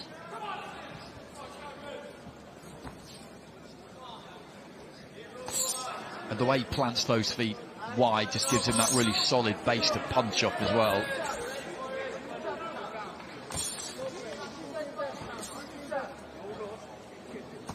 And also just makes that front foot just put you under pressure all the time.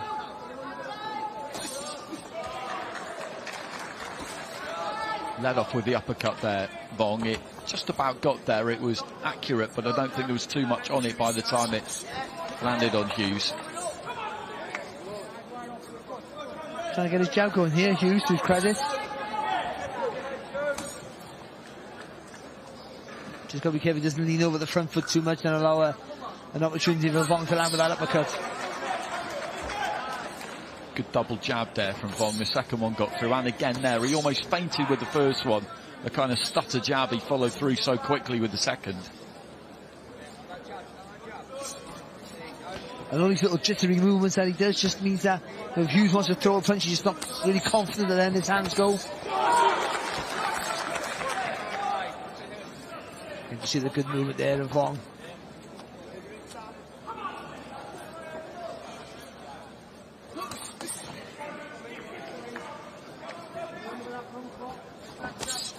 Again, look how he keeps that front foot in the centre of the stance. He leans right back, like you said, Andy, real wide stance.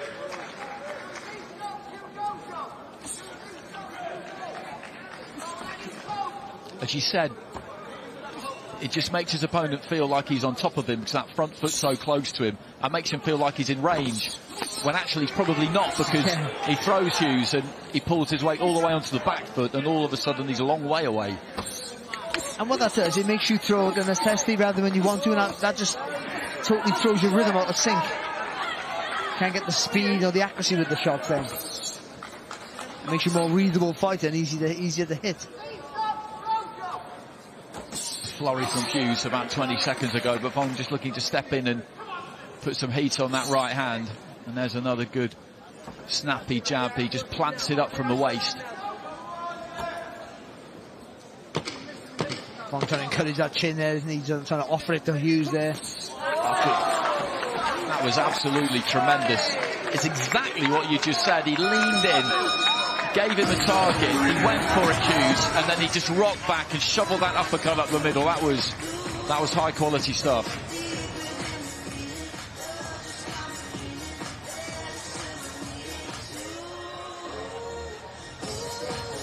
Mark Chamberlain on the left hand side there, who'll be in action on Saturday night up against Josh Padley, one of a trio of Joshes on the card, and Jordan Flynn sitting to his left-hand side. Well, of course, him and Vong were meant to fight, weren't they, on the last bill that they had, and it didn't come off. So hopefully that's going to be rearranged. And it might be in October, possibly on the Pro Ray Catch Olympic card. 10 seconds. Second time, round 2.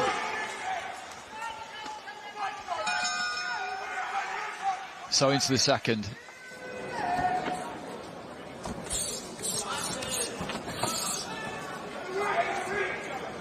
Tripling up on the jab there, Vong. There were kind of 3 single jabs thrown in rapid succession rather than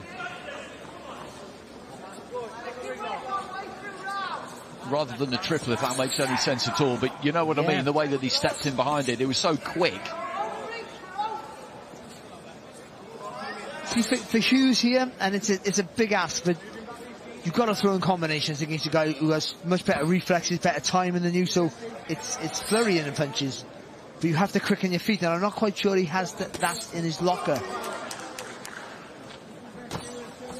You see there, single shots there, just leave you exposed, easy to read. That's better there from Hughes. He's not being distracted, Hughes, by what's going on in front of him, because that is part of the battle against someone like Vuong. There's a lot of extravagant movement, seemingly. There's an awful lot going on in your eye line, or just out of your eye line often, but he's staying locked onto the target here. Attacks the body, good uppercut. A lovely shot, and again, he just willing to let his hands go, his feet are in the right position. That's good movement there though from Vong, but Vong's got to respond a little bit there, for my feeling. Trying to put Hughes back in his place if he can. That was a real good little pocket of work there from young Hughes.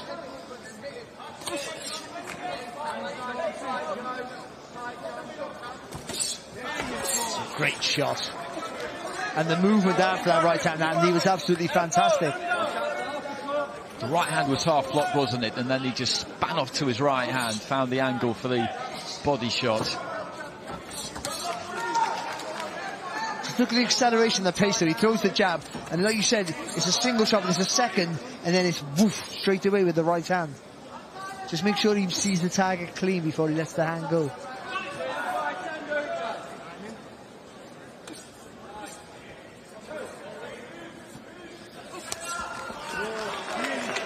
He has to be careful in those kinds of situations, Hughes, because he wasn't really committing to what he was throwing there, and Vong was on the ropes trying to tempt him in. Well, you know he's setting you up. So you either really commit and just throw lots of shots, or you do nothing at all. And what he did was half commit to a shot and got caught on a tempo with the left hook.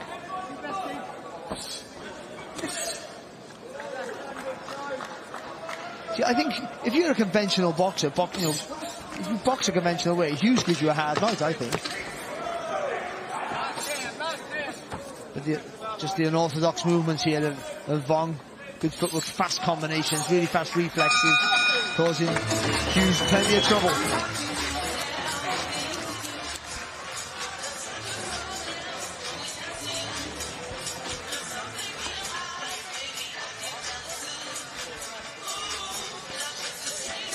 Again, Hughes trying to have a go. That's a lovely uppercut. That was a really good pocket of work there from Hughes. Vong sitting on the ropes. Again, we talked about coasting in the last fight. Just relaxing a little bit and got caught with a nice shot. But the response was pretty good. A good spin off the ropes. And then later on in the round came back with a lovely little left hook.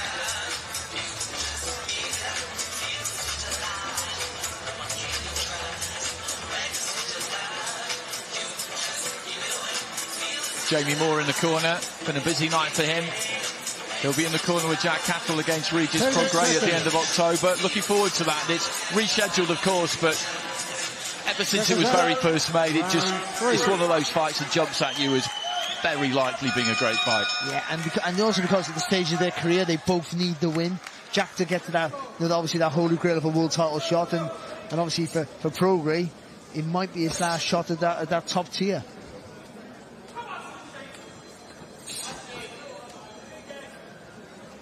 Into the third round here.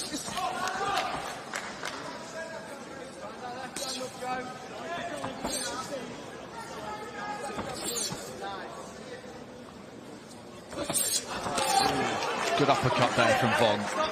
Just skimmed the target, didn't it? A lovely little move. Just trying to turn the screw here, Vong. He's come out very quick at the start of the round, hasn't he? So marking up underneath the left eye there of Hughes. That must have happened right at the start of the round or late in the previous one. I don't know whether it's a cut or a little bit of a swelling or a combination of the two, and just puts his hands behind his back and then flings his right hand up there, Vong. Hasn't deterred Hughes, though, is it? He's still trying to come forward here. He's trying to make a fight of it. But just a little bit route one and a little bit too easy for Vong to read. That's good from Hughes, though. Steps in, goes to the body. I don't like him on the ropes, though. He can do all that movement in the middle of the ring. So why do it on the ropes? So it gives the fight an opportunity to rush you. That's a good shot. Got really good purchase on that body shot, Vong. Just dipped off, rotated off to his left-hand side and whipped it in, then leads off with the hook. And he's definitely tried to put his foot on the accelerator in this round, and he sustained it too, because we're 2 minutes into it almost. That's a good shot, lovely right hand. And he felt that. Hughes felt that. You could see him just give a little bit of ground. He's trying to punch his way out of the corner, and does well there actually, Hughes, because the way he backed up there, he definitely felt the weight of that right hand. Vong just got too close, got a bit too excited, got a little bit too close, and just allowed Hughes to not hold, but to just fire back. Sometimes you've got to move behind the punches, sometimes you've got to get your feet close to throw them. Left hook to the head, and then goes down to the body. He's injected some pace in this round, and this has been difficult for Hughes, sustaining that damage at the start of the round, and he's having to work hard here. It's been a hard round for Hughes, though. To be fair to his credit, he hasn't stopped coming forward and trying to make an impression, but all the good work here from Vong.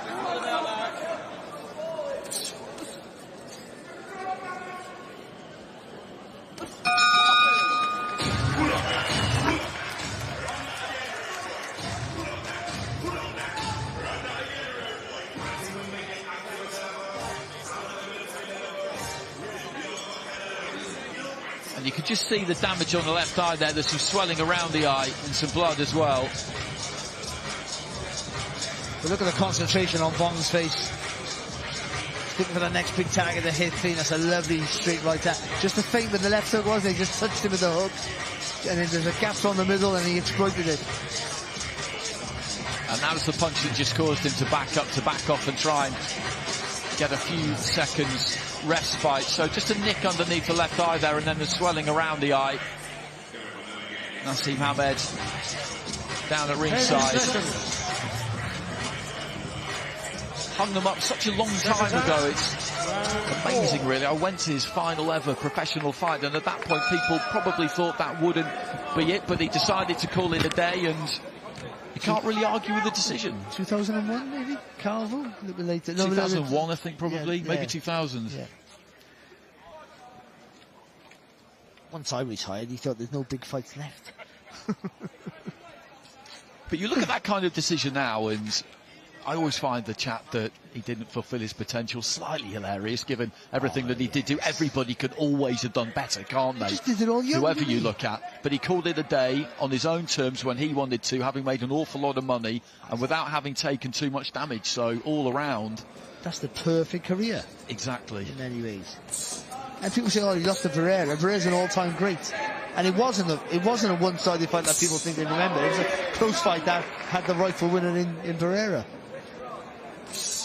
Fong just pouncing with the left hand there at the start of the round.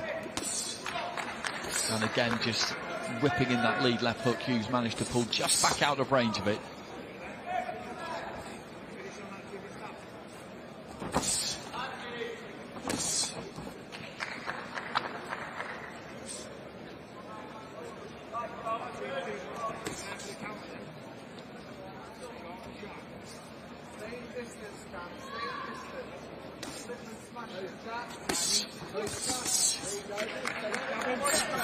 You can't punch with him, Hughes. Good variety there from Fong. Absolutely the hand speed, wasn't it? Because he doubled up on the jab, then just dipped his knees, went to the body, went straight back up again, and there wasn't really anything that Hughes could do about it. He's just trying to keep tight, he's sticking to his task. Hughes had a really good go. I mean, pleasantly surprised by him. If he can just bend his legs and good shot there from Fong. Right hand, long left hand as well to follow. And Hughes, what he's done all night, fighting back. If he can just bend his legs a bit, Hughes, I think he'd have more success trying to get underneath the punches. Fong just chopping down with the right hand, some blood coming from the nose now of Hughes.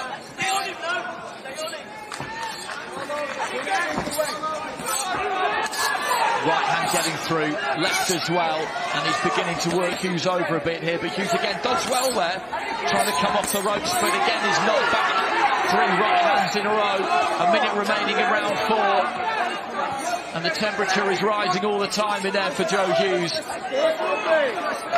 Oh, look at this from Hughes. How tough is Hughes here fighting back. Took some really heavy right hands in that little exchange.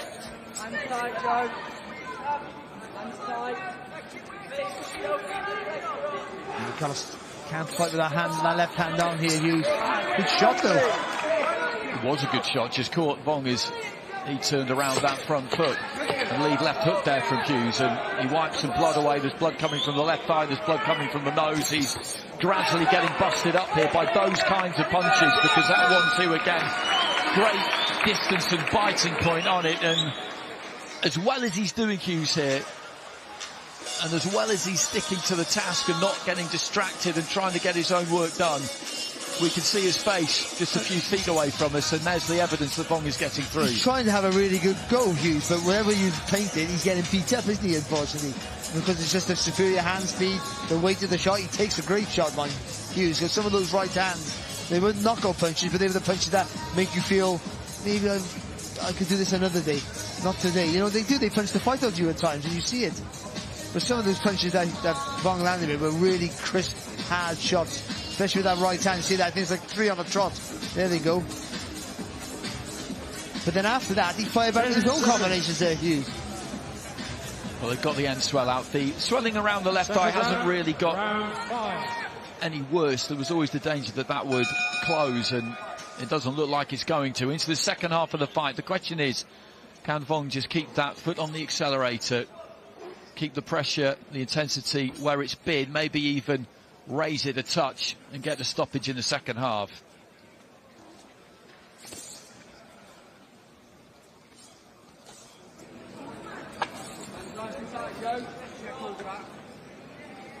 Again, he isn't going to rush anything here, Vong, but he also can't wait too long for the next assault. Otherwise, Hughes will get a little bit comfortable, a bit more wind in his sails, and start feeling a little bit more confident again.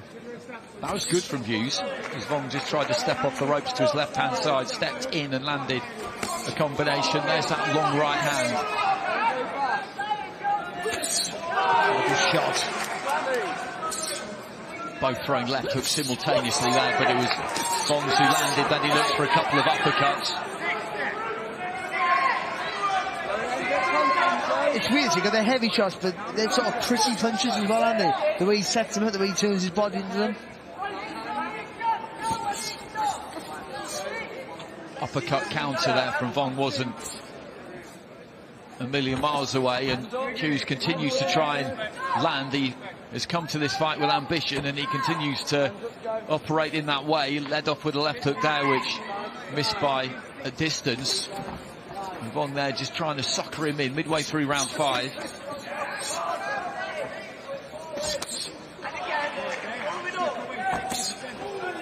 There's that long right hand. It's one of those shots, I think, that travels further than your opponent thinks it's going to, and he never really adjusts to it, because again there he got hit with it, and it was almost like he was surprised. He pulled his feet out and probably thought he was okay, but it still got through.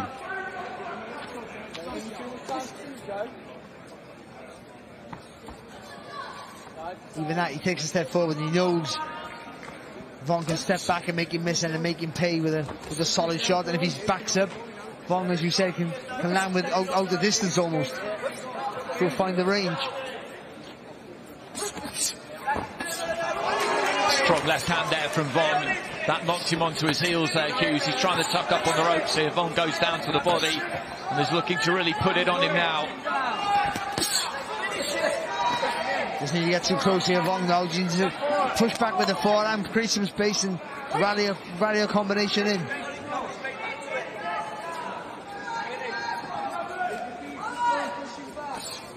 Really good performance, isn't it, so far here from Vong?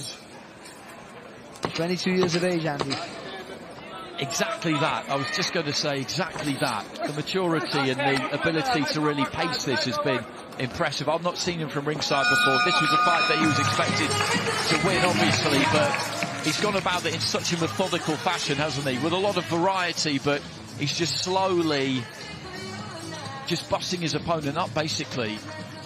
And I think he got the right mix between showing off and actual proper stuff as well. You know what I mean? Like proper quality work. He gets the blend just right. And these last 2 rounds, he's been all business, and it's been really hard for Hughes. Only the toughness, really, for me, keeping him in the fight. His willingness to fire back under pressure, but those last 2 rounds have been incredibly difficult to watch. I always find it really interesting watching people like Vong, because there is quite a lot going on. It's quite extravagant, it's quite expansive, but pretty much all of the time, if you freeze-framed it at the point at which he's letting the punch go, everything would be where it needed to be. A split second before that, everything might be all over the place, but then when he's actually throwing, he's where he needs to be. And it's very hard to teach that, so you almost can't teach it. You have to know where you are. And again, he started quick at the beginning of the round here. Hughes dips his head, tries to get onto the shoulder. Vong happy just to tuck up on the ropes there and see if he can explode out of that shell. Lovely uppercut there from Vong. He picks his legs, doesn't he, before he lets the hand go. They told him in the corner, constant pressure, and this will be the round. There's that uppercut again. He's not looked really hurt at any point, Hughes. He's backed up a couple of times and looked to take a few seconds, but sustained attacks here, and it wouldn't be that surprising if the referee jumped in, Hughes would protest, but that's one way he could get the stoppage, because you look at him and he's taking some hammer here. Yeah, but I think it still needs to be a sustained attack, doesn't it, rather than just as doing it. He's touch shot him beautifully, but I'm not sure whether that's going to warrant the referee to step in. But if there's a bluster of quality shots, the referee, I think, would jump in straight away. Exactly that, a good volley of unanswered punches, and I think that's what would prompt the ref. But that was a good right hand there from Hughes. As we've been saying, it's not like he hasn't had success. He has had success. I'm willing to follow it up with there as well, Hughes.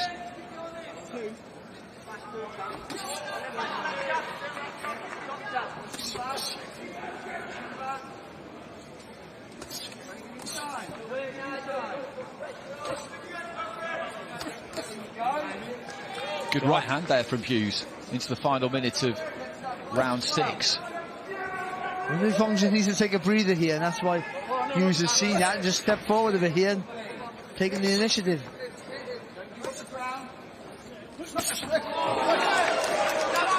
Vong just steps in and leads off with a lovely tight left hook, and that's exactly what he can do. He had been stepping off to just fill his lungs, as Barry was saying. You were absolutely right. Then all of a sudden, quick as a flash, he closes the gap, got really tight to throw that left hook and landed it. But you know, that's demoralising. You stand on a bit of success at last, and then someone does that to you.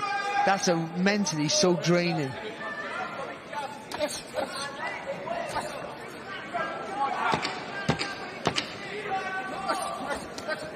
Oh, good left hook there from Hughes.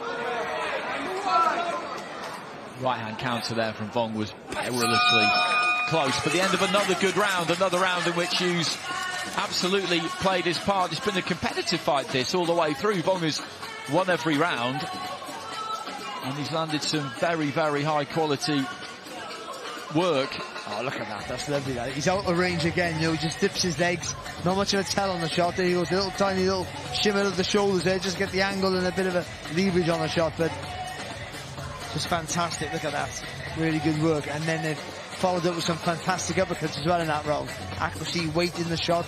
They're not knockout punches, but they're all those punches that, you know, they're sickening punches, so they really take it out of you.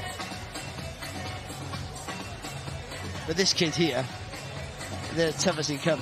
And I said, if you're a conventional fighter, someone who punches down the line, does the fundamentals well, and that's it, he gives you nightmares, because he's just relentlessly going to be on you. Well, I mentioned that he was supposed to box for that Midlands area title, and you can see that he's a very capable fighter, and taking this fight on this stage in front of this kind of audience, he wanted the opportunity to show people what he can do, and unless he can uncork a knockout from somewhere here, Hughes, he's going to lose this fight, but he will have shown people what he can do.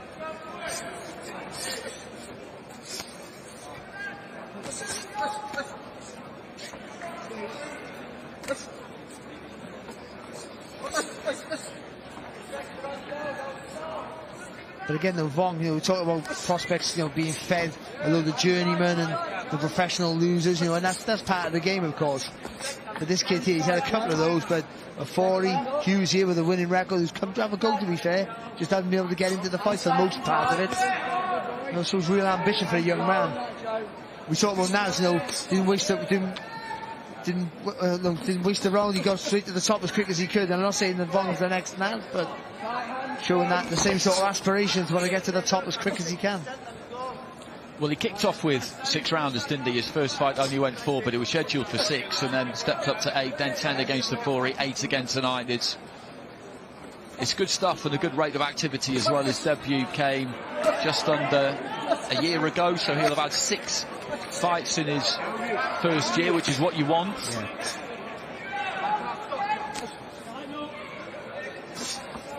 Good job there from Vong.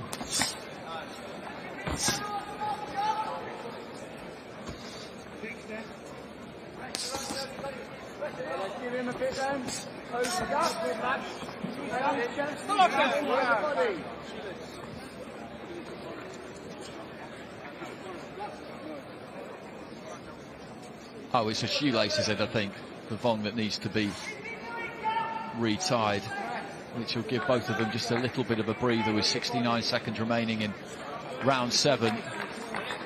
And for Hughes now, he really can see that finishing tape. As I say that, Vong just steps into a lead left uppercut.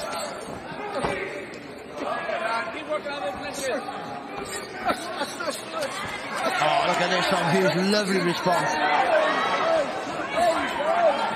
Good southpaw there, Hughes. I think out of necessity more than anything else, but landed a couple of good clean punches.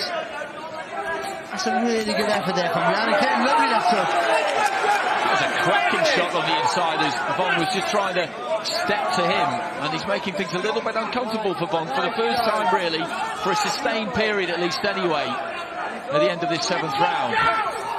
To be fair to Vong, he's looking to fire back himself. He's not looking to get a rest here. And Hughes with maybe a little bit of a bit between his teeth. Pulled back and aimed an almighty uppercut there, Vong, but didn't manage to land it.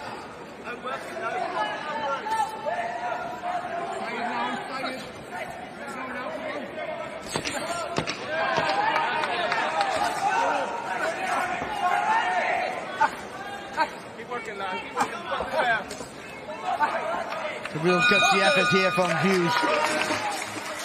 It really is, because we'll have to wait and see what happens in the final round. But at halfway, the way things were going, that eye had started to swell. There was the cut, a bit of blood was coming from the end of the nose. And it just looked to me like in the second half, if he could just maintain that tempo, then he would probably overwhelm Hughes. Hughes would probably break, to be honest with you. And he hasn't, has he? And that's to his credit. That's what I mean, you can do all the right things like Vong has done, but you can't factor in how tough some men are, and Hughes is extremely tough, but also ambitious. He's trying to fire back. He's up against a guy who's naturally more gifted than him, technically better, and of course he's winning the fight, but he's always trying to win the round, always. He's just not, unfortunately, that's not happening for him. There's pockets of success, and certainly in the last few rounds there's been pockets of success when we thought, as you already said, Andy, that he might have folded. Roll of tape has just spilled out of the red corner onto the canvas. I'll need to retrieve that. Skillfully done. Away to our right hand side. Into the 8th and final round. Cameron Vong in the shimmering silver. Joe Hughes in the red, green and gold, and these two going at it straight away at the start of the 8th round. Vong will want to finish strong, but Hughes absolutely wants to do the same thing. The thing is, Vong doesn't need to finish strong. Hughes does. But you sort of love it when a guy doesn't need to do this to win the fight, but still wants to. Good shot. I feel like they bounced off Hughes, though, haven't they? That one particularly just dipped his knees there, Vong, shoveled it over the top, and it did just came back off his forehead almost as quickly as it arrived. Hughes getting nice and tight there and landing a left hook. I'll get shot there from Hughes. The right hand that time. And he's just inching forward with his own front foot here, trying to put the pressure on Vong. It's a really good fight there was, hasn't it? It has.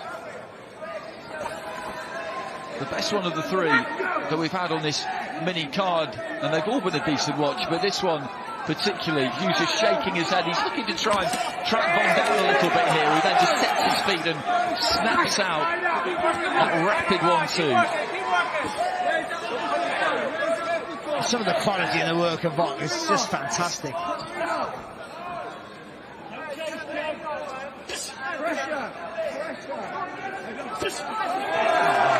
What an uppercut. What an uppercut. Hughes gives him a smile. And then that nice tight left hook again there from Vong. Just over a minute remaining, a solid right hand, and I think Vong is getting the feeling now that this guy in front of him is not going to go anywhere. He can hit him with the kitchen sink, he can hit him with absolutely everything. I don't think there's going to be any shifting him. It's been a quality watch, it has, really has. We've seen the full array of skills here from Vong, and I think a lesser man would have folded. Hughes has been fantastic, hasn't he? He really has been. He really has been. In a losing cause, but as we were saying earlier on, he wanted this fight because he felt that he could show everybody the level that he's at, the dedication that he's got, and what he brings, and he's done that. And there will be opportunities, I hope, for him off the back of this. Oh, good shot. That's hurting. It's like a rattlesnake, that counter right hand. He just pulls back and throws it with such venom. And he's really working Hughes over on the right side, and there goes the ball. And the embrace between the two. A good finish there from Cameron Farong, who was just getting Joe Hughes going, but Hughes hears that final bell, which is good to see because he put an awful lot into that. It was a really good watch right from the very, very start. The man we're looking at here, he was on top throughout the entirety of the fight, but look at Hughes there, just roaring as he leans on the top of the ropes. That roar sums him up. It absolutely does. You look at the damage to the face, but the spirit there remained unbowed all the way through. Do you know what? If that would have been a minute earlier, we can say this for everything, of course, but I think that right hand really hurt him, and he stumbled back just a little bit, and I think Vaughn might have got the stoppage, but I'm glad the bell went, because Hughes deserved to finish that fight because he was so tough, always tried to win. But I think Cameron Vaughn, he's got a great future ahead of him, I think. For such a young man, taking fights like this already, 10 rounders, 8 rounders, 22 years of age, there's no rush for him. But he wants to get there as quick as he can, and I think, you know, there's a big, if managed right, I think there's a big future. Well, speaking of that, I think in terms of a first year as a pro, it'll be 6-0 with 3 stoppages. Fighters with winning records in his previous 2 fights. They've done a total of 38 rounds. I mean, it's gone pretty well, hasn't it, when you think about the experience of these guys and the performances he's put in? Yeah, it's given that maturity in his, and we saw it. I think we saw it tonight. You know, cautiousness display, and then when he's seen the gaps, he really went for it.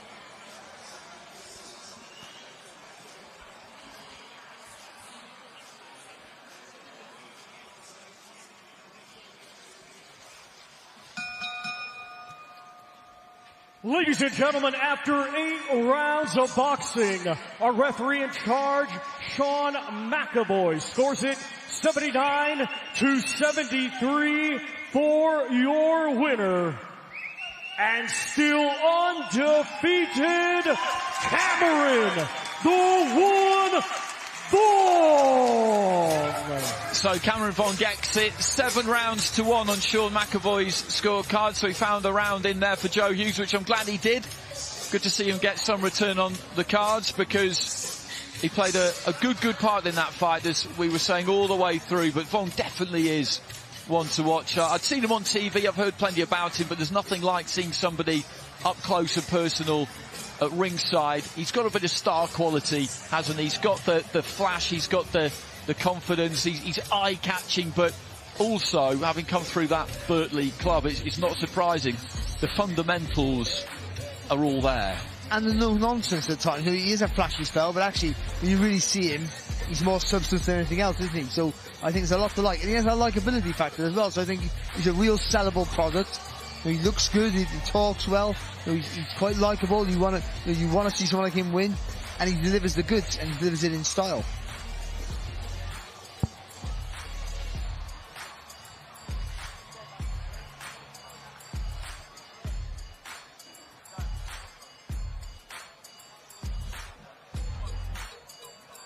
Okay, he's up in the ring now and ready to speak to Ali Drew.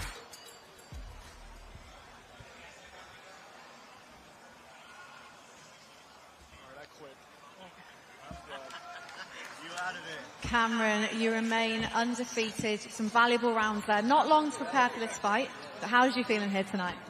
Yeah, you know, it was a massive opportunity. Firstly, I want to say a massive thank you to His Excellency, Turki Al-Sheikh, for the opportunity. Eddie Hearn, Frank Smith, Sam Jones, my team. It's a great opportunity. I'm happy to be here on this big stage, and I feel it's where I belong.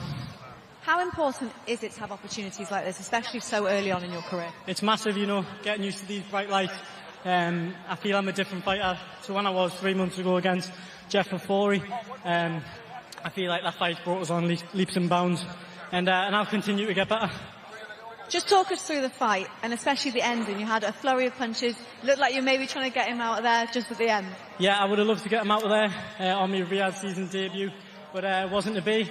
Another 8 rounds in the bank, and the learning continues. It certainly does, and a lot of the boxing fans were looking forward to your fight with Jordan Flynn. He was ringside watching. When is that fight going to happen? Any update? Listen, it's never going to happen. The man's a pussy. He was offered the fight on November 30th. He turned the fight down. He doesn't want to know.